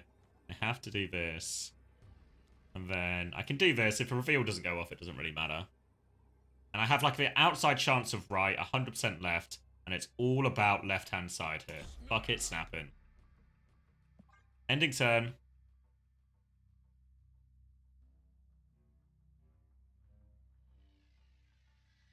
All about what he plays on the left-hand side.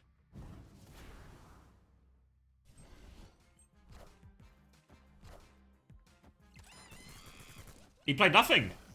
This guy's in no way I'm so close on the left-hand side and he plays nothing. Impossibleness James guy is really at this rank. James is a fraud. Post it on Reddit. James is fucking washed. Victory.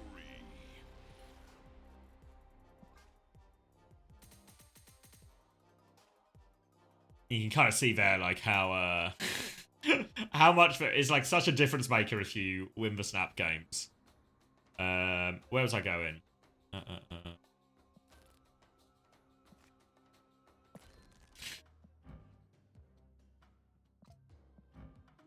Which cards can I upgrade? Wait, all at full infinity?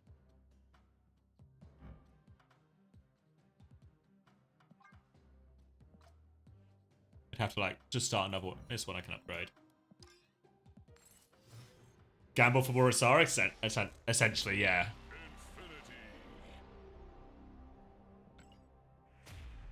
Am I close to a key?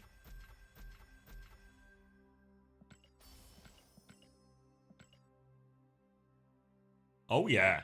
I run into these cards all the time.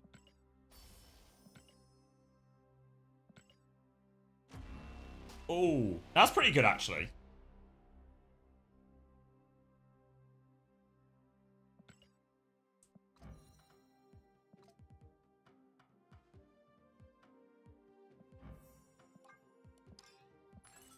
Oh, not paying for it. Grow up.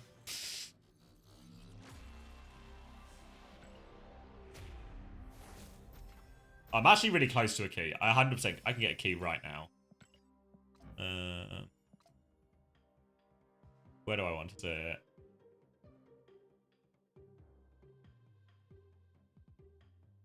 Oh, not quality. Upgradable.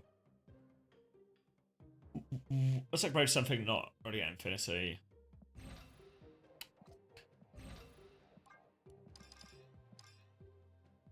That should get me over the line.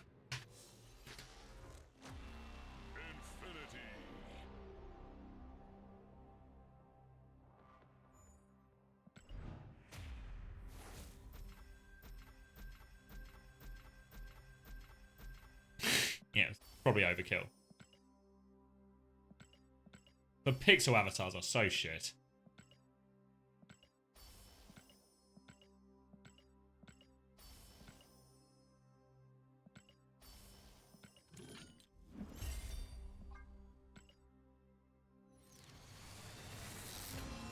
Alright, I'm happy with it. I'm happy with it.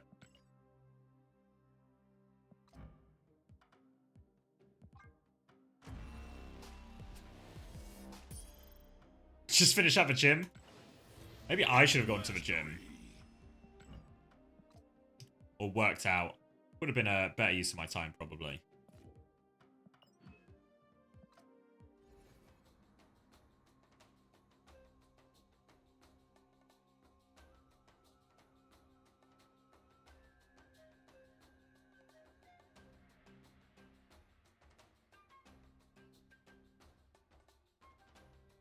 It's really good with Beast if you can get it on round 3 and Beast it round 4. And replay it round 5. 70-minute ab workout. Fuck. I mean, if you guys don't do ab workouts, do that Pamela Reef one. Your abs will fucking burn. I promise you.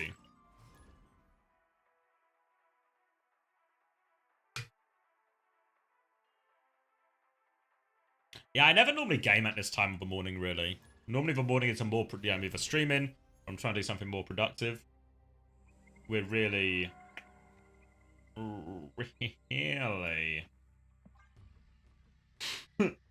having to do this early.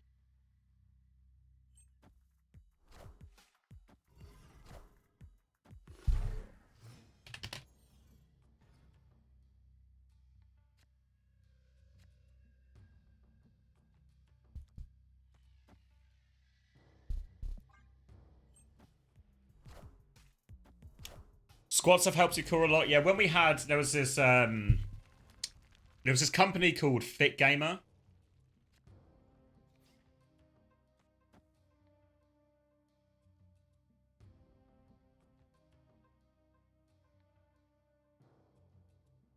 Fuck, I'm probably gonna lose. Yeah, I'm gonna go rock. There was this company called Fit Gamer that we had in London that would basically do us, would do workouts with us and a bunch of the other teams. Maybe I'm actually hoping. Fuck. My hand's like too full, really. I really need a beast. I need a beast and a Shang-Chi.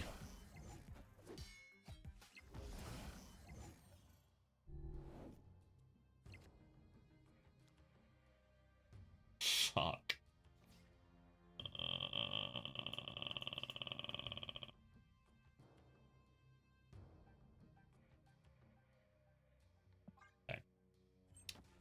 Okay. They would come and do workouts with us. Fuck.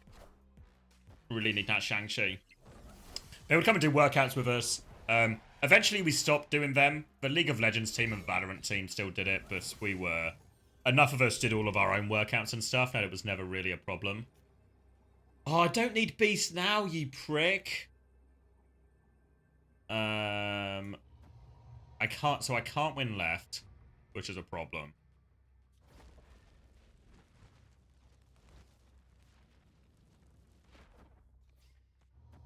Is that my max score? So that'd be 7. I think that's my max score. Thank you, Ahmed.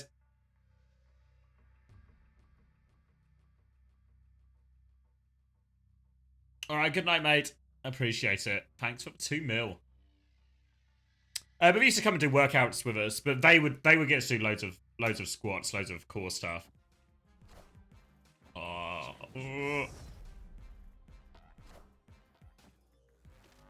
Yeah, it's not enough. I get 7. Maybe it is enough. Maybe I'm gonna snatch this one.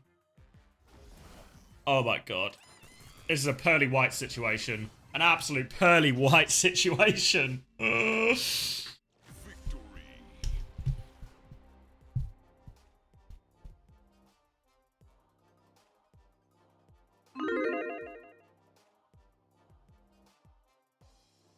What are we... Where's my VLC? 6 minutes? Okay.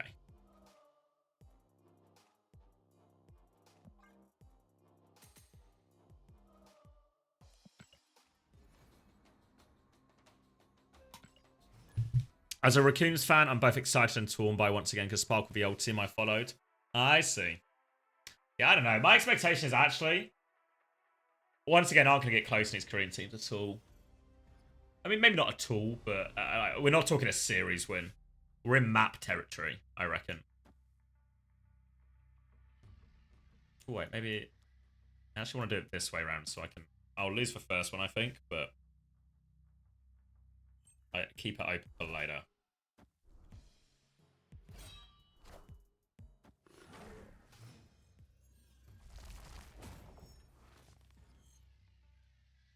Yeah, I've been on and off with it, Hemsy. On and off with it.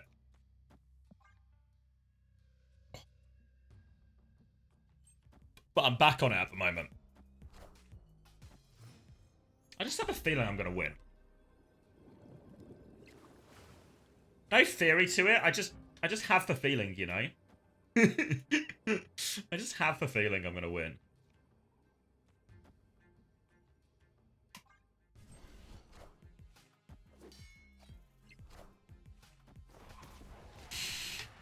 It's a no theory, where you don't think about the theory too much, you just go on vibe.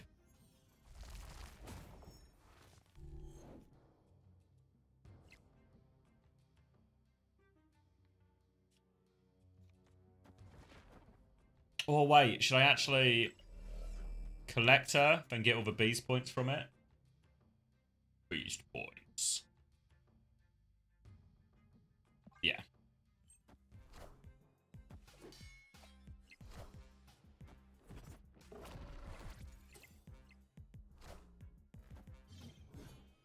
Yeah, honestly, I don't know what it is. I don't know how, maybe I'm a body language expert, right? But it just felt like he was no good for it. Like it wasn't going to happen. He's not played his, I might as well save that for like a bigger, okay, yeah. When does it start? It's like, we're like less than 10 minutes.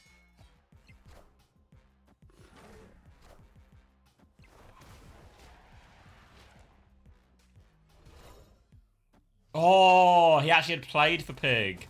I wasn't expecting him to play the Pig. I didn't realize we were in a play the Pig situation. Who goes first? I go first. So the Shang-Chi isn't worth a lot, but it's also just play the thing type angle.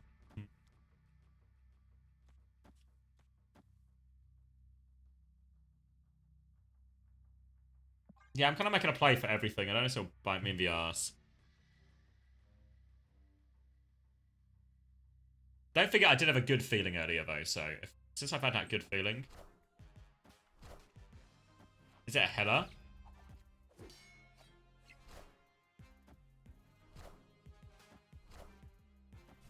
Oh. I mean, I was right, was I not? It was the Swarm. It's him playing the Swarm there. I was like, this guy's fucking stupid. CX, when you went to Stockholm last year, which airport was the best for you to fly from? You're trying to dox me at the airport? I can't remember where we went from. I feel like I went from Heathrow. But I think Chrissy and Bat went from Newcastle. Ooh. 2 minutes. Alright, quick one and done. Get my free stuff. Oh, I got so much free stuff.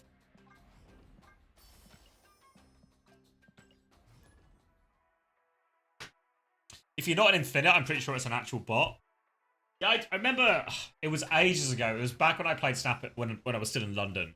I remember reading some stuff of people online about like saying they thought XYZ was a bot, or there was like bots at certain ranks basically to inflate and boost and stuff. But I have no idea how true that was.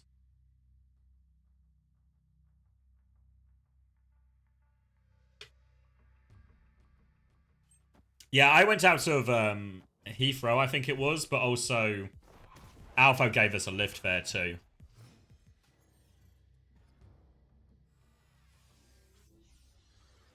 Did they ever say what the bots were for? Is it like purely a queue time thing?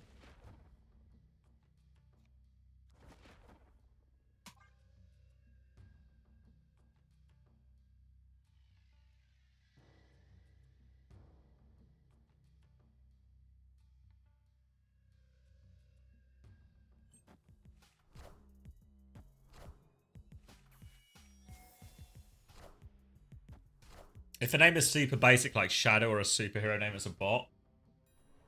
So you know when I was shit talking James, it's highly likely James just wasn't a real person, Ben. I press my profile. You're about.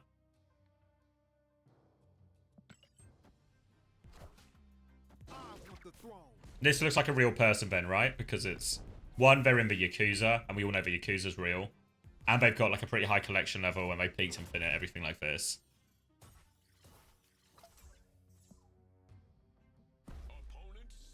Fuck, this guy's snapping as well. I looked away.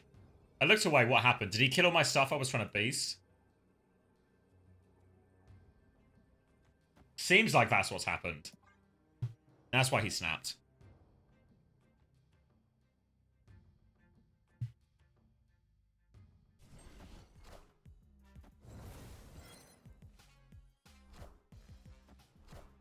Can I get a top deck Shang-Chi? Por favor. Top deck Bast. Do I gamble the ham? A little hamble? I need to hamble and get a top deck Shang-Chi. Oh, I need that Shang-Chi so bad. I need the Shang-Chi so bad. Bishop! I've lost.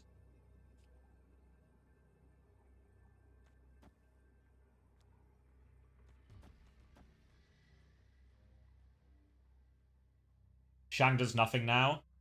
It would only do something because if he went first and he used some other destroy, and that one I'd have to sort of gamble on that. Yeah, I think I've lost.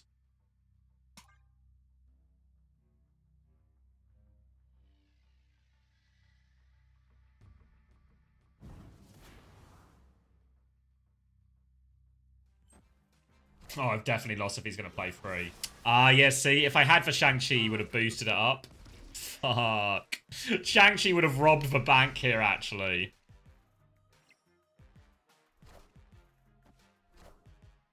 And then I would have had the...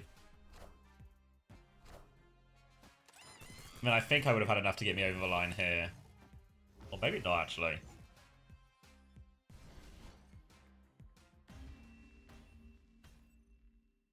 Yeah, I think I would have won on score difference. Soulstone stops, oh, does it? Hold on, where can I go? Add result. Thanos can't be destroyed. Is that new? I swear Soulstone used to do something else where it just gave -1 to the other side or something. This is what happens when you don't play a card game for a while. Everything's fucking different. They've changed all the cards and you don't know what's going on. I shouldn't have auto-queued. We're playing this one quickly. After turn 3, add Destroyer to the winning side. After you play a card here, destroy it. Alright, that's good for me, actually. Well, sort of good for me. I've got no way to really play in the middle now. I can maybe bait him into getting the Destroyer. Maybe I let him have the Destroyer and then I Shang-Chi. Oh, I skipped his Star-Lord too. Who's this guy? Cole Obsidian? You can only play in this where you have a 1-cost card. Okay. Add a Destroyer to the winning side. Okay, I don't give a Destroyer. Or do I try and cheese for Destroyer?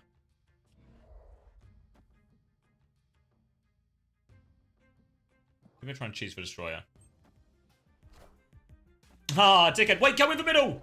No way it doesn't go in the middle. Ah, if it went in the middle there, that would have been beautiful. I can still Shang-Chi's Destroyer, though.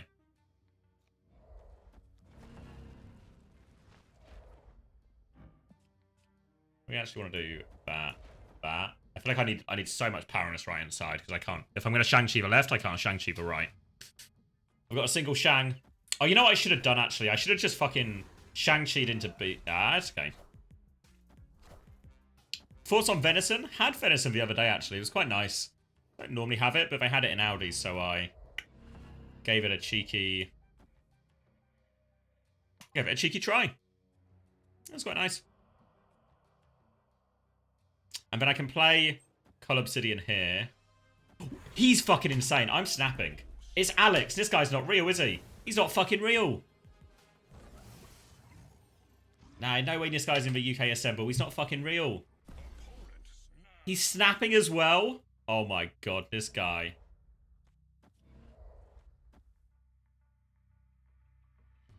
I can just do 3 back at 21. Yeah, I think... Yeah, he's just not real.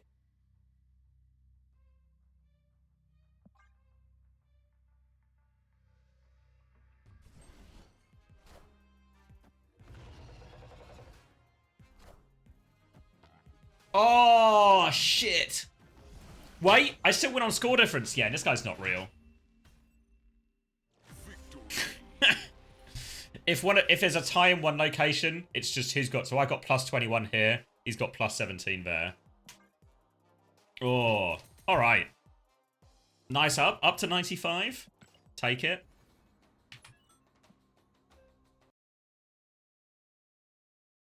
And then back to VLC. Just in time. Crank the music. I need to put everything back. Hold on. Oh my god, I've not got a lot of time to put everything back. The time pressure is real. Whoop.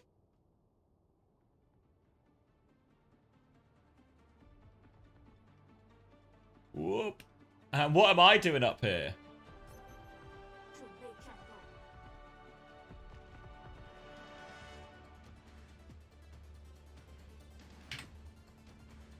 Alright, we locked in. Oh. Oh my god.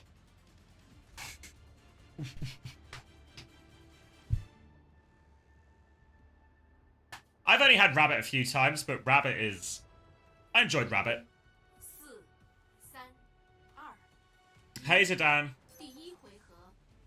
Oh my god. I feel like I'm out of it, you know? I feel like I'm out of it.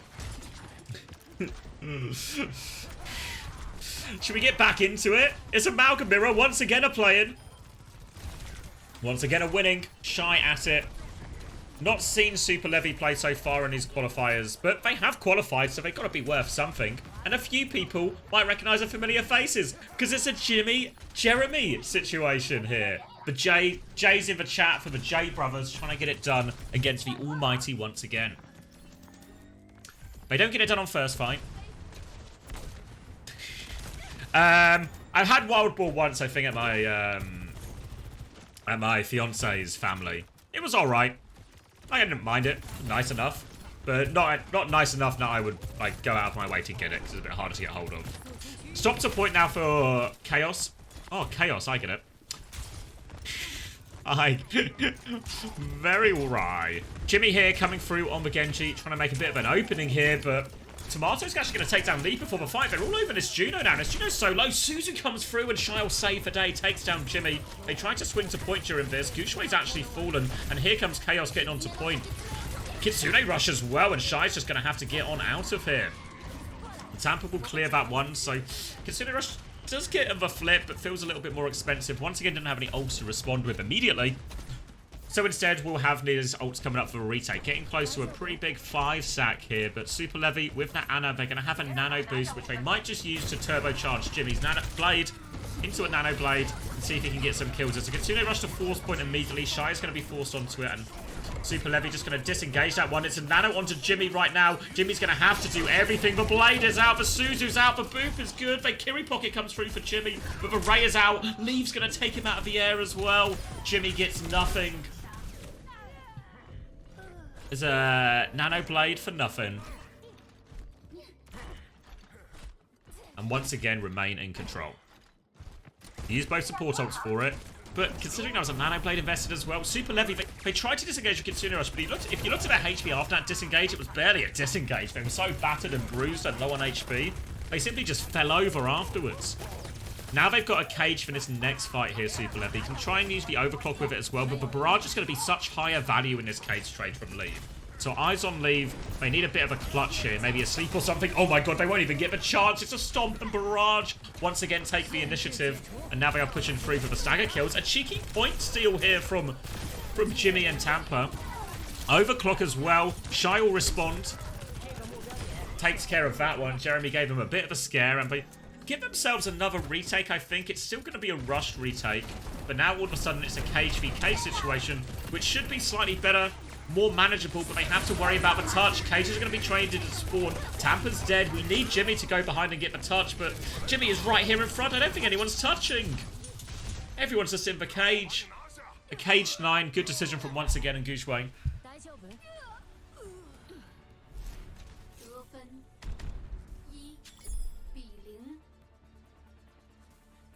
Yeah, I think there was C2 actually coming into it. I think it's just a typo.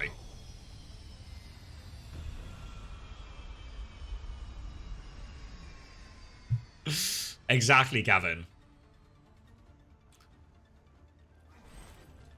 Who's number 1? Rock Esports are number 1.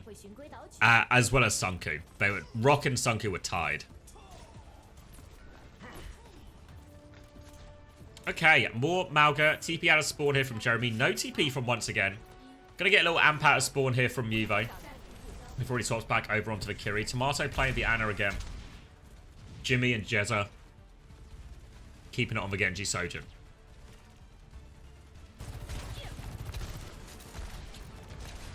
Taking a bit of space on the left here. Jimmy's going to have a hard time contesting that. You hear the deflect go out as well. Lever's going to make his way over to this right-hand side. They're trying to swing onto Jeremy. They force him to take a defensive position. But Guxue just beams him. Where's the pocket? Jeremy's just dead before the fight. Now all over it. Deflect has been forced onto Jimmy as well. So Jimmy can't get anything done. No aggressive plays. A very straightforward fight here for once again. They'll be able to kill this Malga a little bit later as well. And Kushti there. Jeremy just sort of dies out of nothing. Shouldn't be allowed to happen, really. Lever's going to put the early pressure on. Getting decently close to his third perk, or his second perk here, rather. We'll have a concussive implosion. Harassing him on the way in. Guxue forward as well. Leave getting some airtime. Above the bell right now. Wants to try and catch the Juno on the roof. Tampa's going to fly straight into that one. Leave doesn't find any directs, though. You see full pocket here from Mew. Playing Leave's angle. They want to keep hold of this side area. They're not really contesting it at all. You'd expect Jimmy to maybe try and contest this Pharaoh a little bit or clear it out. So Leave is going to be shooting for free this entire time. Now Shy holding down the right-hand side. Guxue with the stomp chase here. Chaos is being forced back. Leave is going to follow Guxue in there to double up.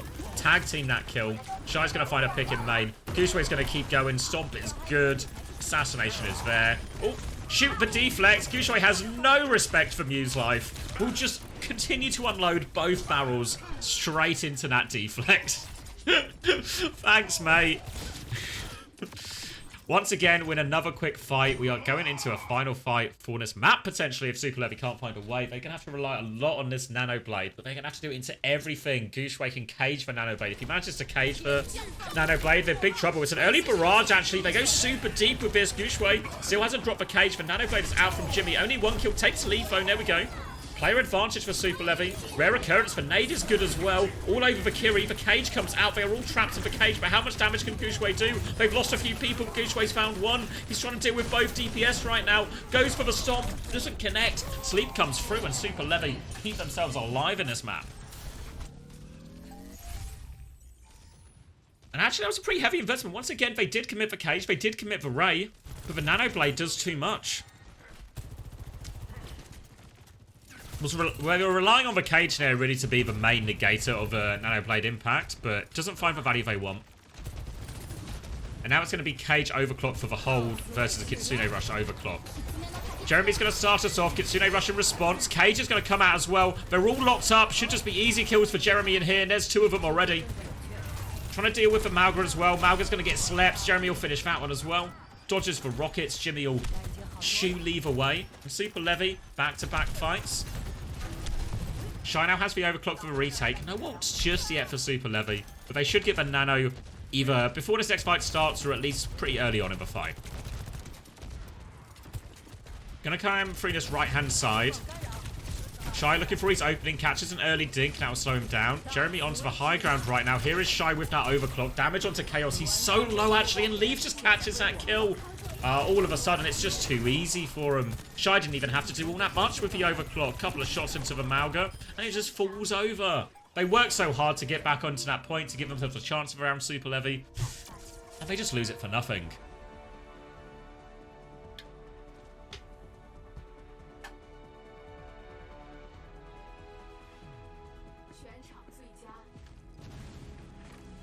Leave play of the game. Versus for Nanoblade. Oh. Seems pretty casual, doesn't it? Pretty casual. Little Nanoblade shutdown into backline kill. All just sort of comes to you if you're good enough, I guess.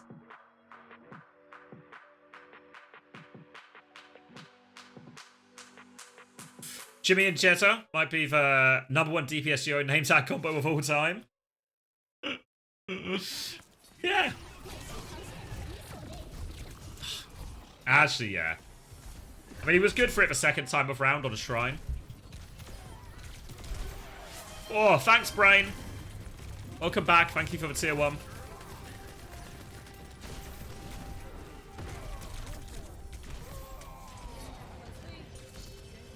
I just want to see the standings or schedule for qualifiers. If you type !bracket, that'll tell you the bracket for these qualifiers and where we are currently.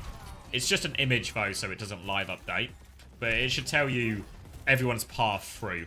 Obviously, 8 teams get out of this top 16 qualifier and enter the OWCS regular season. But that should give you an idea of what the teams are working with. Or what teams you're working with, rather.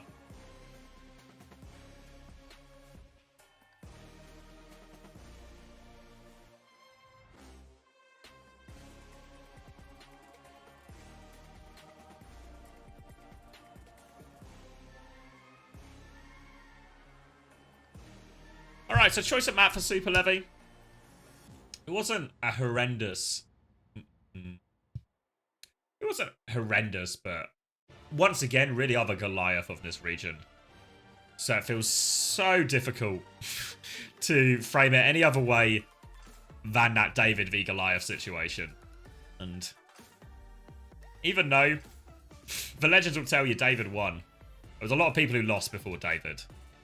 So currently, China are Davidless, but we do have a Jimmy and a Jeremy.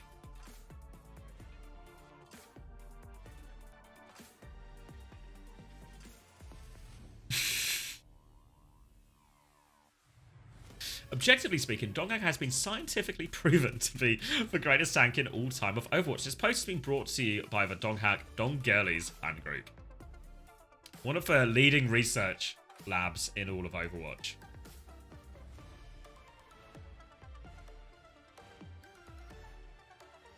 To Rock play against once again tomorrow? No, I think it just ends after today. It's just over. It's just over and then we do a regular season next week.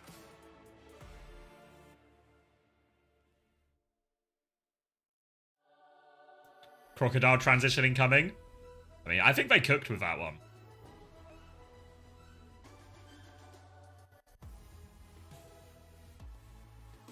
Oh, a Preeter in. Really? Oh. Oh, with Leave as well, so Shy out. So they're going to play something slightly different here then. Presumably some kind of double flex DPS.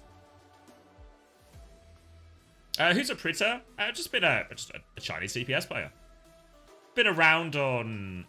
like bit parts on some like half decent teams, but nothing major. But obviously, if once again want to bring you in as the third DPS player, it's seems like a pretty good endorsement.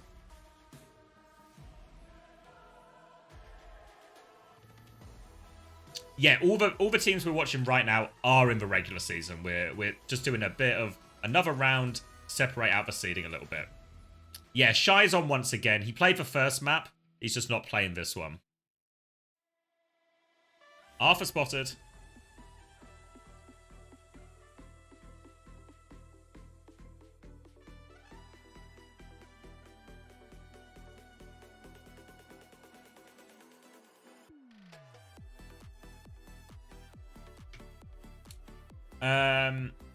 Yeah, I mean, with the someone merit stuff, I wouldn't even say it's a rumor. I think it's a step below a rumor. It's a theory. Because a rumor implies there's a source and some kind of inside intel. I don't think there isn't anything like that. I think it's just a theory. Not another theory. Guys, it is a theory. What else would you describe it as? There is a source. I was the source. You weren't the source. It came to someone in a dream? Surely he doesn't need to know in a dream. He'll just know. Speculation? You call it speculation. Who's the most likely coming out of China, as in to the major? Once again, easily. Crocodile Transition. Followed by, I want to say Team CC at the moment. No evidence. Okay, hypothesis. That's fair. That's a truly scientific word. Do I think they can beat Peps? Yeah, they can beat Peps. Yeah. Is Mew worse than Lengsa? I don't know.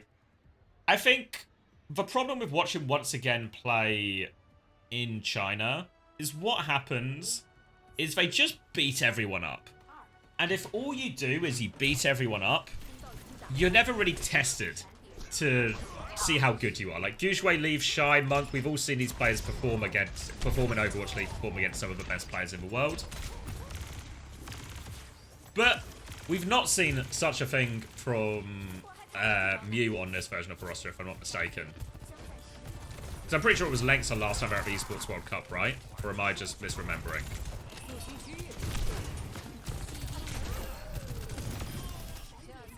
Surely they scrim Korean teams? But we don't get to watch those games, so we can't really pass much of a judgment on it. Seems like a Pritza coming in has changed absolutely nothing. We'll just be playing at Sojin as well. Yeah, but how do you want me to power rank them scrimming Korean teams? It's like irrelevant information. You know? Like, yeah, they're playing scrims though. Oh, you're right, I should rank them higher. I didn't realise they were scrimming. Yeah, exactly. That's the most damning one, I think, Tad. But like the losing to Hajik Dan, that's the most damning result. Like if you're having to reference results that happened like almost 2 years ago or like a year ago, they're not super relevant.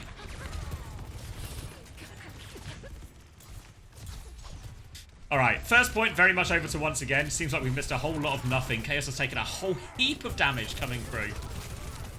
He's burnt that cardiac overdrive as well, so he's so low, and Leve's just going to clean up all of these kills. They're just winning the spam fights by a country mile. Country mile mentioned. Chase through. Onto Guxue will catch him, but doesn't change it. All the cleanup. Tomato actually kills Monk in all of this. Monk is furious. Why is my team so shit, he says. How do they let me trade in a 1v5? Zooming out now, looks like we're going towards point D. Ult advantage for once again, just about. Getting a few of these a little bit quicker. Cage with both support ops to follow up. A barrage to throw in there as well.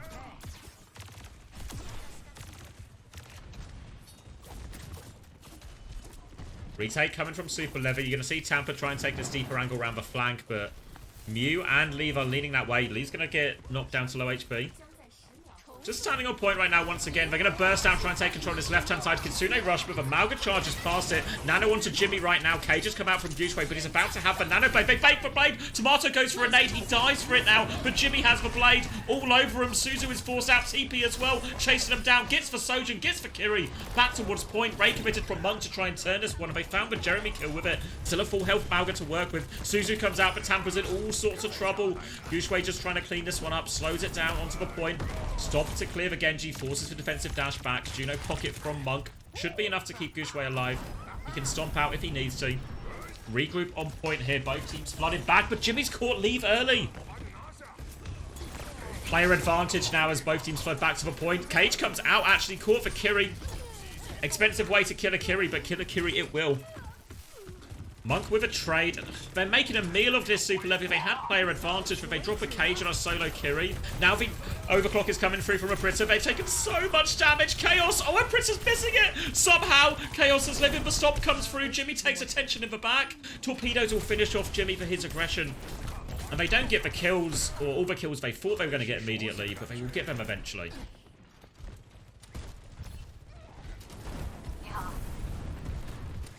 Now, once again, wanting to fight forward, trying to catch Jeremy. Guxue will catch Jeremy as well. Roaming around, finding kills, looks for the stomp. Counterpin attempted from Chaos, but misses, but he's still just dead. All of once again are swinging with Guxue here. They're bullied back to spawn. This is going to be a very quick second point of Surabasa here for once again. The touch is out of a question. And it looks like we're going to point E potentially.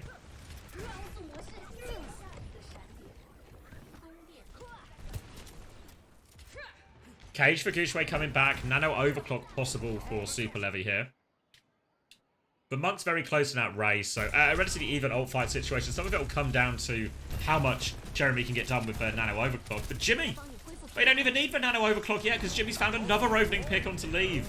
All of a sudden, we didn't see him contesting Leave too much on Nepal. Leave was kind of free to do a lot of what he wanted to do. But here, Jimmy has got his number. Back-to-back opening picks on Leave for Jimmy. And this means they can take control of a point. We see Leave on the left-hand side trying to get an angle to clear Chaos right now. Chaos is going to avoid that. It's a cage round, but here's the Nano overclock. Gushue trying to tank it all. The cage has been killed. The Farah's been killed. Only 2 for 2 trade, though. Aprita's trying to deal with this Genji, has cleared him away. Malgas are still mirrored on point. The blade comes through now from Jimmy all over him. The stomp is good. Jimmy gets caught by that one, but still gets the kill. They've lost Tomato. The cage comes out from Chaos, but he needs to get all the kills himself. He can't get the kills himself. And Super Levy invests everything, and they can't convert it. The cage trade, and then they just get the Nano overclock in there, but there's too much. The stomp is really big and all that to minimize the Nano overclock value. Retake now, we see Leave and Mew on the left-hand side. But we're going to go aggressive with this Barrage. Lands immediately, just about finds the Juno. Bit of help from Monk's torpedoes. Now onto the Malga. Nice, clean, efficient fight here for once again. And we are in last fight territory. As Leave is going to take... have a bit of a spot bother there, only shooting the lamppost. Jimmy, on the other hand, was shooting the backline. He got 2 trades out of that. And Tomato even trades Leave as well. So this is a great chance for Super Levy to get back into this. Aprita has the overclock to slow him down, but player advantage is Levy's advantage right now. The slam comes in, catches Gushue as well. Cardiac overdrive to be traded. A chance to get the deflex in here, but they're just going to shoot and clear Gushue. Aprita responds with the overclock damage onto the Malga. Looking for something high value, finds something more high value. Doesn't get the pocket through, will get traded. Jimmy has got Leave low as well. And Jimmy's making some magic happen here, but they've lost Chaos on point. They need more magic, Jimmy! Ray comes out on point, and that should just seal the deal. And there's even a cage if they need it. They don't. They'll drop it anyway. And once again, good for a second map.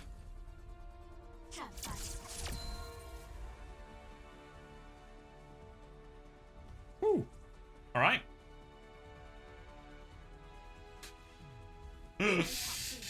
Okay.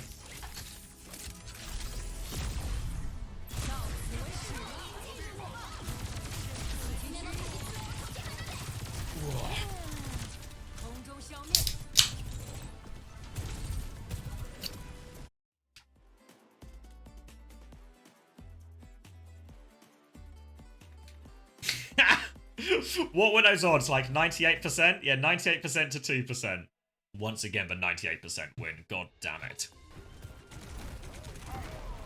Jimmy and Jeremy, you're not the first person to say it, Raddy. You won't be the last, but you are all correct.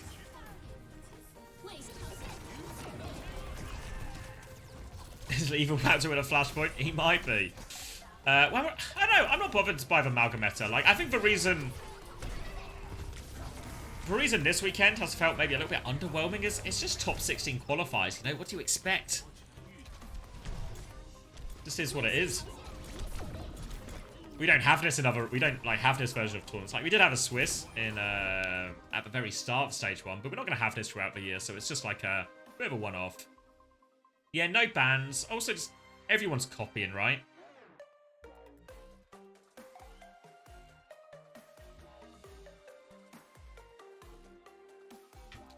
Is it kind of boring? I don't know. Like, I'm not bored by it. And also, you say we have these Malgametas. On what fucking basis do we have these Malgametas? Like, because EMEA played it? But we've seen plenty of other comps from a load of the other teams going to the LAN, no?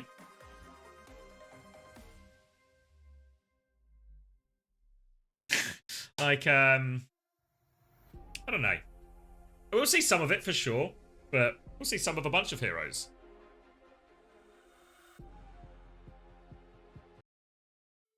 Oh. Did it just freeze or did I just lose audio? Oh no, it was a song change.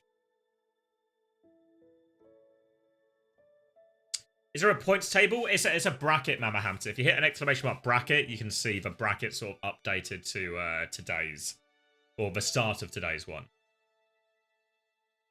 Malga meta equals when teams play Malga. I know. Like, I don't know. I'm personally sick and tired of people complaining about Malga. I don't think it's boring. And right now, I don't think we're even seeing too much of it. I think anyone who's just complained about these Malga, they're not watching the games. Is this weekend's Overwatch an argument against it? No. But the comps wouldn't change it, right? We're just seeing a lot of one-sided games. We're just seeing a lot of one-sided games. So whatever the comp is, we watched a dive mirror on Dorado before. Was it exciting? Not really.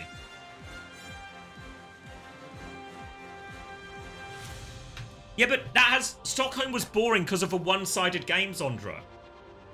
You can't blame, like, I think it's like, you take the conclusion, and then you're misassigning the causation here.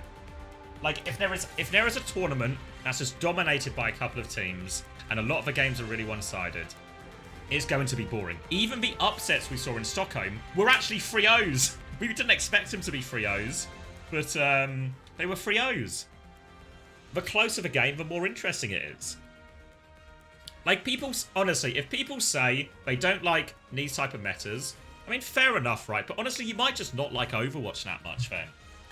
Like, people complain about these 10 ult fights, but are you telling me, hand on fucking heart, that when we watch a dive mirror, and there is an overclock, and then a nano, both teams use nano on backlines, and there's a fucking overclock, maybe a nano blade is thrown in there as well, 2 primals are going off, and there's 2 rallies. Now, you can fucking see everything and understand it, but when there's 2 Malgas who drop 2 cages, it's impossible to see what's going on.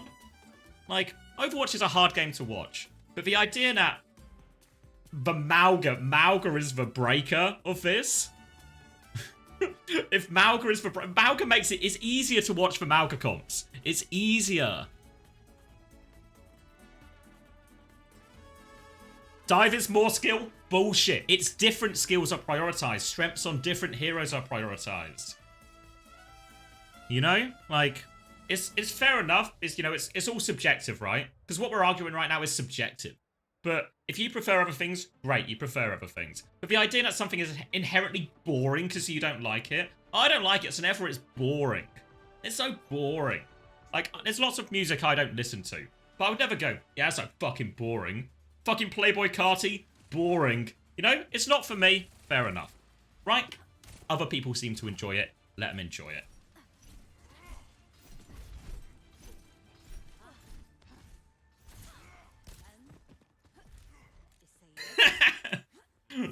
I don't like country music. Yeah, you can just not like something. But I think when you start calling stuff boring, well, you're just saying something subjective.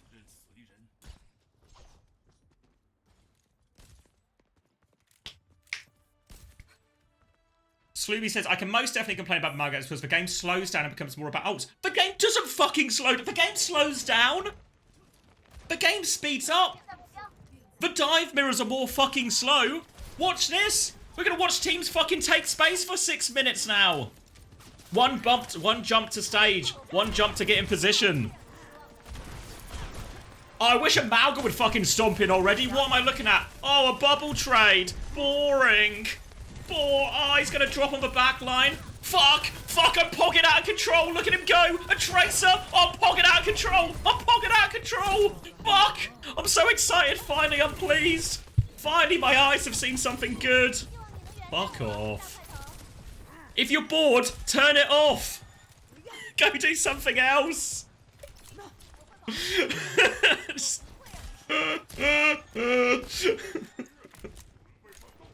Don't come in here. Waste my fucking time with Malga metas. Boring. Go do something else if you're so bored. It's your life. It's your life, mate. Here we go. Dive in from Jimmy. Apriti with a double pulse bomb. And Super Levi continue to get held at spawn.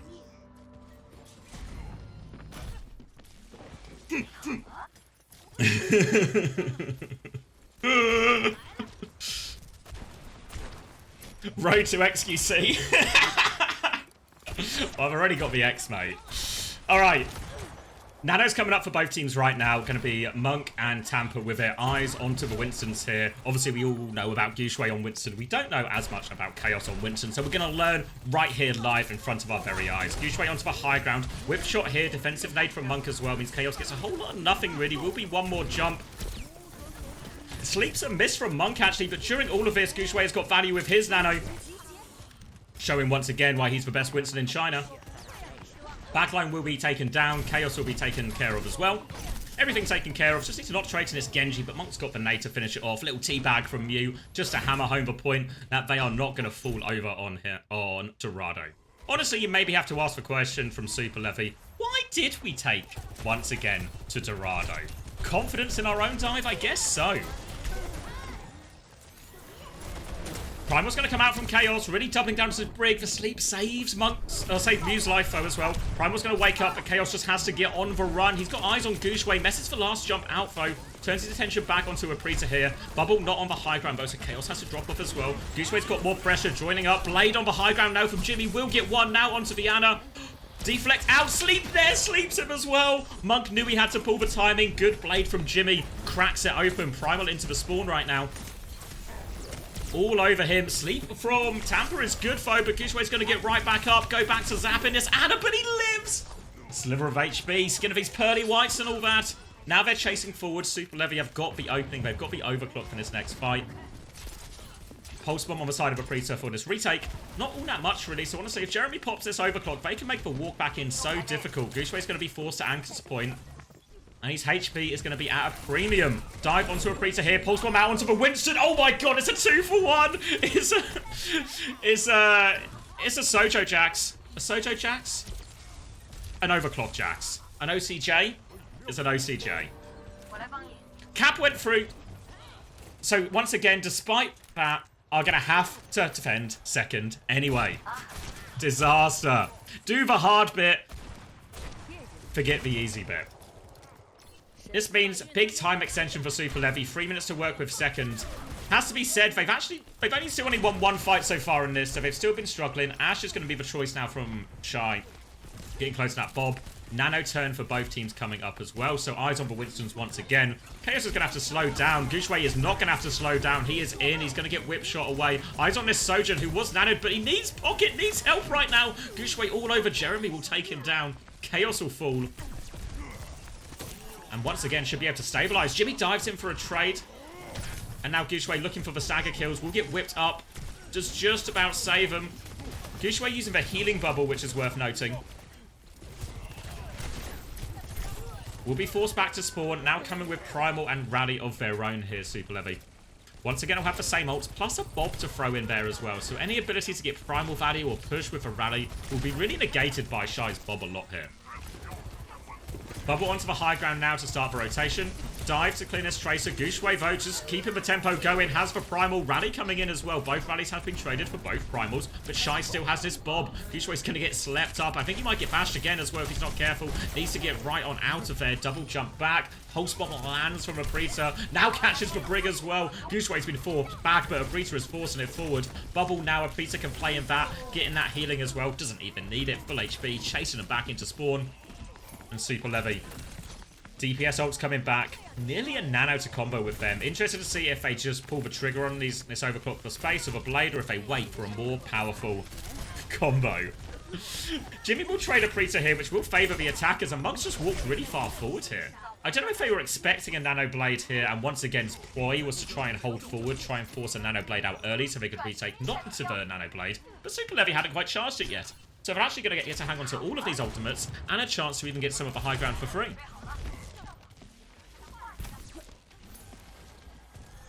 Shy will swing out, but Chaos is already at that choke. Nade's going to come up. Staying on the low ground for now. Anti is good onto Jeremy, so an easy one jump. One kill for Guxue. There go the DPS. No DPS ults in response. They're going to try and reset. They have to be careful about dying too late right now. The backline want to live, though. Tampa and the Brig are trying to live. They will be able to get all the way back out to spawn. Now, once again, they can hold close to force out these ults if they want. You see Guxue is diving in already. Pressure onto Jimmy. He's 1 HP. More pressure. Primal going. Blade is out. But what are we slashing at? Oh, a Tracer's behind us. Catches a bit of a break on that one, Jimmy. will slow down as he's trying to help his backline get out. He finally finds them. They were close all along. But no, Mew is good for 2 in the cleanup here. And Super Levi, they just couldn't seem to find anyone. Chaos has been dragged towards point. It's 5% off Primal. Will get this Primal and can stall it out. But oh boy, does he need help. He needs so much help right now. Just trying to clear a little bit of space. Live as long as he can. Will trigger the overtime once more. But I think that's all they wrote. And they will be hold on first point here.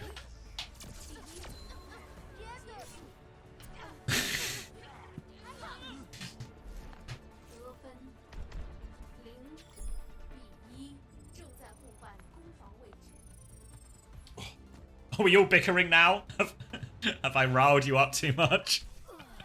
Should I just put the Marvel Snap back on?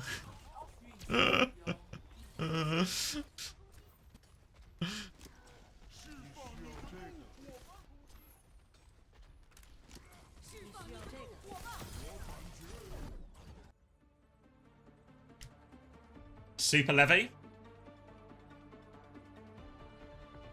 What's the... yeah, no hero bans at this stage. They will have hero bans from the regular season starting next week. Gushue takes the heal bubble in the dive mirror. Yeah, he has. He has. I'm a little bit surprised. I think Hambin did it as well on Gibraltar, if I remember correctly. I feel like most people are still taking the chain lightning. I mean, to be fair, like, a Preacher is, like, you know, tied up a hip to Gushue on all of these, so he's getting value out of it for his Tracer.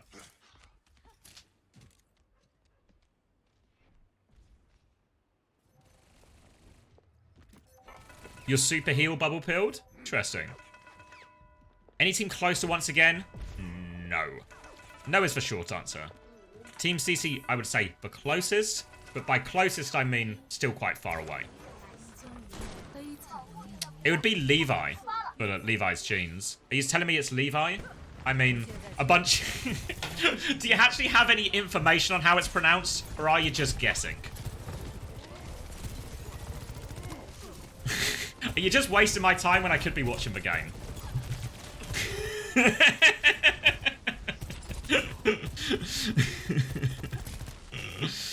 Alright, more of the Winston mirror here. Not a lot of time and distance to work with, but Jimmy and Jeremy, they're going to buy a little bit of time immediately.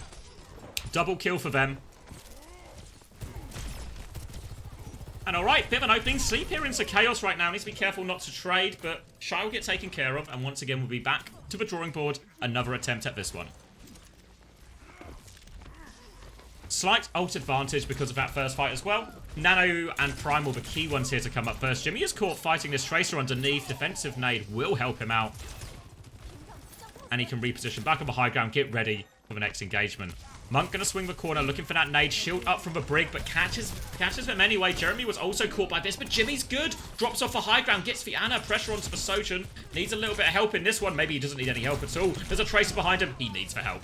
A Preacher has killed 2 of the players here on the floor. Chaos is still finding trades in the back line, but trades favour the attackers at this point, so once again should be able to get the payload moving, but they're going to invest here, actually. Nano onto Chaos to try and clear him out, but he's chasing a Tracer around. He's not going to have a lot of luck with this at all, I don't think. Okay, just get the Tracer. Has for Primal if he gets in trouble, and he's very much in for trouble right now. Commits for Primal. They're using a lot here just to keep this hold in this position. They need a bit of help. Chaos is going to get slept up. That means his chance to get a kill is bad. His chance to live is getting really hard as well. Anti onto him. Jimmy's going to drop in to try and save his life. I think somehow, some way. Super Levi, they've got him out of that one, and they're able to stabilize. Cost him a lot of ults now. So once again, they have their nano turn. Sleep onto a Preacher. Doesn't kill him though, as Shy and Gushue have just gone. Primal from Gushue to keep going as well. They had player advantage, but you never want to give up a snowball on Dorado from this position. Picard's moved a bit as well, so this retake is going to be pretty damn tricky for Super Levi.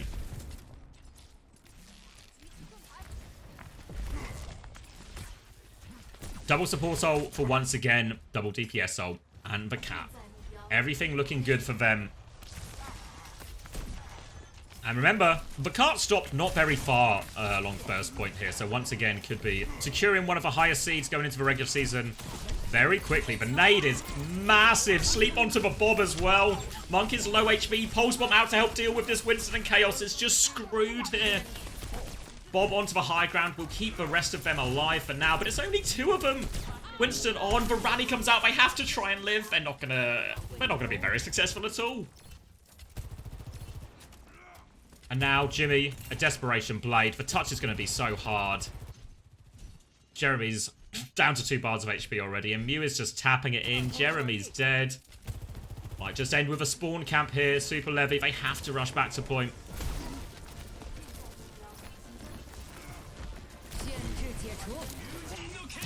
Blade, onto the point. He has to do everything. Rally in response to the Blade. He kills, actually he kills 2. He just needs 3 more. I also needed to touch. A valiant effort from Jimmy, doing about the most he could with that Blade. But it's not enough. It's not enough, and once again, we'll win the match 3-0. Gushway play of the game. And Jimmy, there was a couple of nice moments there for Jimmy in all of this. A lot of it, though, everything else felt pretty colossal in terms of the gap, right? Not last game of the day. We're actually... I was going to say flying through it, but I think that's a lie. Where's my bracket gone? You see this? Oh, wait, hold on.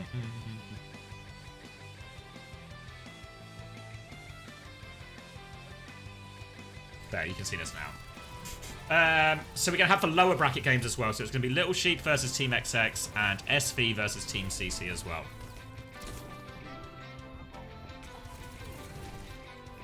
So rich from these Preds. I feel like it's an interest level of games.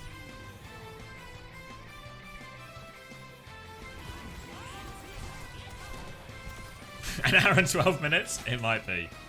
Who is the GOAT and why is it Jimmy? Just good for it, you know?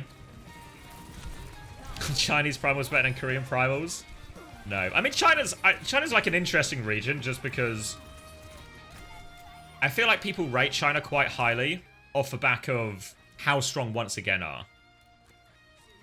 But I feel like they're the only team of big relevance. Like, Team CC look okay. But I still expect Team CC, Rock Esports, whichever one of them goes to the Hangzhou LAN, to be significantly below. Maybe not significantly, but to be below the EMEA and North America teams.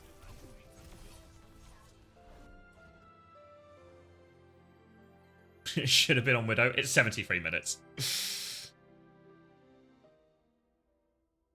There is one, yeah, exactly. So, like, Leave, Shy, and Gushwei are all world-class players. But feels like the exception, really. Because if you were to compare the best player in each role from each region, Gushwei, Shy, and Leave, even Monk, pretty good candidates. But if you were to compare the second ranked player from each one, then I think the drop-off is way more significant in China compared to any of the other major regions.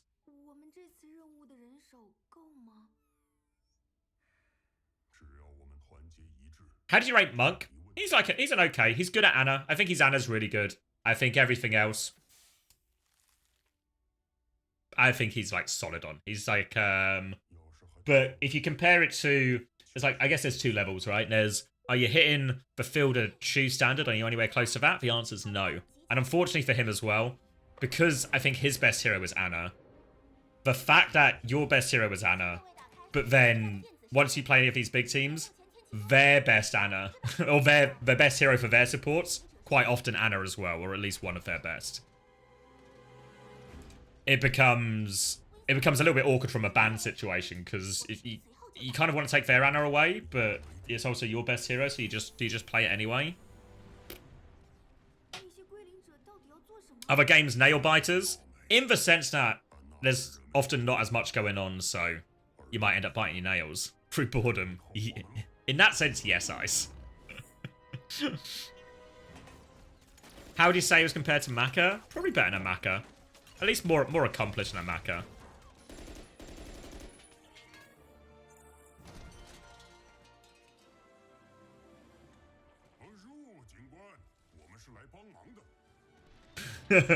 Well, I might grab another sandwich. Because we'll be in for a long run. And then we'll get our last game. Who are Team CC playing? Yeah, I don't recognise the logo either. They're playing SV. So we're either watching Little Sheep versus Team XX or Team CC versus SV. But I presume it's Little Sheep versus Team XX because this doesn't look like the Team CC logo, right? No, no Unter today.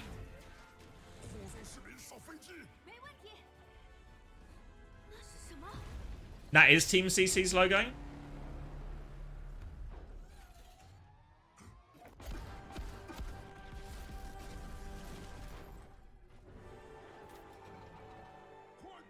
So Team CC versus SV. Oh, okay, yeah, it'll be versus SV then. Okay, then. Then we know what we're getting. Do you not see the two Cs? I actually don't, unfortunately.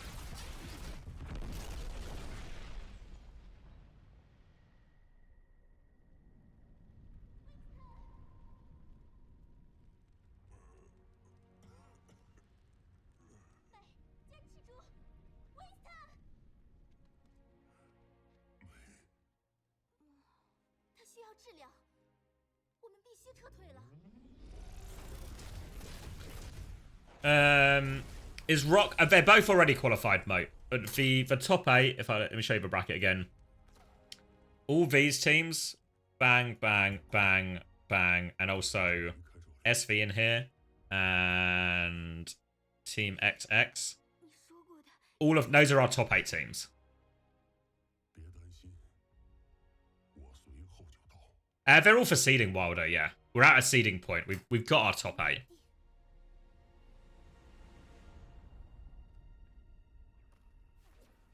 It's interesting that they're only doing one more round of games to determine seeding, rather than the whole thing. So we're still not going to have... We're still not going to have, I guess, perfect seeding. But I don't know how much it'll really matter, right? Because we're going to have a regular season before the playoffs in China anyway. So I think that'll mostly sort out what the seeding should be. Because of 2 groups? Oh, potentially. Oh, are they not? So they're not doing a like NA EMEA style where there's just a round robin between all teams. There's going to be 2 separate groups.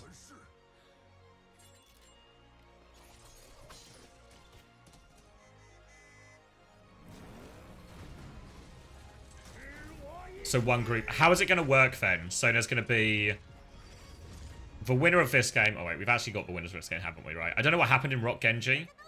I presume Rock won.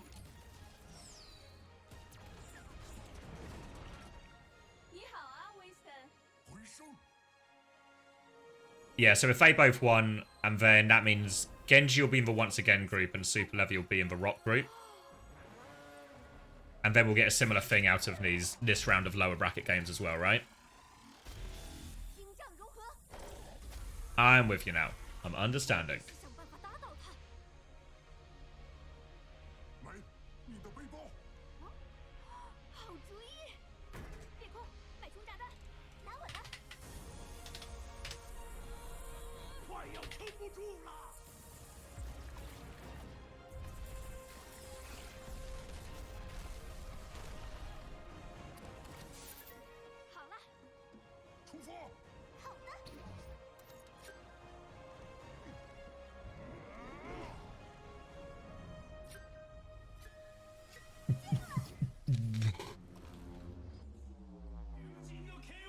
Alright, let me grab this sandwich then, because we got time, I guess.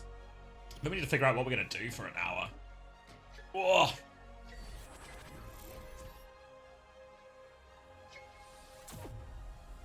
It's alright.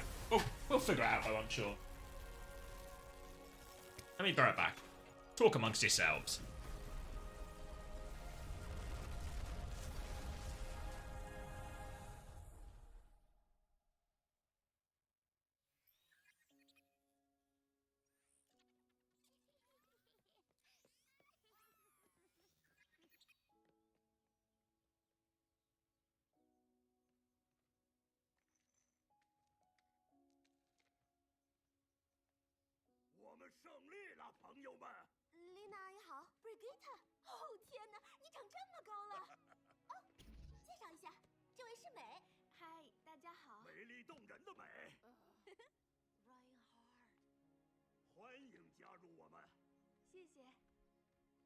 先生，守望先锋真的回来了吗？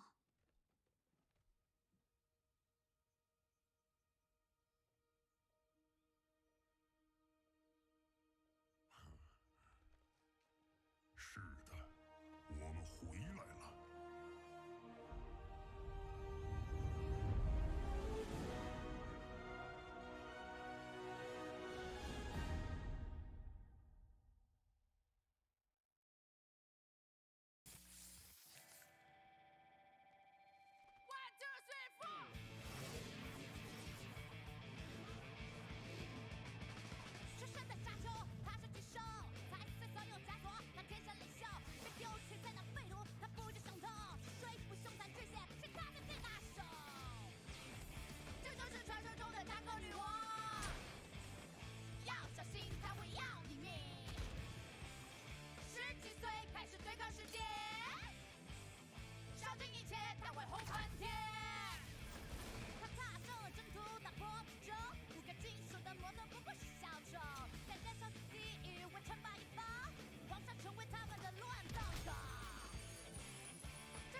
生也受过苦难，这些怪胎土匪一堆烂菜。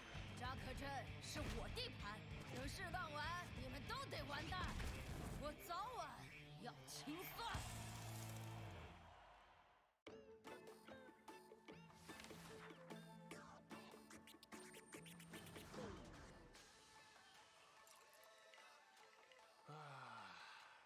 是个好日子，活着多好啊！不如跟你讲个小秘密吧。我以前可不像现在这样和和气气、大大咧咧的。以前的我可是个非常严肃的人，根本没工夫找什么乐子。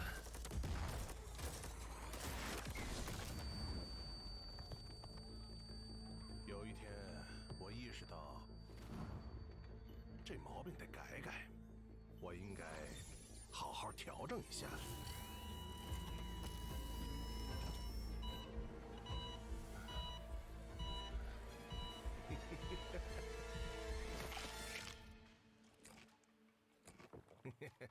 现在我对人生有了新的看法，明白了，其实可以把自己放在第一位。我发现我有本事拉近大伙的距离，也学会了别把朋友攥得太紧。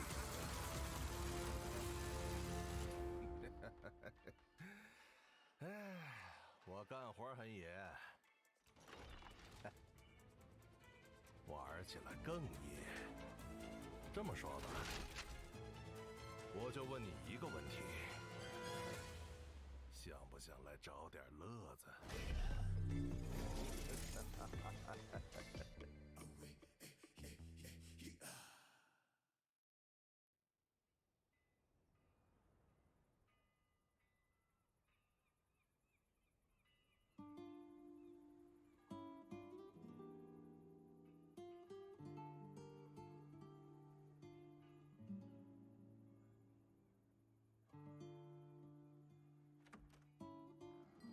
我已经长大了，妈妈，不要再把我当成小孩子了。听话，亲爱的，买到面粉就马上回来，别在外面乱逛。好吧，好吧。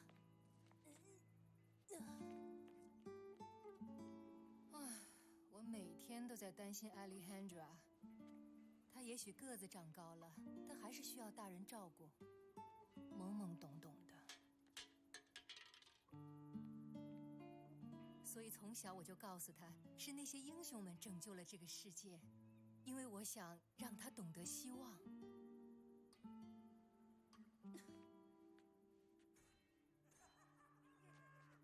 但是让我担心的是，她会不得不做出改变她一生的决定。嘿，阿丽，你要去哪儿，姑娘？不去哪儿？不去哪儿就对了。过来，你也过来瞧瞧。I'm back。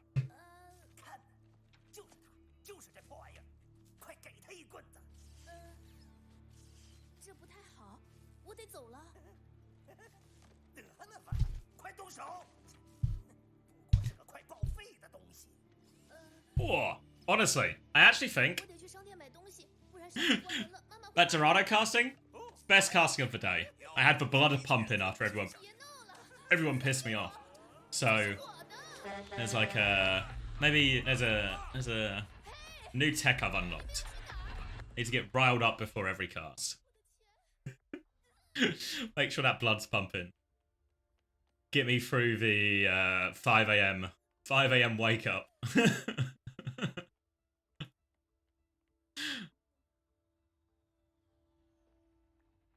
Gaslight me for better casting? Yeah. I mean,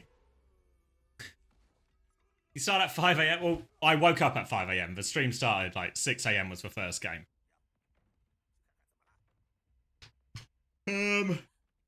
So I needed the energy, if anything. I've got a sausage sandwich though. That'll help. We're close enough to lunchtime. This counts as lunchtime, I think, if you wake up at 5 a.m.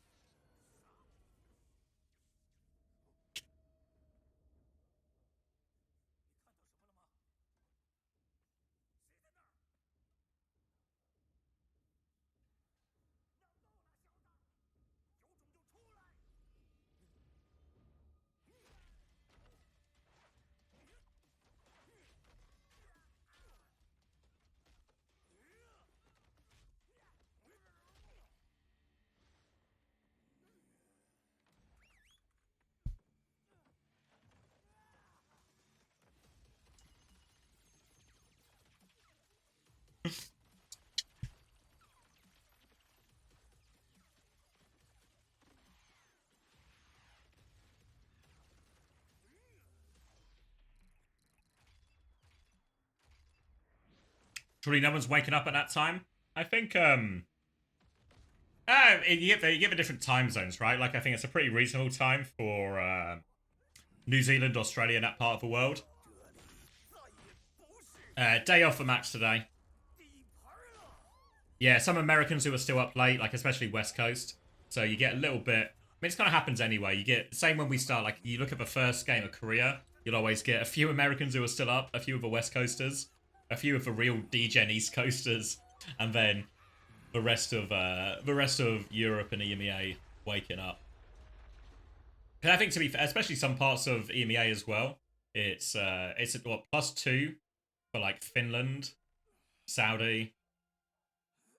So 8 AM, a little bit less crazy.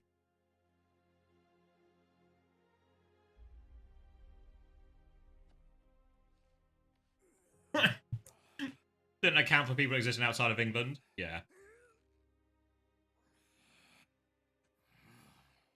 1 PM finish time. Yeah.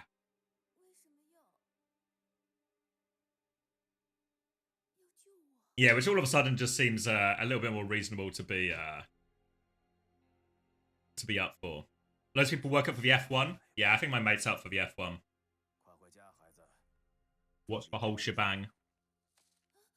Hmm.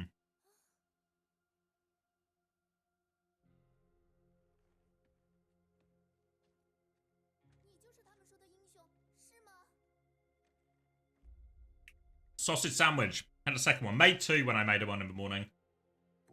So I would have lunch as well.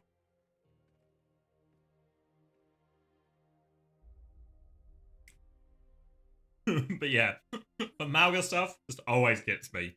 Because it just seems like such pointless moaning.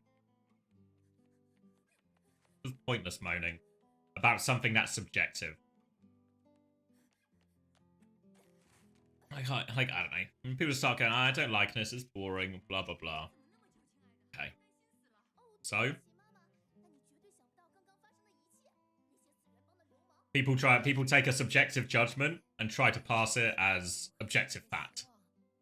Like it's a serious problem. Like this subjective interpretation is something that needs to be taken seriously, and Blizzard need to fix it immediately. It's I really don't think it falls in that category at all.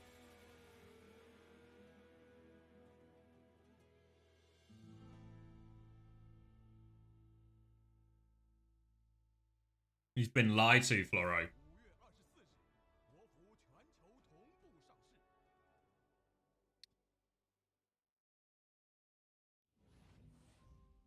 Like, I don't know. If I look at the comps, like I had not updated the database with the American ones yet. But if I go... Where am I going? If I go here... And I go here... And then I go here... And then I scroll all the way down to the most recent games. Scrolling. And then I scroll here. It's that line up for you guys so you can see. And this is the Malga meta we're complaining about. This is the grand finals. So Malga on 2 rounds of Koth. Malga on 1 round of Saravasa. A Malga mirror on Esperanza. Then a Malga mirror here. So we're what? Less than 50%?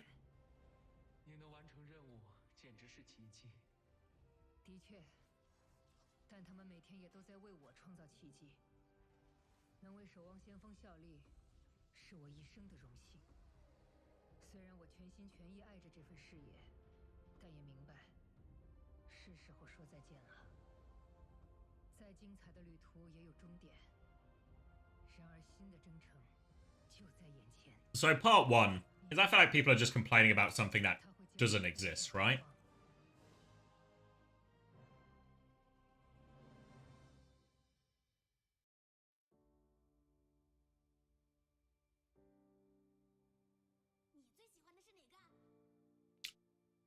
But even fundamentally, I don't think I have a problem with it. I don't understand why people think the Malga comp's boring. Because like, I hate you with... I'll do it without doing the run. I don't need to cast for a while, so I don't need the blood pumping right now. Like, what's boring about it?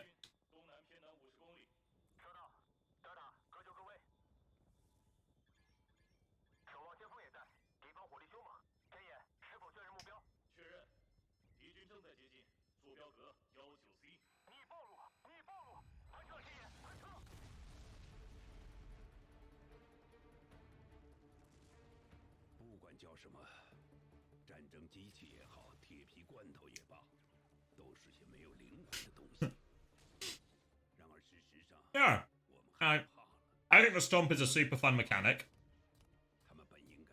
People say like the Malgas just shoot each other, but it kind of happens in a lot of metas where it's like a brawly meta, right? Rams just trading form at a choke, Orissa's trading at the choke type thing, until they can maybe find a way through. If anything, it maybe even actually happens quicker in the Malga meta because the stomp's so powerful.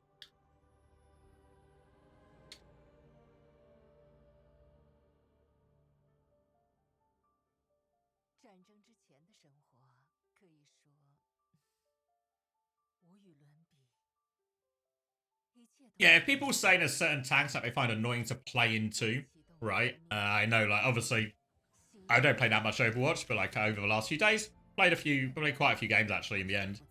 All the breaks, playing with Chrissy and that. And when people swap Bastion, when people swap Hog, I have to change how I play quite a lot. Maybe sometimes even swap off Winston. I can understand that a little bit more, that feels like I want to play this certain hero, it's my favourite hero, and I can't. But I don't think none of that is relevant to really what we're talking about here, I think. In terms of in terms of like entertainment value from a spectator sport.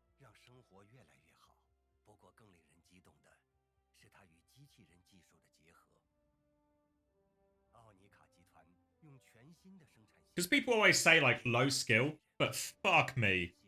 Fuck me, Malga is so hard. It's so hard to be good at Malga, I think. It's so easy to fuck up. Stomps are not easy to hit, especially against the level of players.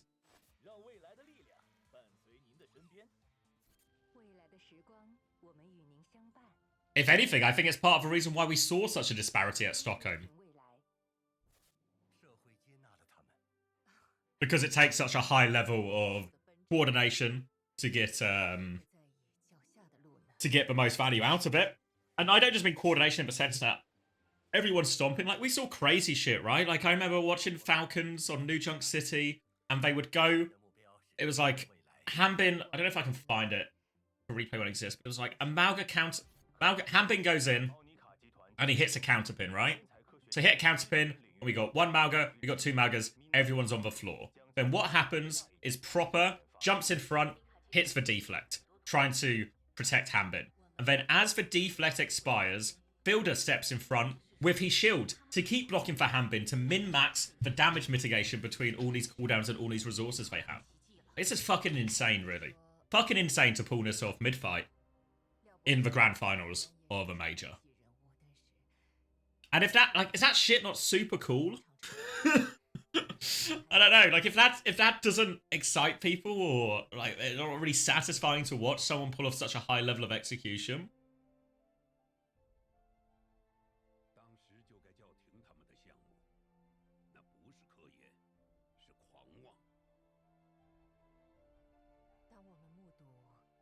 I don't mind watching, but if people play it in Pro than people play it in Ranked, I don't want to play it in Ranked. Is that true with Malga, though? I actually don't know the numbers, but my impression was quite often with Malga that it would, even when it was being pro'd at the pro level, it didn't have the same success rate in Ranked at all. I mean, we can look, right? What's the, I mean, we can only look at the top, right?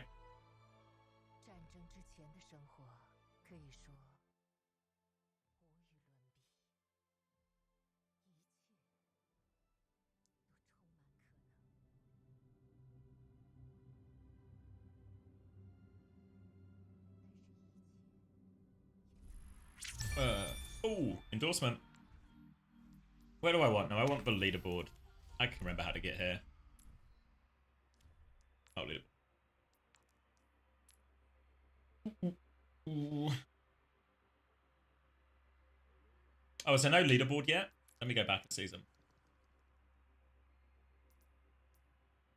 What's someone situate me here in time and space. What time are we working with here? Did leave once again? No, Aprita was just playing some of those maps.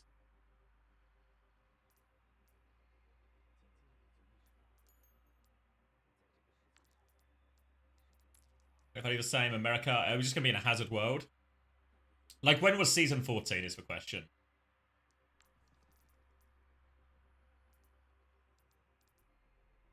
Already hazard. Not a Malga in sight. I also don't know when this was, if we were... Everyone's so hazard pilled, except for jumping, of course. Of course, there's a ball in there.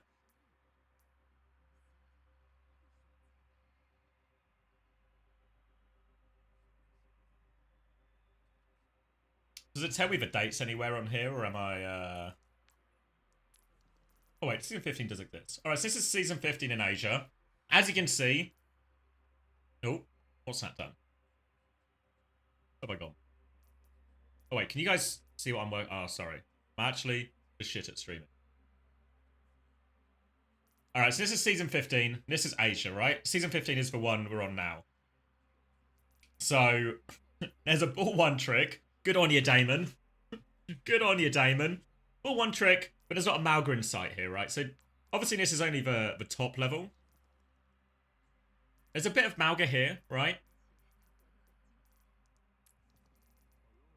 There's more Malga here. But, doesn't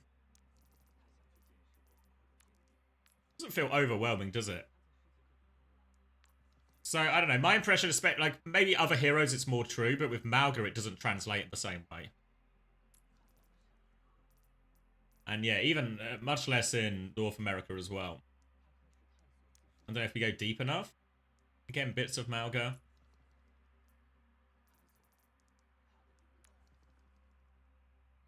So yeah, so I'm not convinced it ruins the ranks experience. This is Masters, yeah, but we're talking about everyone here, aren't we?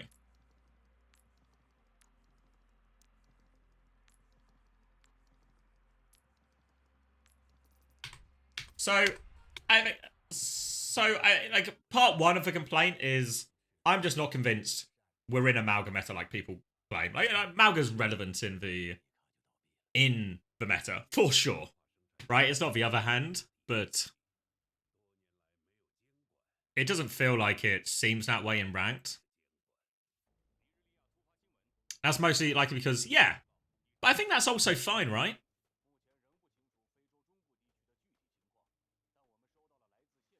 Yeah, that's exactly. That's my point. Is maybe with some heroes, like when Hazard's super busted, right? And Hazard's kind of feels like it's broken in OWCS or super powerful at the very least. And it's still really powerful in ranked. Plus, it's the new hero, so everyone's going to be playing lots of it anyway.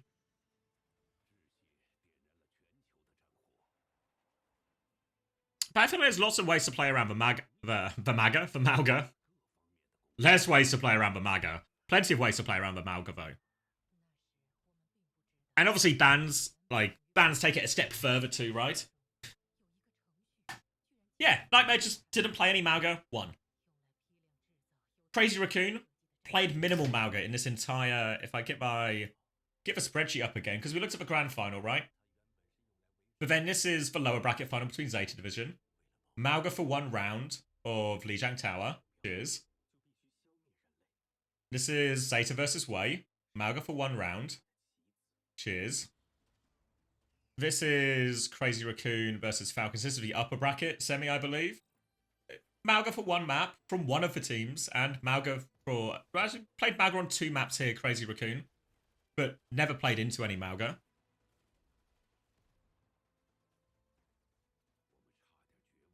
You know, so it's like there's some Malga, but Korea doesn't seem to be buying it. EMEA is the one that's most pilled. That's the one you can sort of look at and go, okay, that's a very Malga heavy region. Right?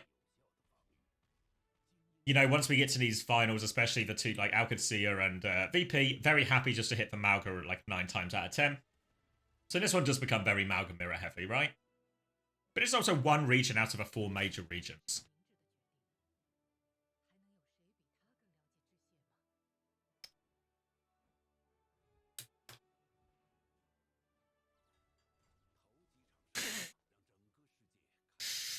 What's Maga's ultimate? Yeah. Some kind of deportation ult.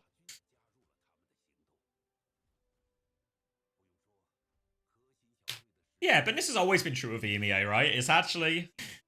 it's almost part of a culture at this point.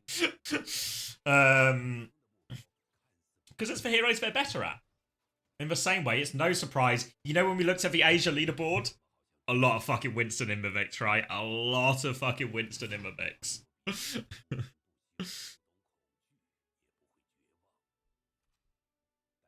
So, yeah.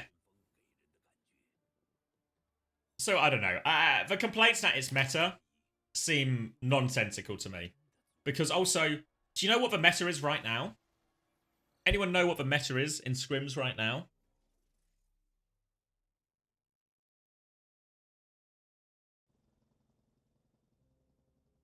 I don't watch scrims? No. Neither do I. Do you know why? Nobody's fucking scrimming. Everyone's on break. Exactly. Like, let me... Honestly, this is a bit of a spoiler because I'm going to bring this up on Uncoachable as well. Wait, let me see if I can find it. Did you guys see the thread? Where are we going? Did you see the thread where I probably knew was actually the easiest? Where is it? Oh, too many threads. I was a while ago now.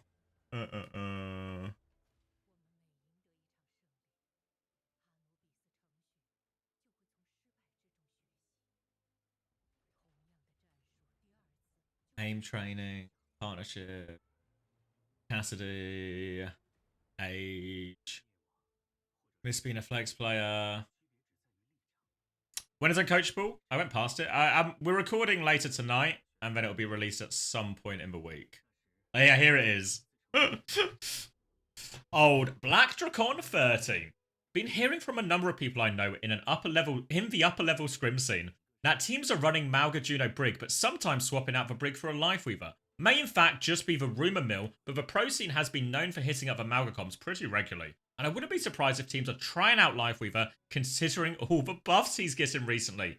Pretty interesting.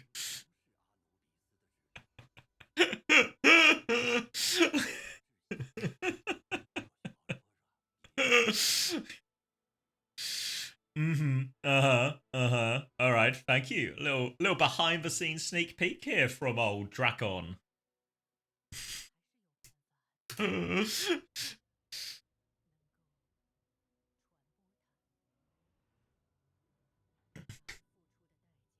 Just farming? Yeah, Rack Attack's gonna win China. I've got terrible news. So it's just when I see threads like this, I'm astounded. I'm astounded anyone even takes it vaguely seriously. Yeah, so it could be bait, and to be fair, I think most people in the thread are basically like, you're a fucking client, pal.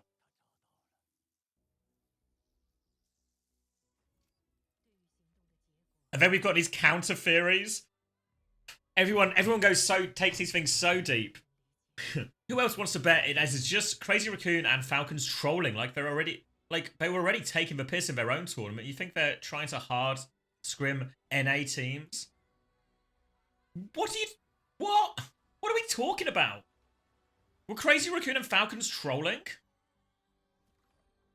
I watched that grand final. I felt they were trying pretty fucking hard to win.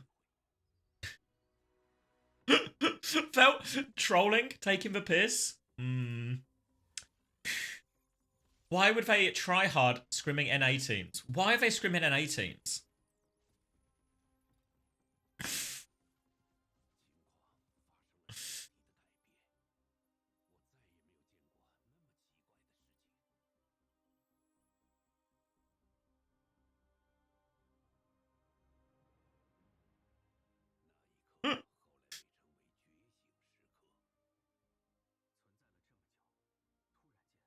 Remember the Lifeweaver circuit in Dallas for Lifeweaver to min max for Farah airtime? Yeah. And they would do the barrage and then life grip out. It's such a roundabout solution, unfortunately. Not worth the trade-off.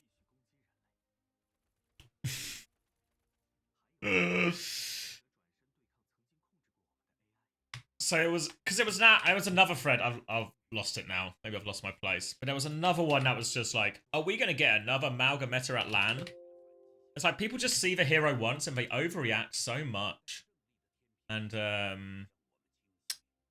just it's really hard to take any of these people seriously. Because I think what's happened, because I didn't think these people were that serious. I don't think these people were that serious. Like, when we were just talking about it, let's talk like Stockholm and Stockholm, right? Which was just most teams, except for NRG, playing Malga in 90% of situations. No, it was a different one I'm thinking of, Wilder. But that was a full Malga. So I disagree inherently that it's just boring. It's just boring, it's just low skill. I think if anything, what you see when the teams are separated so distinctly is almost greater skill expression in some ways. Like more consistency of it. It's decided less by small moments and more by consistent play. So, Malga derangement syndrome.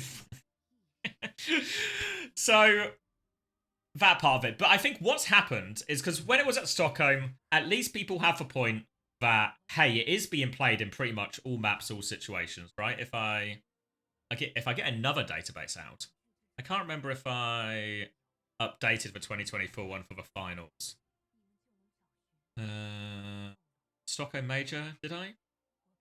Oh, I did. All right. So if we look at this table instead, we can see, with the exception of the NRG games, we're in very similar looking comps in all of them, right? So I can understand, mirrors less. People don't like mirrors as much, find them less interesting, blah blah blah. But even inherently on this one, I was like, actually, what's really interesting is just different. There's just different things to appreciate. Maybe it's a bit easier to appreciate the individual pop-off moments of a Genji and a Tracer. Sure. But did we not see some crazy fucking plays from Stalker here? Like in this grand final, and this upper bracket final as well, was there not some insane plays from Stalker during all of this? Heesang had his moments as well. Did Fielder not put on a masterclass on Brig? So, again, I understand we're in a subjective portion of what you like to watch, but I think there's things to appreciate about both. And whenever people are like, one hero is fun, one hero is boring to watch, I feel like we're just in a situation where it's people trying to argue, oh, this music's better because I like it more. I was like, it doesn't make it better because you like it more. It just means you like it more, which is fine. That's what subjectivity is. It's, but the idea that one inherently has more worth than the other or anything like this.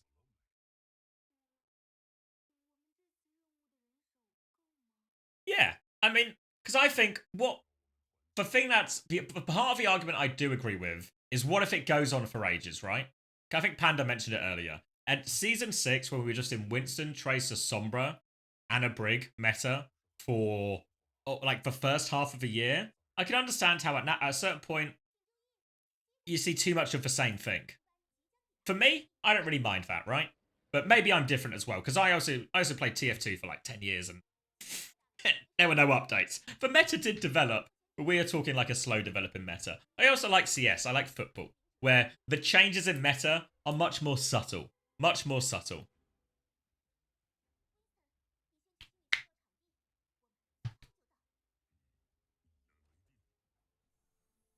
K-pop is objectively better than country. Exactly. And there's nothing wrong with liking one more than the other. That's fine.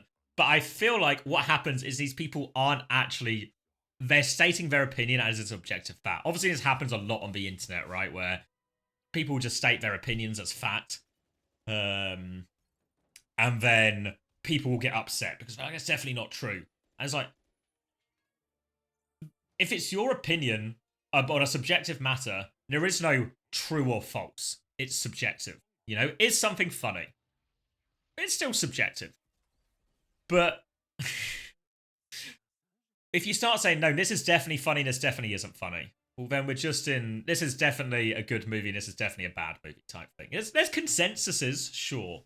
But I'm really, really, really struggle to see the people's point of view. Like, I can't watch Malgameta. Because the argument they always use is, well, there's too much on screen at one time, I can't see what's going on. I'm like, okay, but that's always true with Overwatch, right? I watch League of Legends, and stuff fucking happens. And I don't play League of Legends, so I'm at quite a disadvantage in understanding it. League of Legends, when the team fight happens, stuff happens pretty quickly, and a lot of it happens in the same time. My opinion is the truth. Thank you, Jabba, for the 6 months Prime. Obviously, Jabba's opinion is the truth. We can all agree on that. That isn't subjective.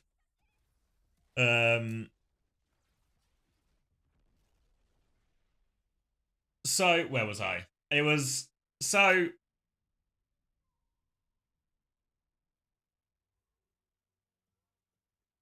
Yeah, any game is a lot to watch if you don't understand what's going on, probably. Yeah. This is why I think traditional sports have such an advantage. Just because... And this is why I think CS does so well as well. Because CS is one of the games I think that breaks the mold in terms of watchability. Or watchability in terms of the ease of access. It's really easy to watch CS and just cool headshots, cool moments. You see people win duels. You see people win clutches. The format's quite simple to understand. Stuff like Overwatch, stuff like League of Legends, Dota, all these things, StarCraft 2, this all has like way more going on. Like by a substantial margin. And way more of it happens on screen at one time. So you need a deeper you need like a deeper understanding. But there's stuff to appreciate there. Like, I think one thing, I think I said it at the time, maybe during Stockholm, but I was like, if you're ever lost in these trades, right? Because I do have sympathy for people who say it's hard to watch. What I don't agree with is Overwatch is hard to watch, full stop. It's not Malgameta is hard to watch, or Winston. Everything's hard to watch, right? The example I used when I was on my rant was, again, winning like a Winston, Genji, Anna, Brig. And we saw this on Dorado, right? Sojourn Mirror. And what happens, there's plenty of times where a Winston goes with Primal, the enemy Brig is going to rally, and maybe even there's a Nanoblade thrown in as well, right? But then what happens is the other team do the same fucking thing. And then we have an 8-ult fight where it's all over the place. It's an 8-ult fight, but rather than having the courtesy to happen in one group like the Malga 8-ult fights do, it happens with one Winston on an Anna Brig over here, one Winston on an Anna Brig over here. There's also a Sojourn swing in this angle, and there's a Sojourn swing in this angle. And you can see the individual moments, you know, but it is still really fucking hard to follow what's going on. It's, which is, like, just an inherent problem of Overwatch, more than anything else. It's just part of it. It's the nature of the game.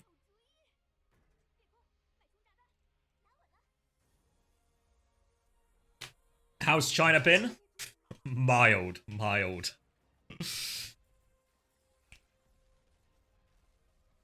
Yeah, well, that's an interesting point, Albie, because I think actually the depth is what interests a lot of people.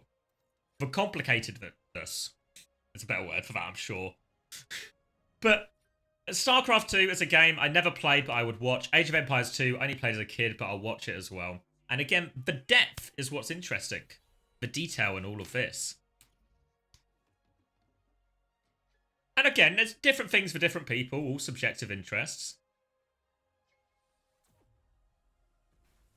Played like COD and Destiny before I got into Overwatch. Took me about 100 hours to get a grip. Yeah, there's a lot to learn, right? I imagine if you start playing Dota today, the learning curve is going to be horrendous. A horrendous amount of information. I played one game of Dota in my life, right? And I knew it was complicated. So I spoke to my friend. And she was like, okay, play this hero. It's quite simple. I understood the principles of how a MOBA works in terms of farming and last hits and you know, the towers and all of this. So I understood bits. So then, obviously there's all the items to worry about as well. And so she gave me a list. So I wrote myself a little post-it note. I get my pen. I write myself a little post-it note with buy this item, buy this item, buy this item. Then I play a game with my mate, Greg. Greg has played a bunch of Dota. He's like an okay player, you know, like medium rank, I guess. Nothing special, but you know, knows what's going on, has played enough to get it. And it's fair to say, I was really bad. I was so bad. And Greg was so upset I was so bad. And I was like, there is so much new stuff going on. I have no idea what I'm doing.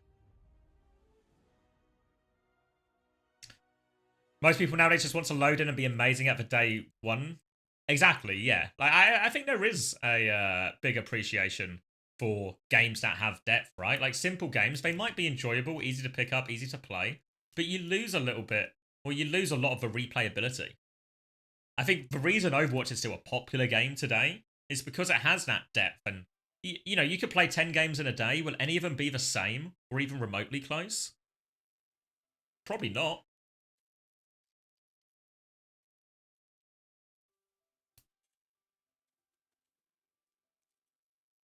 Don't play Overwatch anymore, but I almost watch all of OWCS. Yeah, I'm the same with a lot of things. Like, as my appetite to play, I think has probably decreased as I've got older.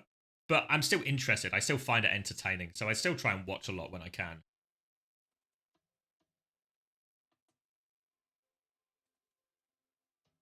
Losing a 25-minute overtime game in Overwatch is so frustrating. I can understand why mobile players have such fragile mentals when every game is 40-minute long.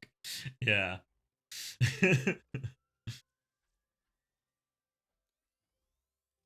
Played a 60-minute game of League of Legends as Malphite. All towers and things before the big things you have to destroy to win the game were broken. That was enough lol for me. I don't know what was going on. Yeah. I was so lost in that game of Dota. And Greg was so pissed that I was so shit. And I was like, Greg, mate, it's my first time. I feel like nobody is good at Dota off rip, right? Maybe like if you're a League of Legends pro or something, you've got like a head start or something. But it was my first time playing a MOBA. And it was not pretty. But that's fine. Like people always have this thing about something needs to be simple and consumable and all of this. And I was like, yeah, but does it? Because the format of an Overwatch tournament, like how long have I been live right now? With just in some qualifiers, I've been live 5.5 hours.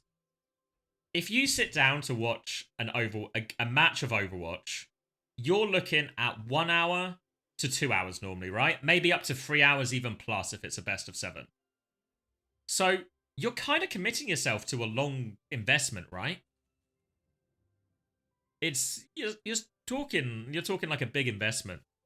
So I feel like we're actually kind of sitting down for like you know, does anyone pick a movie then, you know, oh, it's 2 hours long, that's too long.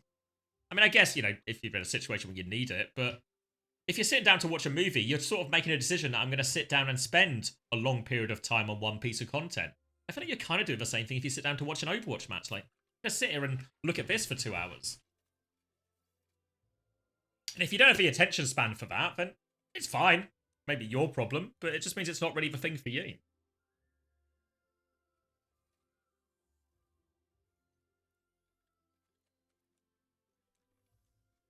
That's why you don't watch movies. Sorry, Hitori asked as well. I missed it, but it was haven't you played TF2? I have played TF2. Good memory, Hitori. How is the learning curve in that game, right? I think it's really easy to play. And I think this is what a lot of the best games have. It's really easy to start playing, really hard to get good. Or there's like a big, like, barrier to entry isn't too bad, but you can actually go really high with it. You know, once you start adding different skills like the movement and the rocket jumping and all of this and the aim and the fact that it has some of that sort of what's compared to Overwatch for the most part. Like Overwatch, you do a lot of shooting. I remember the first time I played Overwatch when it first came out in 2016 or when it was in beta or whatever it was. I was playing Zarya on Gibraltar. I have like a clear memory of this. Don't ask me why I was playing Zarya on Gibraltar. Just like Zarya, didn't know what the maps were yet. So Zarya on Gibraltar. And fuck me. You know what? I was fighting at the choke. It was a pretty close game. I was bubbling. I was doing this. I was fighting. And you know what? Despite the fact that I played egregious amounts of TF2 for like 10 years, my hand was fucking tired after one game because I was doing so much shooting. Because I was just clicking the entire time. So one thing that's quite nice about TF2 is most stuff is like a 2-shot kill thing. So it's much more about I guess, like, picking your shots and nailing a couple of... hitting the important shots rather than just spamming all the time. That's why my hand was hurting? Yeah, I mean, to be fair, I had... towards the end of my TF2 career, I was having wrist pain anyway. So it probably wasn't... there's maybe a little bit of that. But it didn't feel like pain, because I've had wrist pain before. It felt more like a lethargy. Like it would be like it had been worked out or something. Because I was just aiming and shooting way more actively, I guess, or like for a much longer period of time than you ever have to. Like TF2 has lots of natural breaks in it.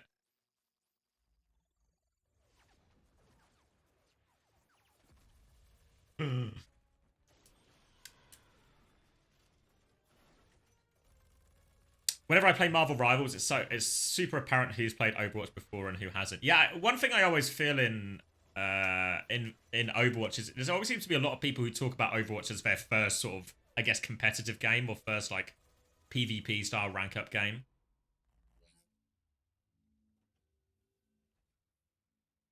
Yeah, I found I wasn't doing like wrist exercises properly, but when I started doing like dumbbell workouts and the gym more often, what happened is a lot of my wrist pain was alleviated. The main thing that probably helped was actually also just playing less, right? You go see any doctor if you're having wrist pain. The first thing they're going to tell you to do is just stop playing the game for an extended period of time.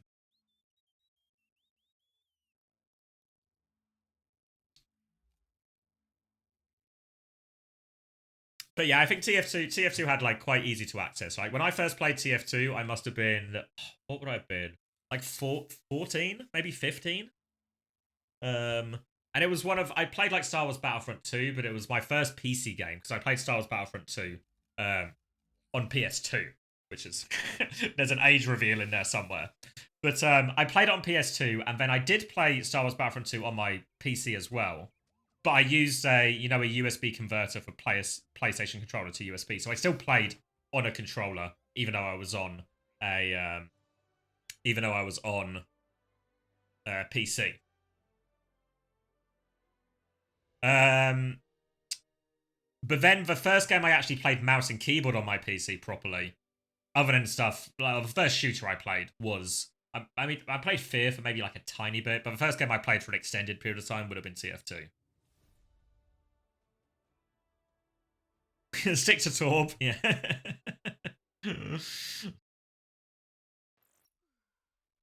TF2 was the first proper, yeah, like TF2 was where I really went from just, because even when I first played TF2, you just play on public servers and just shit for ages, just figuring out how stuff works. Like learning to rocket jump on 2 fort. Just slowly looking at the floor, shoot the ground, and just barely hopping up, right? And then eventually you get better, and then you're flying around the map.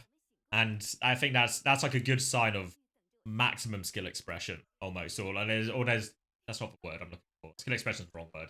But maximum, like, playable. You can play soldier at the entry level, just shoot rockets and feel good about yourself. Or you can be rocket jumping around the map and doing all these crazy things. And they can both be fine as well. Yeah, market guard. Like, fucking market gardener soldiers. Fuck. Exactly. Like, yeah, I played on 24/7 2 fort servers. The thing is, when I started playing TF2, I only played 2 fort. And then after a while, I eventually started playing other maps. But I was so reluctant to play other maps. I was like, none of the maps are going to be as good as 2 fort. How can they be as good as 2 fort? 2 fort's the best map. Why would I bother playing any of these other maps when 2 fort is clearly so good? And then eventually I started playing other maps. And then after going back, playing the other maps, getting into doing really well on like some of the tougher pub servers, getting into ETF2L and playing 6v6 competitive and playing pickups, playing in the pro pickups, climbing the rank, all of that, And then I look back at 2 fort now, and I'm like, this is such a horrendously designed map. What a horrendous fucking map to try and play. Unbelievably shit. Like, for those who don't know, basically 2 fort was a capture the flag map. And you have one team's base, red team's base. You have, draw a different colour. And we have blue team's base as well on the other side. Then what happened is outside, there was a little balcony on both sides. Like a high ground. Where you could peek, and this is where the snipers would stand. all the way across. You know, there'd be some windows and a bit of cover and all of this. And then outside, there would be a small patch of land on both sides. And then a fairly narrow bridge in the middle. And there was also water underneath this bridge that you could drop into that would connect to like an underground bit, but it was really like a long-winded flank. And then in each base, there was a briefcase. The briefcase was the intelligence. And the idea was you go to the enemy team's base, you take their intelligence back to your base. But even with this rudimentary drawing, can you see how this won't be a very fun map? Because it is just one map where the intersection is a super hard to cross bridge. And then once you go into the fort, it's just super hard choke into super hard choke. And I would just play that for like 8 hours a day. And I'd be having so much fun. So much fun. And then I learned more, I experienced other maps eventually, and my eyes were open to the wider world. Yeah, and oh yeah, that's a point for you, because I would also play on instant respawn servers, because who wants to wait to respawn when you can instantly respawn? But what happens on super choky maps where there's instant respawn? Nobody ever makes any progress, right? Nobody ever makes any progress. Because it's 32 players, so 16 on each team. So it's basically deathmatch. It's basically like a less efficient deathmatch. You just walk in, you butt heads, you trade kills, and that's just it. And do you know how most of these games would finish? 0 score. 0 score. Yeah, and then if you have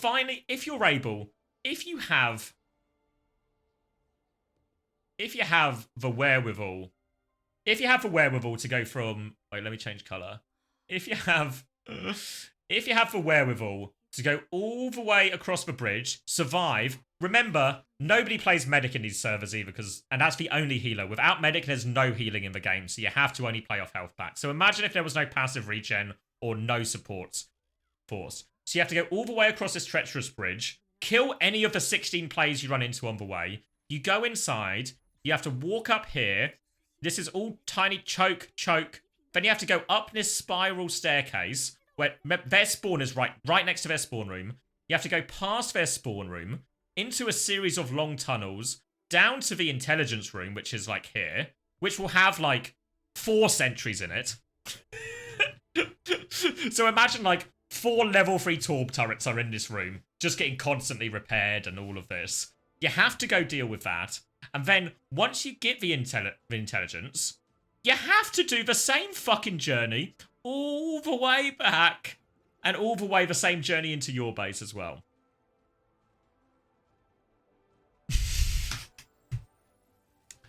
Play it for hours and have so much fun. So much fun. Yeah.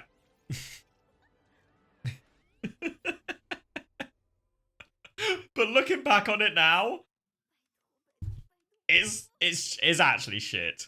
It's actually shit. To be fair, that's just like your entry level stuff like fucking 10 years ago. Loads of the TF2 maps are way better. They've got a lot of community made ones as well that are now in the game officially that are really cool. But even some of their original maps like Granary and Badlands especially, what a fucking map. I probably would have been like 14, 15. Yeah, Sniper Duels. Exactly. I'd play Sniper Duels. And it's basically just deathmatch. I mean, Hydro was underrated. People hate on Hydro, but I actually kind of liked it. Hydro was pretty good. It was just a bit confusing. What the problem with Hydro and why the game mode doesn't work is because it's like too confusing the game mode. So what happens on Hydro is every time you load into Hydro, it's so rarely played that 5 people on your team will have never played the map before, will have no idea where to walk or where to hold or what to do, will be completely lost. So half your team is just fucking inting because it's their first time playing the map and they don't know where to go. So every time on Hydro, the game was decided by which people have played Hydro before. But I think it was actually pretty good. I mean, they made plenty of bad maps as well. Which, funny enough, one of them was called Well. There were big parts of that map weren't good. First, middle point on Well, super good. The second and first point, awful. The free CP map, oh, I know the one you mean.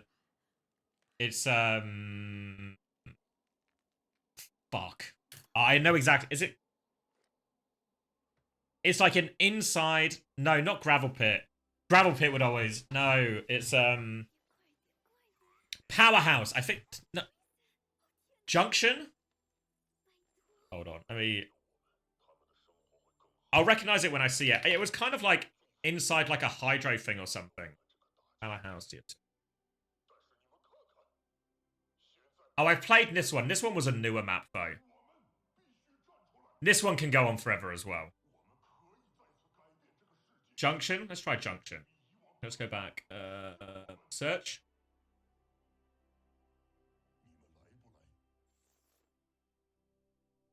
Is this it? I think this might be it. Yeah, this is it. This is it. Yeah, this was like attack v defense.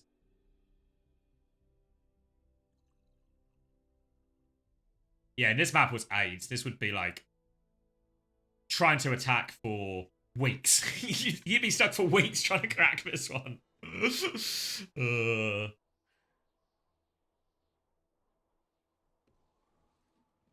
But there was also a lot of cool maps. Like, you guys play Steel and stuff, I imagine, as well. Steel was really good. That was quite a unique game mode.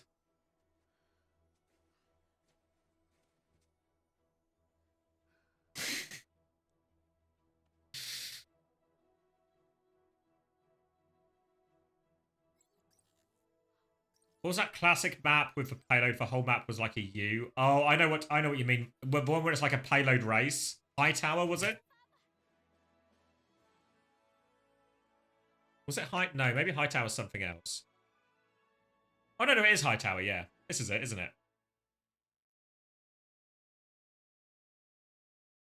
This one you're thinking of?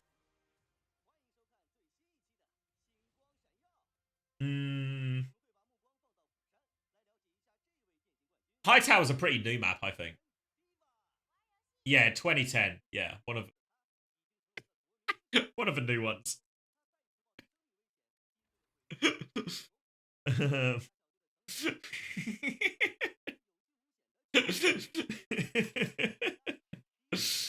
Look, guys, as we've all established, you know, we've talked about good and bad. These are subjective terms. You know what else is subjective? Time. Time and dates. Really subjective topics here. Upward? I hate our first point was always so hard on Upward. You were my current age when Hightower came out? Perfect. Is there a way I can just go to maps? Payload? Payload, here we go. Was it one of these, maybe?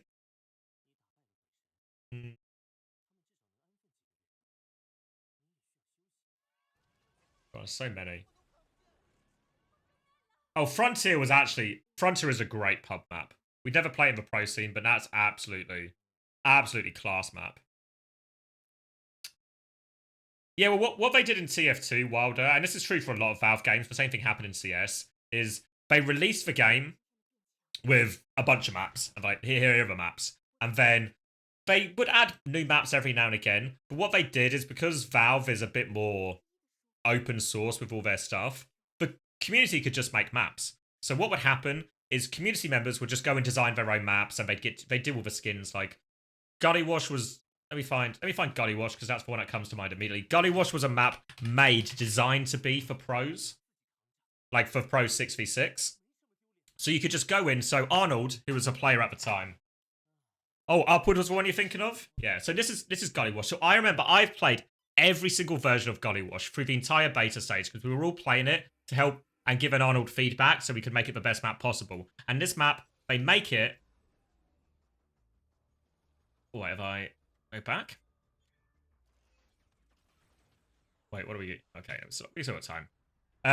So different stuff. There's all these, like, there's one area on last that everyone called water, and there's no water in water.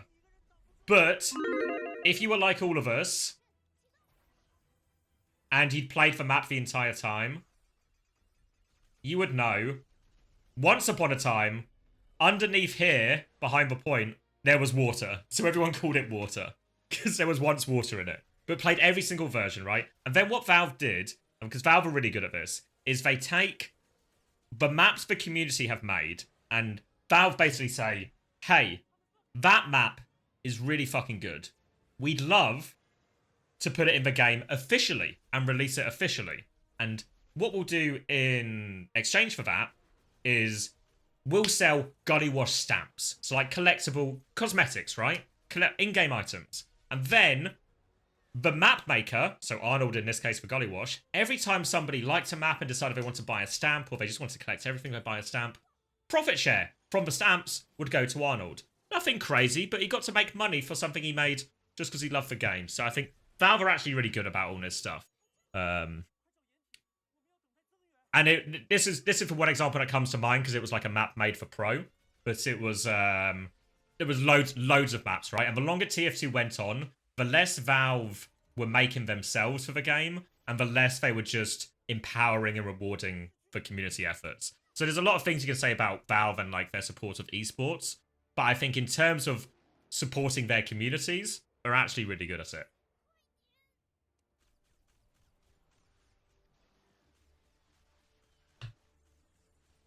Do you ever play Unreal Tournament? Like once or twice, but never for like an extended. Just like load it up, play a couple of games. Played Half-Life 2 Deathmatch for a bit. But again, nothing compared to like TF2 and Star Wars Battlefront. Those were the games I played and like was dedicating my time to hard for like year plus.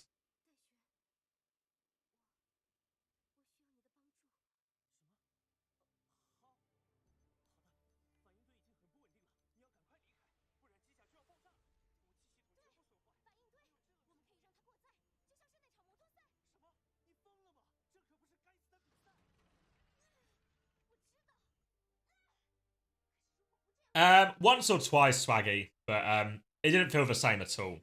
There's always this thing. There's always this thing when you get older where the memory of something ends up being better than the experience if you do it again. Like you sort of end up playing for the nostalgia more than the anything else. So when I played, I remember getting the new Star Wars Battlefront, so I was super excited it was coming out because honestly, one of my favorite games ever. And it just didn't feel the same. And then, you know what I did? I played it for like a couple of days for new Star Wars Battlefront. And then I just went and downloaded Star Wars Battlefront 2 as in like the 2005 version. Just played that again on PC. There's like 2 servers still going or something. Like, but yeah, new one didn't recapture the magic for me. Yeah, the nicest thing for me from swapping from like Star Wars Battlefront 2 back on the PS2 to PC was getting all the mods and stuff, like the new maps and that.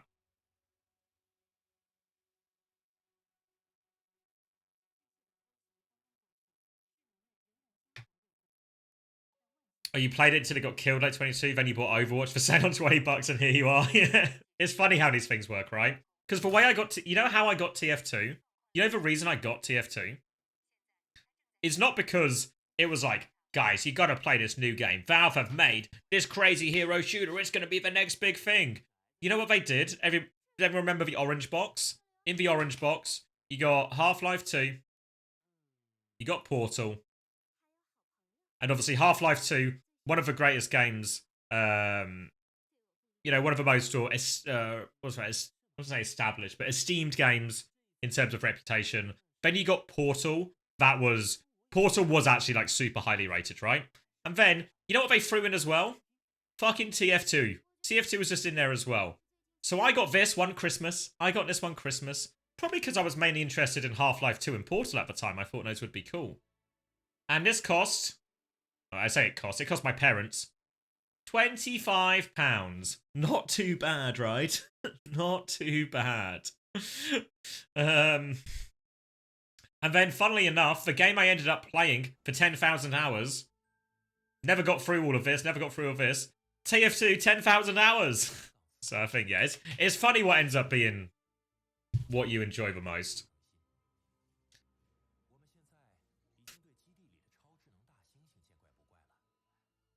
Genuinely 10,000? Yeah. Like, I'm not like, this isn't a 10,000 as a exaggeration. I can get up my Steam right now. Where am I going? Library. Oh, wait, you guys can't see this. Hold on, let me do... I didn't get all the achievements, no. Yeah, I got 402 achievements. Where am I going? If I turn on that, you can see? There we go.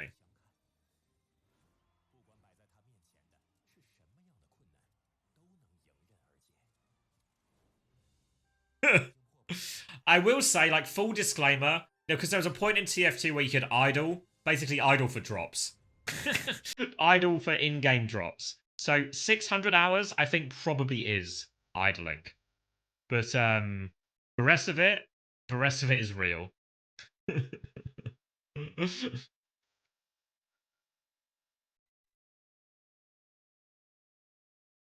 Just need these other achievements.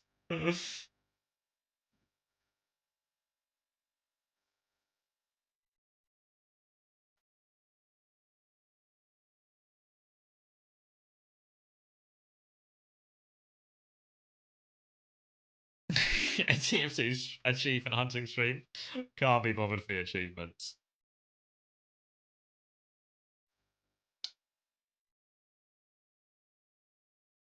Did I receive a Cheater's Lament? What was Cheater's Lament for? I can have a look. I don't know if I've got it installed right now. Was this for the idling? If it was, I probably did.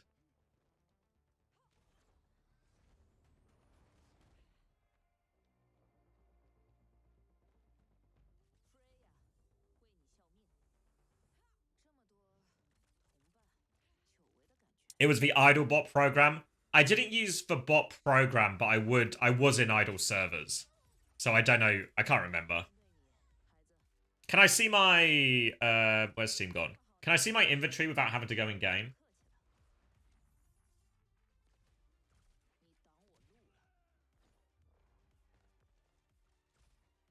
You got like 1k hours from Overwatch 2 release? Yeah. I mean, like, these are like real hours. So 10,000 hours ago. The achievements are hard, mate. You also, because I was always just play 6v6, right? So I was like, some of the situations I would just never get in. Like, some heroes I wouldn't, like, the spy achievements, I'm never getting the fucking spy achievements, you know? It was for people who didn't use it. Oh, okay. So it should tell me either way, right? I'll just go in game. I've like 2k hours on Overwatch, been playing since December 2020, but when Overwatch 2 first came out, I wiped a ton of my day on console and now it's showing. Oh, that's annoying. Spy is fun. Fucking spy players. Gotta be something wrong with you to be a spy player, I think.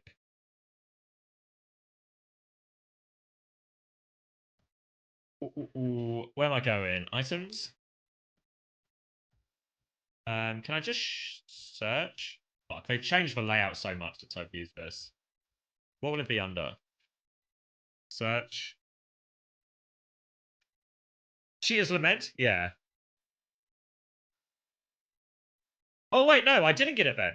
I've actually scanned... Yeah, I guess because I didn't use the program, I just idled in a server. Though some would stop at nothing to achieve hats, you remained resolute and incorruptible in your quest for head decorations. For that, you have been rewarded. That's cool as fuck, right? Like, the idea is cool. Oh, you didn't try and like cheese the system to get yourself free items? Have a free one of the item. And there's no way for you know, the other people can't get it.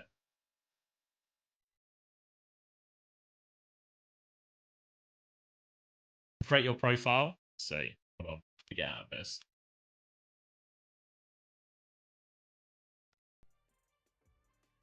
Where's my browser?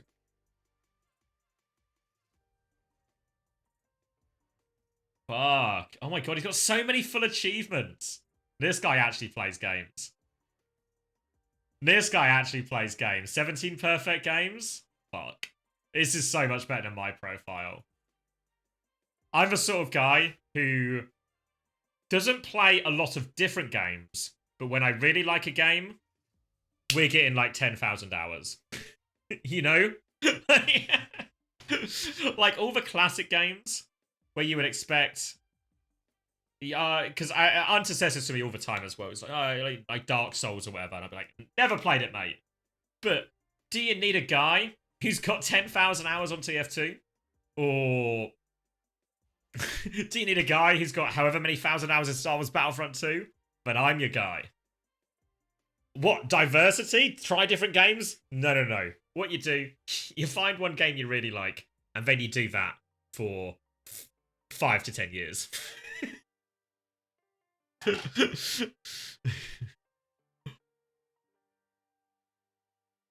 What can I say? Just like the game.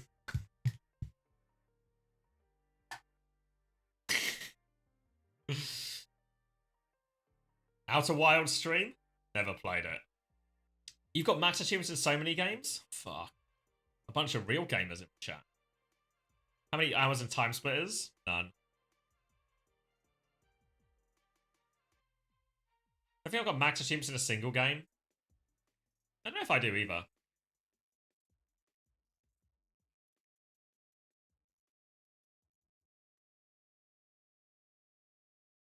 Yeah, 6 to 1 game in Hyperfocus. I was the same when I was a kid, right? When I got my first...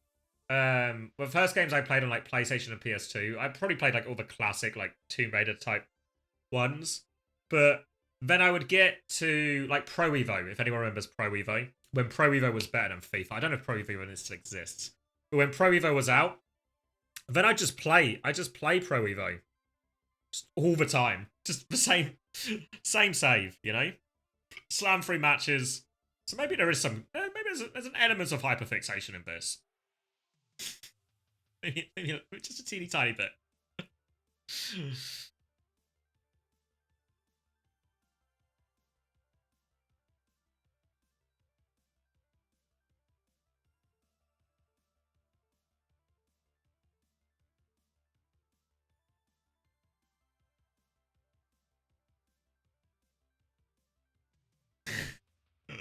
That's rough, actually, Florisov.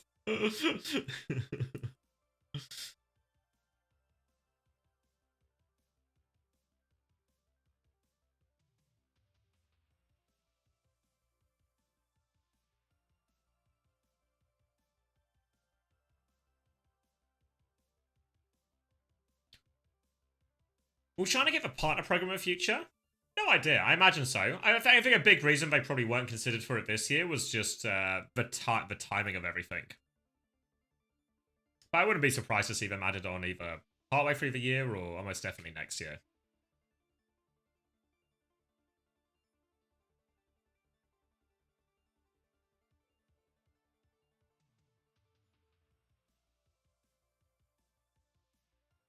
The team skins even come in? Yeah, they come in. I think, to be fair, I don't know any dates or anything like this or any big leagues, but I know even when the partnership agreements were initially agreed to towards the end of last year, everyone was aware that the partner skins would take a while. So I don't think nothing is happening, I guess, slower than expected. It's just happening at the same rate it was always expected. Yeah, that's my hope. That's my hope, Ravage. I think some kind of reveal at the LAN into available to buy for the start of stage 2 or something. That would be really cool. In my head, that would feel maybe kind of like the optimal or something, but I have no idea what the timescales actually are. Oh my god, are we going to play Overwatch? We're not going to play Overwatch. Are we going to watch Overwatch? You're going to lose all your money buying every bundle? Shit. Oh, a patch just after Hangzhou ends. Interesting. China out of respect, of course. So who are these teams? So this is the top 16 qualifier, the qualifier for OWCS top 8 in China. So we start with 16 teams, we filter down to 8. We have filtered down to 8. we're now just doing some seeding to decide which group you go into. So right now we're all the way up at Team CC versus SV. So Team CC are regarded as one of the better teams in the region. You might be familiar with some of the players more like Gaga and Farway, and their Lucio's super rich, who played in Overwatch League. SV, on the other hand, really didn't know anything about these players until we saw them in this qualifier here. So all relatively new players, I think, for most of us, if not all of us. Mokka's played a decent amount of ball. Other than that, we've seen a lot of Malga. Gaga actually had a pretty good ball back in the Overwatch League days as well. So, might be something there. Yeah, Pineapple might be a name you're familiar with as well. Alright. Let's crank some volume on this. Because we're actually playing Overwatch. Whoa! It's been a while. And a ball mirror on Lijiang Tower.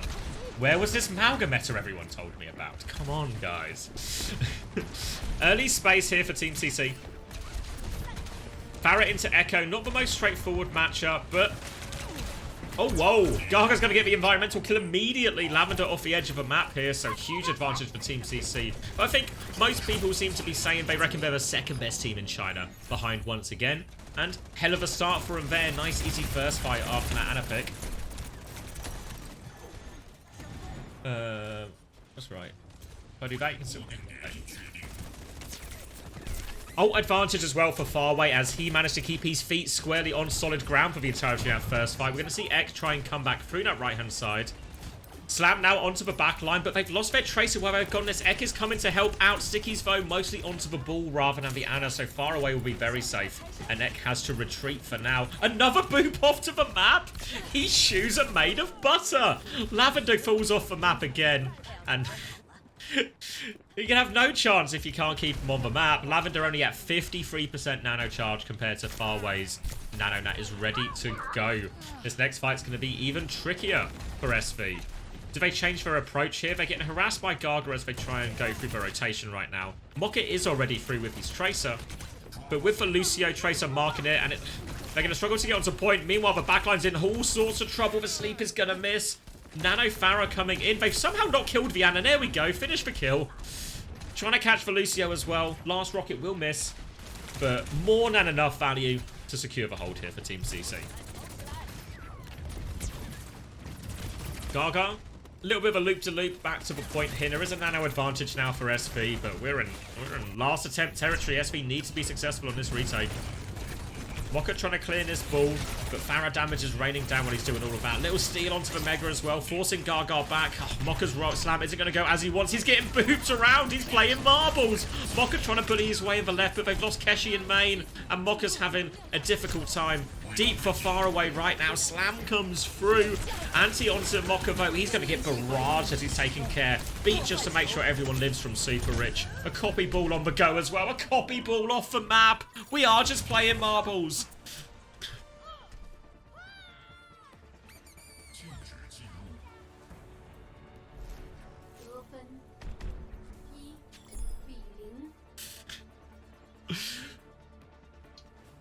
Alright, so some slippery shoes for Lavender.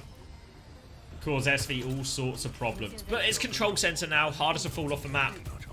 Chance to play a different comp. SV going to lean into the Malga here instead. Juno, Ana is their choice. Team CC taking a different approach here. Starting on the ramp, potentially Gaga. They are going to be running the Ana as well. Lucio's an interesting choice here. I think many situations can get outvalued by the Juno, and I guess Super Rich seems to agree with me as he is going to swap onto that Juno as well. TP out of spawn for both teams. Farah is going to be the commitment here from Team CC. Genji, on the other hand, from SV. And it is a Ramattra here. So the key for Ramattra here is the Malga can be a very difficult matchup unless you get enough early damage on the Malga. So actually the value Gaga can get out of his shield timings is going to be super important here. Slow onto the choke, forces him back. Farah with the off angle on the other side of a point. Mokka's going to get taken down actually while all of this side battle goes on. And with that kill, you can just flood forward here all of a sudden. We're able to find that early damage for Malga is punished. And Team CC will take a step forward.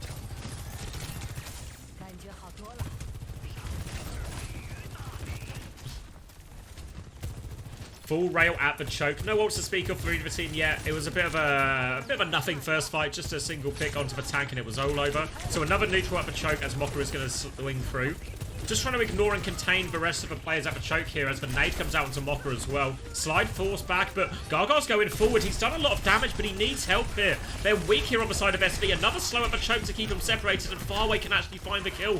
Finds the snipe. But Ram has stayed firmly in control of this choke point, and they're going to be sent back to spawn one more time, SV. We'll keep taking this. Slow out the choke now, just trying to farm some damage, but no value out of that slow, so a chance for SV to swing. They have to be careful because they're about to push into a nano, about to push into an overclock. Punches on the choke here, looking for that pressure, and X is going to get taken down immediately. The nano onto Pineapple. He doesn't even need the overclock for Boop out. Sets up a kill for Emolga. No safe haven for him, and Team CC remain in complete control. Yeah, I believe it is Kaneki as well, on the CC Farah. That's what we're talking about. I'm not certain, but I believe it is Kaneki. Now, flank from Pineapple with this overclock. Good for one immediately, and his raid push is going to be a disaster. Super Rich doesn't even need to use his in return. And this is a one-sided affair. SV are getting taken to town. Ooh, thanks, sis. Appreciate the confirmation.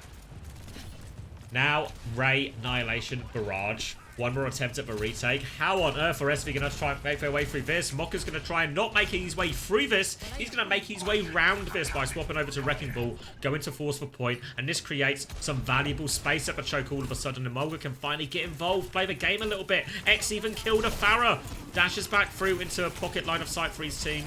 Needs a little bit of help here. Harassment onto this Ray. Will be forced back. Torpedoes will set up Pineapple for that kill, but here comes the blade from Ek. Catches for Soja mid-air. 2 slices and done. Annihilation coming out, but that one is getting shut down immediately. Gargan can do nothing but block, back up, but it won't stop him dying.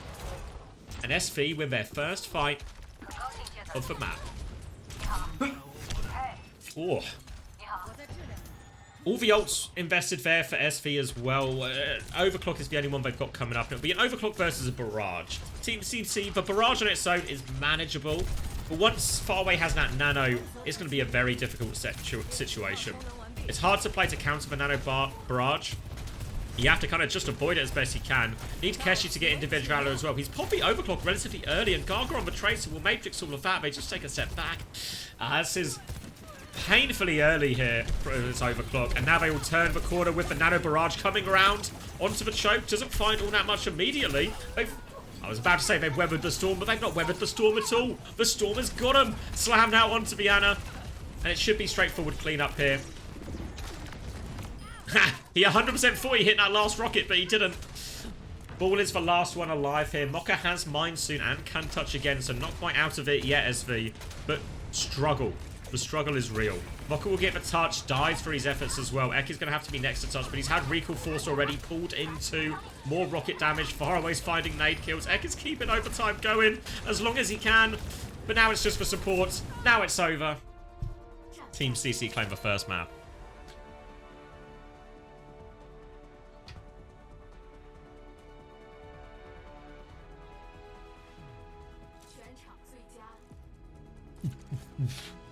SV want to fight, don't get used to it. I mean, it certainly felt a mismatch there, right? Individual plays, maybe more so true on Garden in terms of the boops and the environmentals, all went the way of Team CC. All of the ult fights, with the exception of one, very much heavily in Team CC's favour. They are believed to be one of the strongest teams in the region, and certainly seem like SV aren't close to them now.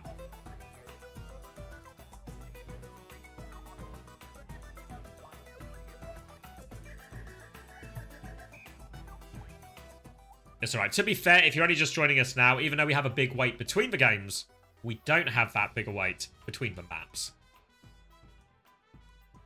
Thoughts on the possibility of the Overwatch World Cup next season, BlizzCon returning? Don't know. I'd guess not. I'd guess not, but it's just a guess. It'd be fun if it did, but well, a lot of people seem to be... when I saw the announcement, when they announced BlizzCon, I feel like a lot of people were super like, it means the World Cup's back. I didn't really take it like that at all. I think I think it's possible, but I don't expect it to happen. Do you want it to return? Yeah, I think it'll be fun. Free holiday and all that.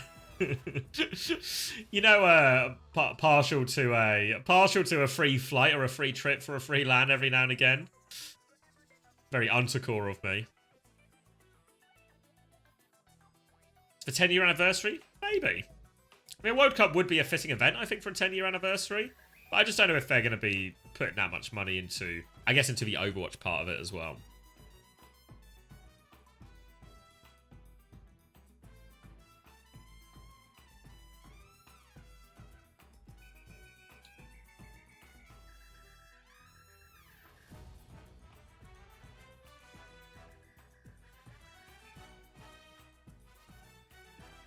Every year BlizzCon has had a World...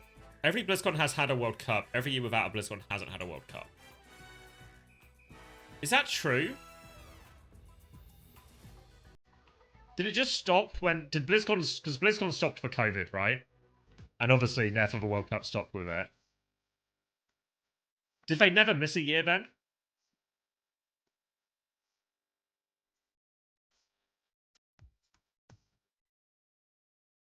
Okay.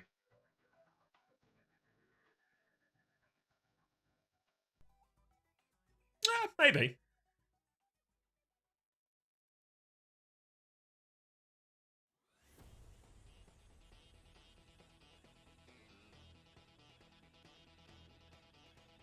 Want to see Finland versus South Korea again? Yeah, I feel like if South Korea don't throw, it's way more winnable, right? Or way more winnable for them.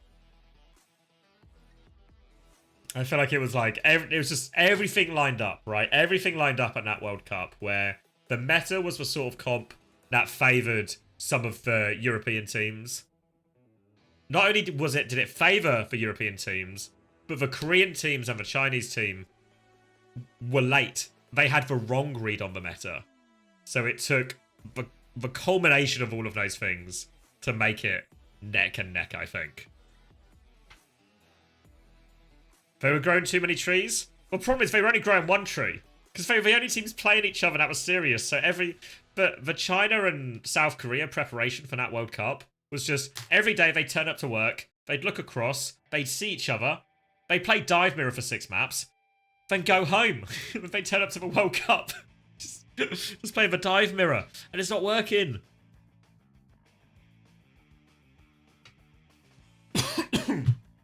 So we need Korea to have the wrong meta read again. is what we need.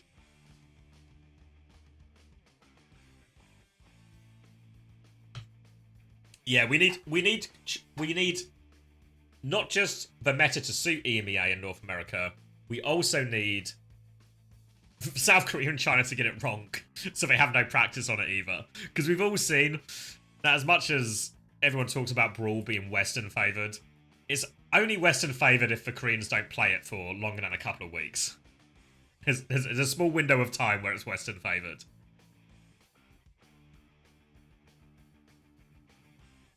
Why was Sparkle on the Korean team over Stalker? I mean, was it a Rush?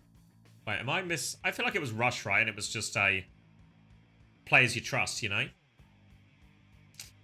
Obviously. It's fair to say. Stalker should have been on the team.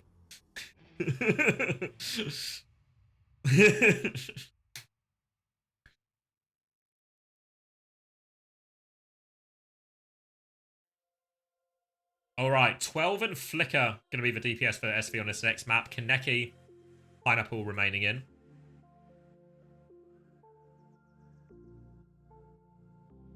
In the last World Cup? Yeah, because, I mean, I think they scrimmed other teams, but it was like the scrim bubble would have been like Korea, China, and then what? Like Australia?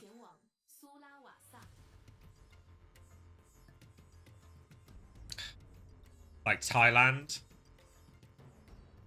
Japan, yeah. But the problem is, with all of this, is for these top 2 teams, scrimming all of these teams is fucking useless. You just win by a country mile, right? So even though you will be playing other scrims, the only useful scrims for Korea and China are each other.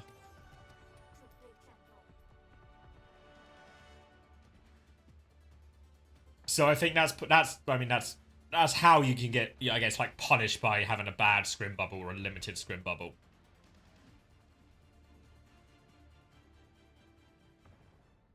I'm pretty sure they did scrim Australia. I think apparently if I remember right, what the guys were saying, it was China was a fun team to scrim, Korea not as much.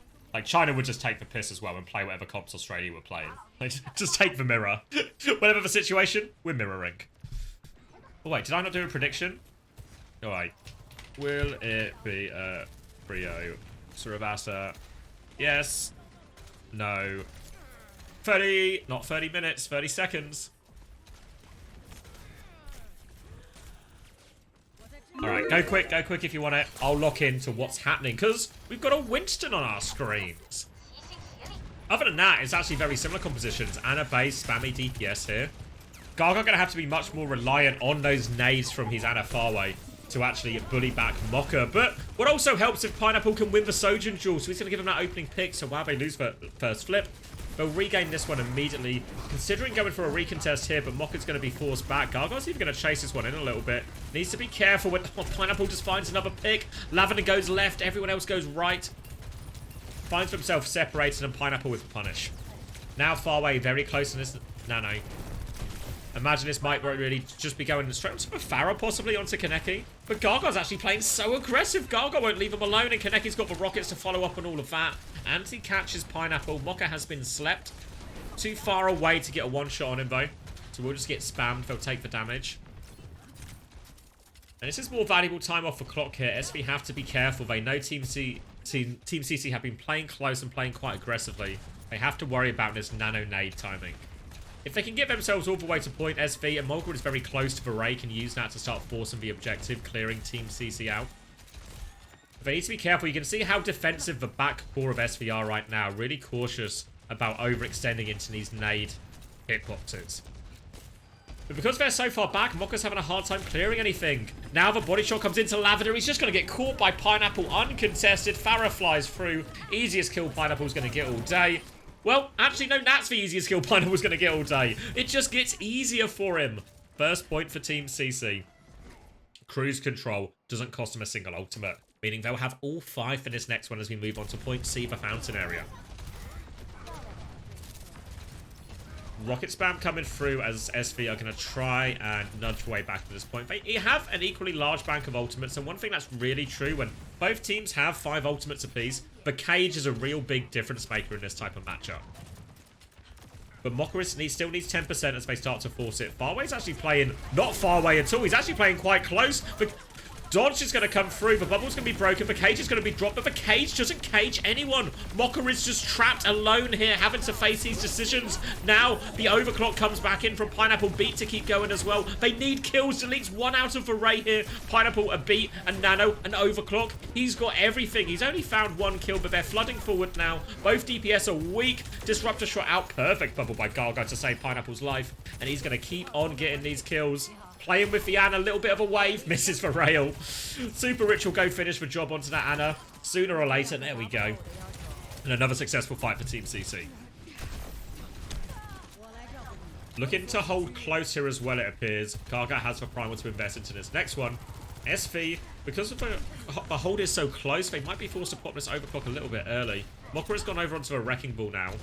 Again, the Wrecking Ball can always force the objective from behind if you hold too far forward, but a pick out of nothing for Kaneki, and SV in a difficult situation again. Mocha is going to regroup with the team, but that just invites Gaga to jump forward, keep being aggressive. Has to be scared about the barrage turn. You can see them pinging the Farah right now, so Pineapple's going to rotate to a potentially wider angle, swing onto that one.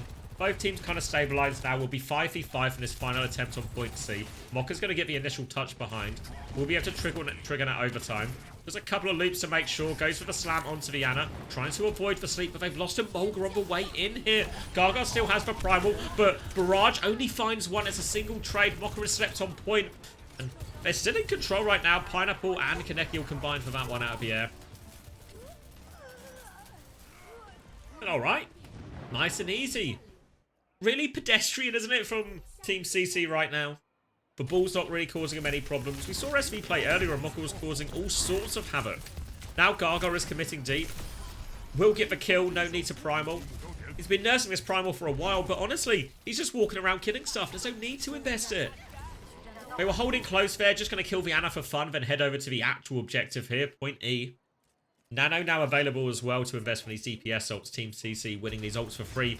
Now get the luxury of a massive ult bank.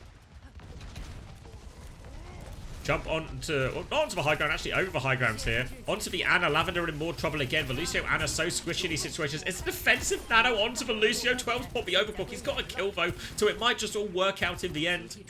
The cost is pricey. A late kill here would go a long way, but oh, Gargoyle's primal causing havoc on the point. Lavender goes down, but it just gets deleted. All of a sudden, an opening for SV and a first cap. Mocha seeing if there's anything they can catch as a team, but doesn't look all that great, so they'll just slow it down, set up for their next hold. And they have to worry about this because it's going to be a nano-charged ultimate coming on DPS ult coming back for Team CC.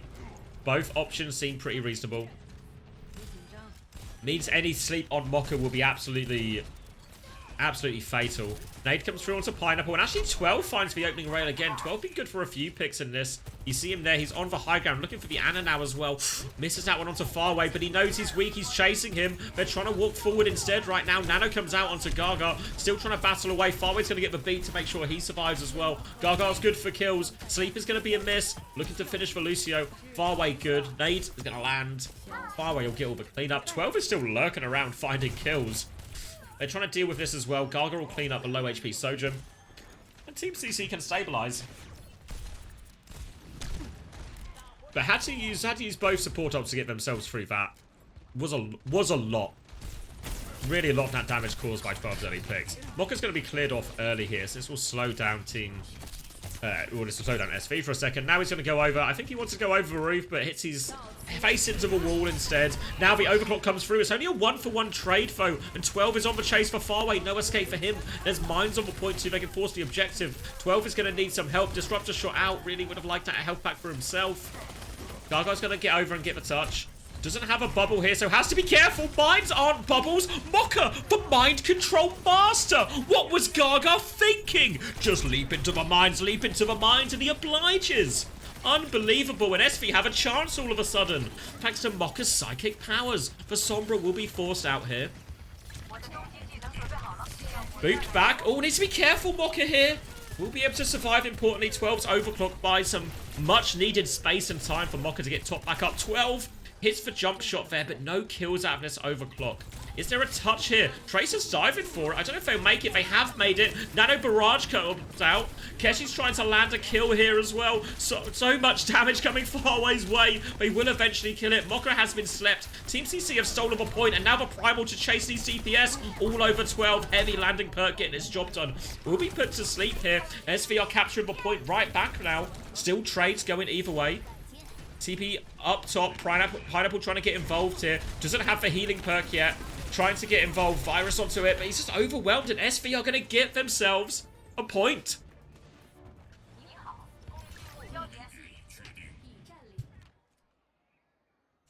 And SV, a lifeline in this map.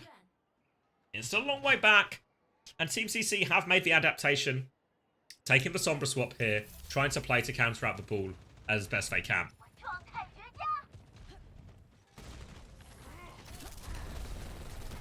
Double force out here early from Team CC. Means they can't do anything for just a second, but they've got the space around point immediately. We're in a beat situation, but Amolga really has to consider that they should be expecting an EMP very soon, and therefore might have to save his beat just as a response ult to that. Line of sight himself on where the EMP goes off and pop it defensively. And Amolga's going to pop it now. He was scared of the EMP, but Pineapple didn't have it yet. Beat is going to be matched here now from Super Rich. It's a much later beat. Keshi's going to end up killing himself with the splash damage, and now the tail end of that beat allows Super Rich and Gaga to flood and get these kills. Nade is going to do some work as well. Kiri TP just trying to live right now far away. Can't vote. Oh, sorry. Will though. And SV are going to be sent back to spawn. EMP now for Pineapple, and this time Amolga doesn't have the beat. They know where the Sombra is actually. Pineapple's going to get chased out. He's going to be forced to cloak up and go again. Is he going to double back and go the same way? He is, but Emolga's there. Oh, Emolga's there. He found the Sombra, but he found more than just for Sombra. He walked in that alleyway and found trouble. Mine's on point now to try and create some space. Mocha has dropped the mines. The mind control. Garga's in all the mines again. Garga, feeble-minded, easy to control, easy to manipulate. And Mocha's going to get the flip off the back of this one.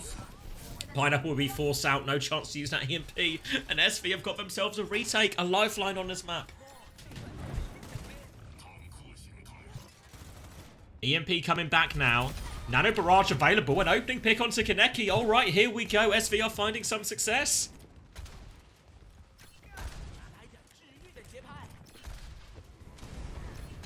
All comes down to this ult value here. EMP versus a Nano Barrage. Mocha trying to set up early. Finds the slam on Lucio.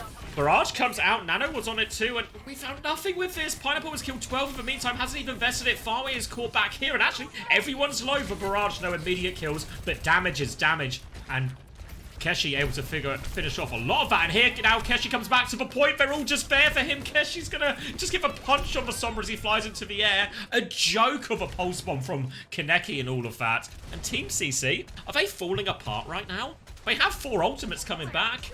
SV have nothing, but can they get the touch? It's going to be a race. Luckily, Lucio, Kiri, Tracer, Sombra, Whitson, these heroes are fast. On point already. Primal has to be used super early. Kitsune rush as well. They need to win this fight. SV sleep onto Gaga, and Lavender will walk away from that one. They've lost 12 on point though. Team CC, they have so many more ultimates to throw in. Here's the EMP, here's the beat. And the ult advantage eventually. It's overwhelming. Mocha did his best. He mind controlled as best he could. But now they need a super fast touch. 12 has gone over onto Tracer. Mocha's only going to spawn now. 12 dies early. It is Mocha who needs the touch right now, but literally only just spawned. And they will be good for it in the end.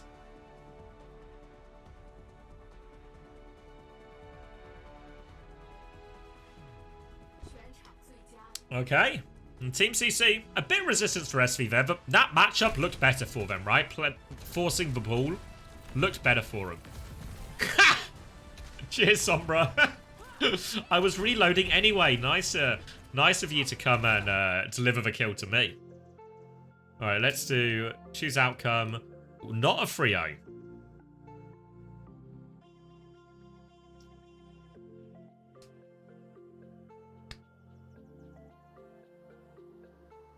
It was a warning pulse. Just so you know, guys, 4 ults are coming up next.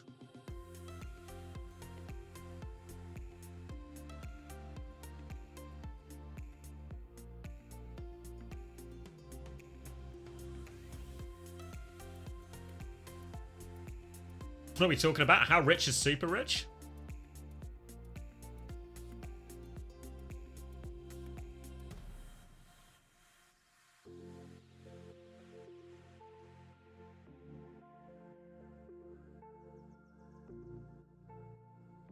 Who do you think comes closest to, once again? I'm Team CC pilled. If I was to do a quick top 3, it would just be, once again, CC, Rock.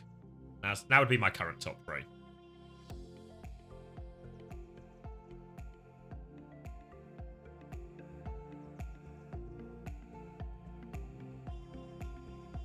Yeah, Jinmu was crazy. Jinmu was like one of the most aggressive players ever, and so good. Like, if you're gonna play that type of style, you have to be really good, really brave. If you're gonna play so brave, you need to have mechanics to back it up at that level. And like heroes like Genji, especially Pharah, he was nuts. Especially Pharah was so nuts. The Genji esports roster is basically just NG UK, who has played Impact until so long ago. Oh, okay. Interesting.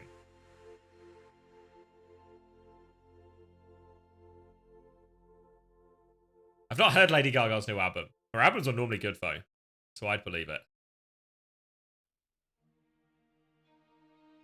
So Farway pilled? Yeah, I think he's a good player. Best 3 teams in OWCS? It's probably just Falcons, Crazy Raccoon.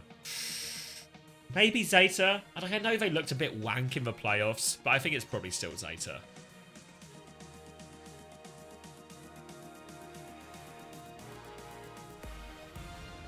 Is that V Gaga? As in, yeah. As in Overwatch League, Chengdu Hunters Gaga, yes. VP top 3? I could see it, I could see it. Zeta are 100% the most catchable, but still really difficult.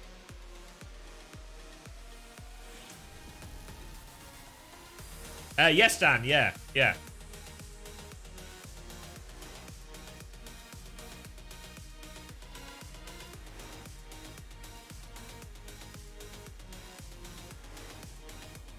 Faraway, Grain, and Monk. Ooh.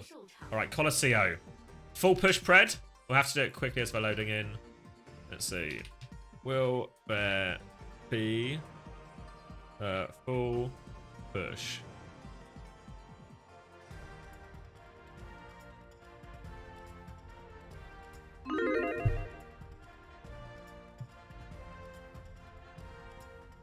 Alright, one more cold one for the road. As this closes out our weekend. I think so, at least. Pretty sure it's the last game. Ooh, ooh, ooh.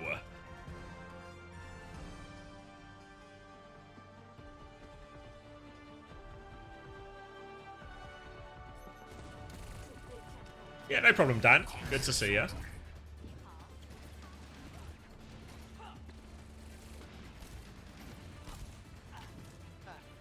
The games next week will have an official broadcast in terms of like a Chinese language one. I don't know about English broadcast. My guess is no.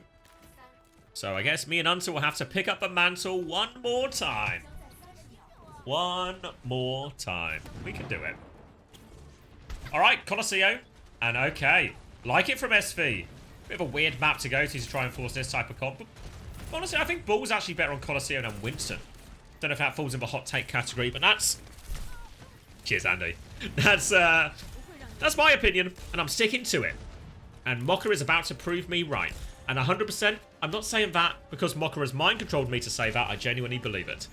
This is a statement made of my own volition. For now, though, a slow old start, more damage on the side of Team CC. That also means more ult charge for Faraway, who is squeaking ahead of this ult race by about 10% right now. Needs to keep his Pharah alive, though. Can't keep his Pharah alive. Opening pick for Mocha, and now a chance to dive onto the backline. Slide away here. Faraway's found the trade actually onto Ek on Tracer. Mocha's going to have to reset. 4v4. Nobody wants to let the robot go. Oh, but with Lavender getting picked there, that's a big opening for Team CC. And they have no choice but to give the space. Comes in for a trade, Mocha, but will be slept up. Trying to get out of there, but just body blocked, booped, denied, traded. And now, first push for CC. Nano available very soon for Faraway. Ek in a spot of bother will be forced to blink backwards. Gaga has this Nano to go with his next dive. We've seen Gaga play a pretty aggressive tempo for now, though. He's happy just to trade onto this Tracer. Receive full pocket. Build up the rest of this. Nano is ready to go. Keshi's going to die already. Can pull the trigger if they want. Just a defensive jump from Gaga. He's going to get booped around a little bit, but gets to stay in that bubble. Jumps off for high ground now. They just want to force Ek back. The payload's been moving this entire time. So no significant problem here. Nano onto Faraway now. He got naded as he used that Nano, though. So he will get traded immediately. They're pushing for Cap here. Ek needs to try and touch, but he's fighting Pineapple. And he's running out of support as off-screen Gaga is killing everyone. The backline is dead. Super Rich takes the Pharah out of the sky as well. Now Ek has it all to do. Mocha is there, but he's stuck between a couple of players and going nowhere. Body blocks ruining his day. And that'll be first checkpoint already for CC. Very early in the map to get such a big milestone on Colosseo. Gaga still lurking around with this Primal. But they're going to back up. Obviously, Faraway was traded right at the start of that, so they need to pick up their Anna before they can really commit to this next fight. But now with this substantial lead, they can slow the game down a little bit. Don't need to do anything dramatic. Can wait for good opportunities. Mocha's going to come flying through. Gaga's going to jump in onto the Lucio. Pressure onto a Mulga, forces him back. Pineapple finds the pick again. Just good for it. Out of nothing. Pharah out of the sky. Mines have been used as well, but there's not enough mind control. He's used up all these powers. Beat on the high ground. Faraway is separated today. He needs all the help in the world. They're coming. He's hiding behind. He does get traded. I don't know if they can even... Can they catch Ek? Can they catch the ball? They can catch Ek, but they can't catch the ball. So again, the Ana trade is going to limit any progress Team CC can get here. Overclock to try and get a few more meters here from Pineapple, but no kills. Sliding forward. One headshot there now, looking for the finish. 2 for Kaneki on that one. Daring Lavender to peek. Lavender does peek. Cops another body shot. He's awfully low. Pineapple will slide out of this one now. But remember, the Ana trade started all of this off. So the respawn advantage allows SV to come back out, stabilize this. Even as they lose players, they've still got the advantage player-wise. They're just trying to stall this out now. Kaneki, Gaga dropping it. They actually have a barrage at the choke. Doesn't find anything. Gaga has the primal, remember, as well. Eyes on the Farah. It's a Miro situation, but Far Away will finish that job. Gaga gets to not go for the more ambitious play. He dodges for sleep perfectly, Nano, and Gaga can keep going. Looking for more. Backline is on the other side of him right now. Will drop back down to main, regain that sight line with Farway. Slowing it down here. Mokka's going to drop the mines onto point right now. They're trying to disengage. The sleep has been avoided by Mokka. They can keep going if they want, but Mokka is just going to regroup with his team, take the space the mines provided, and will be forced back. But they're coming right back underneath. Defensive beat catches everyone, and the Nano from Keshi is going to do a lot of work trying to catch this Lucio as well. Super Rich going to get ran over. And they deal with that one. Nano for Nano and a beat. 2 ults for 1. Keshi needs to be careful not to get traded. This Tracer Sombra is still around, and Pineapple's going to pick up 1. And even when SV are winning fights, they're always losing people quite late in this. X going to get caught as well. That's just both DPS down, and any space SV thought they could retake, they have to give it up again. And look at this Tracer Sombra. The timing is perfect. At least SV get a trade, but they're going to be forced even further back. Only 2 meters, 3 centimeters. No good for their SV. They can't win a clean fight. Ek has Pulse Bomb going left-hand side now. Pulse Bomb comes out onto the bubble, though. No good. Trying to clean up Pineapple, but he has the TP. He's low on top of this. Needs to use the recall. Ek will get it, and Mulga's able to finish the kill. Gaga trying to find these kills here. Is 1 HP. Should get cleaned up, and Mulga will get up eventually. It's a low HP Winston here. He drops in. Doesn't get the kill. Somehow Gaga has lived all of this. He's been so low for so long. Now the beat comes through. Gaga still trying to walk forward. Has to bubble to save himself against that Farah. They've got eyes on Volucio and Mulga with the boot to get him away. Volucio 1v1 on the side. Super Rich has the HP advantage. He also has a Winston helping him, which kind of ruins the 1v1 aspect of it. But Super Rich claims the kill nonetheless, and this robot continues to truck on forward. Mokka has mines very soon. Gaga has his primal ready to go. Both tanks can threaten the backline with this, but Mokka has to be careful because Pineapple is coming back from that EMP, and that EMP could be fatal for him or for any of the SV team that are caught by it. SV have control of robot for now, though. And they have everyone alive. No late trades or anything, so a rare opportunity for SV. EMP comes through onto Mokka. Nade as well. Pineapple hits the virus to finish off Keshi. And now they can turn their attention to the Lucio as well. Translocated to Chase. Ball is weak as well. Lucio is weak. Gaga's going to kill everything with the help of his DPS. But Super Rich has been traded. Very high value trade. TP to deal with this one. And Kaneki's good for the cleanup. And honestly, since they've swapped over onto this Tracer Sombra, Pineapple and Kaneki have been finding so many timings.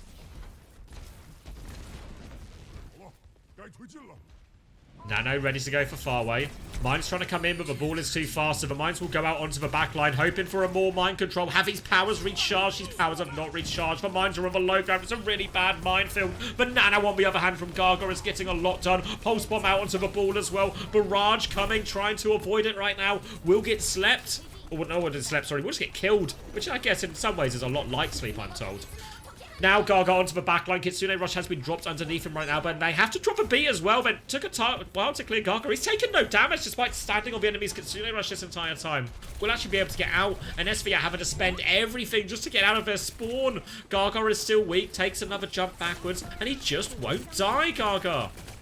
They're doubling down, they're pushing in, but it's Ek who dies with the aggression out of sync. Mokka was ready to go, the sleep onto the ball now as well. Team CC, they're dealing with everything. The hack onto the ball behind. Doesn't even need for Nate to finish that one. Now walking back in. Tags for Farah up. Gaga looking for the chase here. Keshi's in big trouble. Keshi will fall. They're going to catch a bunch of late kills here as well. Gaga will push him back into spawn, and all of a sudden Team CC, not only do they have all the advantage, they also have all the ults. Nano and B ready to go. EMP, they lose Kaneki early though. SV needed a bit of magic to get themselves out of this one. They've got a Winston swap as well. Nano will be thrown out by Farway. Gets for self nano 2. Pineapple finish off. Finish off 1. Sleep will go wide, but it doesn't matter. They've just got enough damage to kill the Winston. 3 ult still in the bank for Team CC as well. Super Rich wants to beat up a spawn. He's gone back to deal with the Tracer. Beat in the back pocket. EMP in the back pocket. Desperately running some point. EMP. Suzu'd actually beat over the top from Super Rich. He finishes off 1. The payload will be pushed. Will be completed. And Team CC secure themselves that higher seed.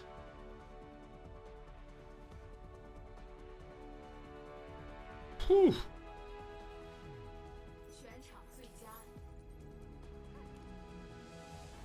Alright. Will be a full push. Yes. What a day of matches. Glad I was up to 6 AM watching these. Oh. Thanks, Sliff. I thought I took, honestly, my first half of the day, I didn't think it was that good. But once I had that Malgarant, I feel like I stepped up. So I appreciate the compliment. I hope people do enjoy the show. I am trying to do better. I still need to fix my... There's still a lot of repeat phrases. I felt like I had less situations today, but my right nows, I'm just right now. Everything's in the moment. The Malgarant, yeah. The Malgarant woke me up, and that was the injection of energy. And then the TF2 talk put me in a good mood. And then I had the combination of energy and good mood, and we were back. There we go.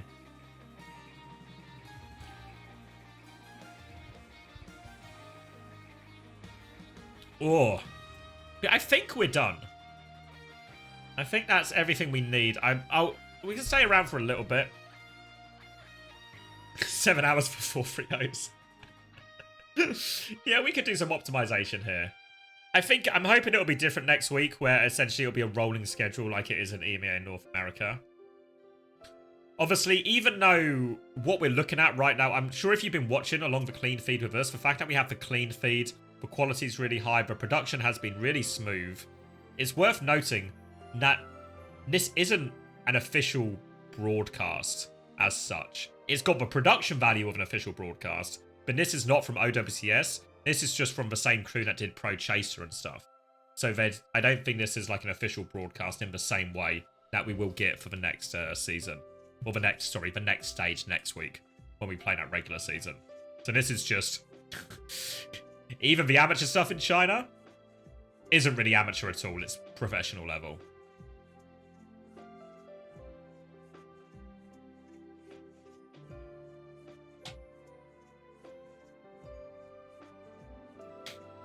Yeah, no, I think production 1 will be good. Like, between this, I think this will be... What will be really interesting, right, is... I didn't say right less. Just right and now are just words I just need to eliminate from my lexicon. What I was going to say is... Because this is the same... If anyone watched Pro Chaser earlier in the year, a lot of this will be familiar for you. But I think, in terms of the quality of the stream, from a co-streamer point of view, the clean feed is really high quality, so I appreciate that a lot. The communication from Chen, who helped us out, has been unbelievably top-notch. So while this information might be a little bit tricky to find in general, the communication we had from Chen actually couldn't have asked for a more helpful person. All the little... I know we've had long breaks, but in theory that's a super solvable problem. Whereas all the little videos we've had between games and stuff have been really high quality. The little, like the music video to the walking, stuff like this, I think have been really nice touches. Camera work's been pretty good. Maybe a couple of big moments we missed here and there, but nothing that felt too egregious at all. I think so. A good amount of third-person shots. The way they were doing the camera work on Flashpoint as well makes me think it is a one-man. It's a one-man person doing the or woman, a one-person crew doing the camera work. Because you notice how, you know, when we went from first-person on Saravasa to in the sky, we saw that movement. Whereas what OWCS does normally does in North American and Korean that is they basically, when they do that swap from POV to third person in the sky, what you're actually getting is these are 2 different people looking from 2 different perspectives. So they are changing from camera A to camera B. Whereas in this one, because we see the camera moving game itself, it means that it's actually just a person doing these first-person to third-person transitions live a lot of the time, I think, at least. Which is quite, like, that's a tough task, and I think they did a pretty good job of it.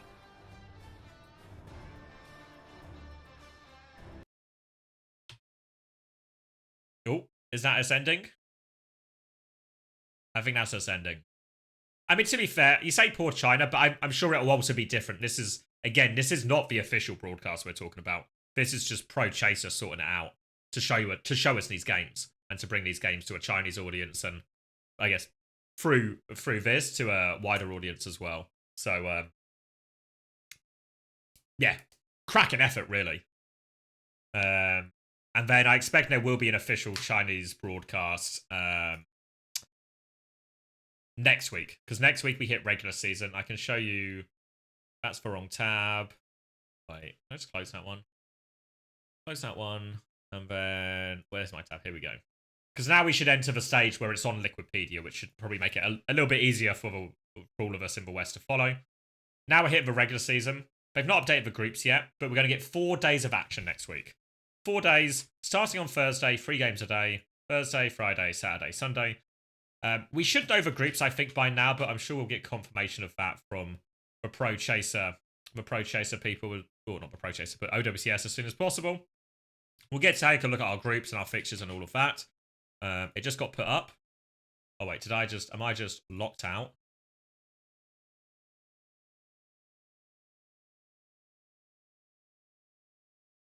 Oh, do you mean on the streamer? It just got put on...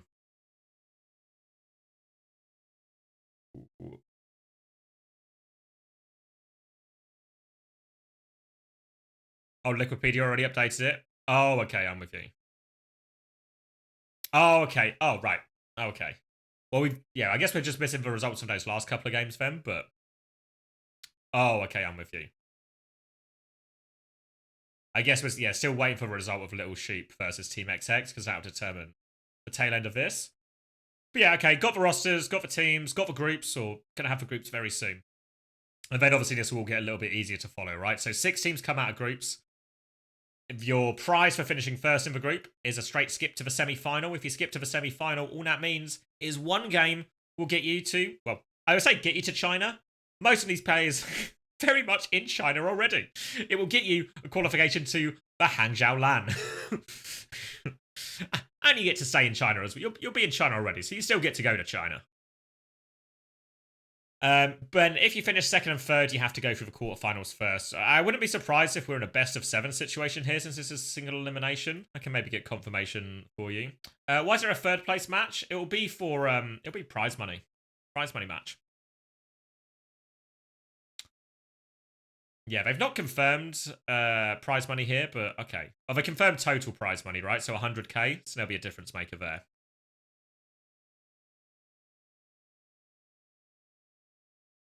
Seeding for stage 2, yeah, exactly. It'll have the same problem all third place matches have, basically, whereas unless there's a huge amount of money on the line or a huge differential between third and fourth, which there likely won't be, people will still try, people will still play for it, but it won't have the same edge as a real, like, elimination style game or championship style game. In many ways, I think what will happen, because what will happen, right, with this format, this is going to happen over 3 days. Oh, why is my pen so small? This is going to be Friday, this will be Saturday, and this will be Sunday, right? So we'll get 2 quarterfinals, then we'll get to the 2 big semi-finals, then we get a third place match, and the third place match will essentially just be, it'll be like almost a warm-up show match for us, I guess, as an audience. Regular season is 1 weekend. We are going, like, we're not messing about. Obviously, China had to start a lot later this year because the game wasn't out in the country. Reasonable enough, I reckon. So instead, what we're going to get is next week, these 4 play days, this is the regular season. So we get all of the regular season Thursday to Sunday next week. And the preceding week, which if I can do some kind of math, maybe it has it up here. Yeah, the 4th to 6th of April. So the weekend after next, that's when we get our playoffs.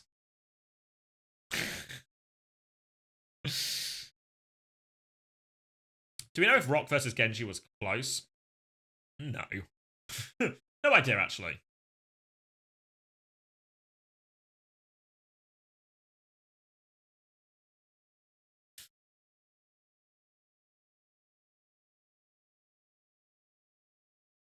I only get the bracket updates when Chen sends it through, so just find out as we go type deal.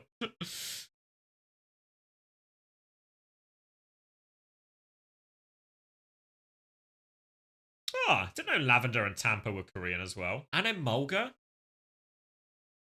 Interesting. Obviously, we knew about Troy and Belostria and Argon and Blink. But yeah, I didn't know about Mulga and Lavender. Genji not that good. Was Genji the team you were saying were the old team that competed in Pacific? This? Okay, yeah. Imolga is an old-ass player, really? Let's see. What's the history saying? Oh. Yeah, 2019. There's not a lot of... Oh, you guys... If I do that for a second, you should be able to see it. But there's not a lot of big names on here. Or big teams on here.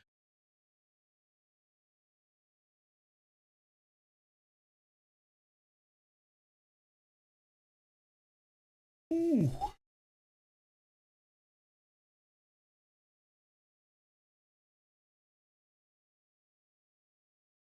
All right.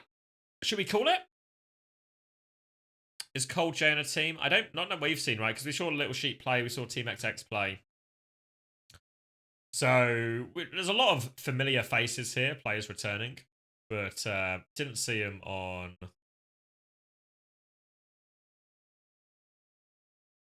Didn't see him on any of the teams that we got to see. Obviously, there was always multiple games happening at the same time, and a bunch of teams got eliminated that we just never got sight of. But didn't see him. Look at the coaches as well. Can. So Rocky Sports, No Hill, Kareev, JMac, Youngjin manager. Manager here on, once again, is Kogito, Kama, YXL. Nothing on Genji Esports. Super Levy is Strike. What I'm familiar with. Their coach is 16? Way. You see? I bet this isn't a real coach situation. This is a... He is Korean, but surely not. I reckon he's a player and too young to play. Yeah, exactly, San. Exactly. Now, he was on the team and he was playing with them, but he's not old enough for OWCS, so he doesn't make the cut. Team CC, their coach is Extra. Let's see. Alternate IDs. Nothing that rings a bell for me. But they've been a coach of like notable... Again, I'll do that so you guys can see for a second. But there's some notable teams here. Even though it's quite a while ago, right? Like a Guangzhou manager for a long time, now returning as coach. And Team Equal, Mixtape and Aria. Again, not super familiar with these.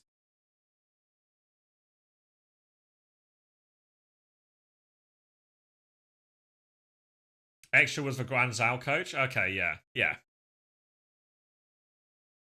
Oh, okay, yeah, because it said on Wikipedia he was like coach for a bit and then he was manager. But that probably makes more sense if he's just essentially the same big coach of the entire time. But, you know, always keen to give people multiple jobs in esports, aren't they? You could do this as well. You can look after this. All right. Are we done then? We've successfully crashed out about Malga. We've successfully covered all of the qualifiers. We've secured our top 8. We don't quite know the bracket yet, but the regular season, the stage is set, and that starts Thursday next week. I don't know the exact times for you yet, but I'm sure I'll find out from Chen. But I imagine we'll be around similar times. Maybe not this early, but similar times to Korea at least, where we'll be starting maybe 8 AM GMT, something like that. But keep an eye on my Twitch schedule, and I'll get that all updated, and we can sort of go from there. But other than that, thank you very much, everyone. Appreciate everyone being with me. Sorry if I've been like low energy at points. The early starts, it's been one of those weekends. But hopefully everyone enjoyed the games, even if they weren't the closest. Everyone enjoyed the Malga, even though everyone knows it's the worst thing that's ever happened to anyone's eyeballs. And I'll stop. At a certain point, I'll stop, I promise. Not today, but at a certain point. And I'll see you all next week for the regular season. Let me find somebody who feels raid worthy.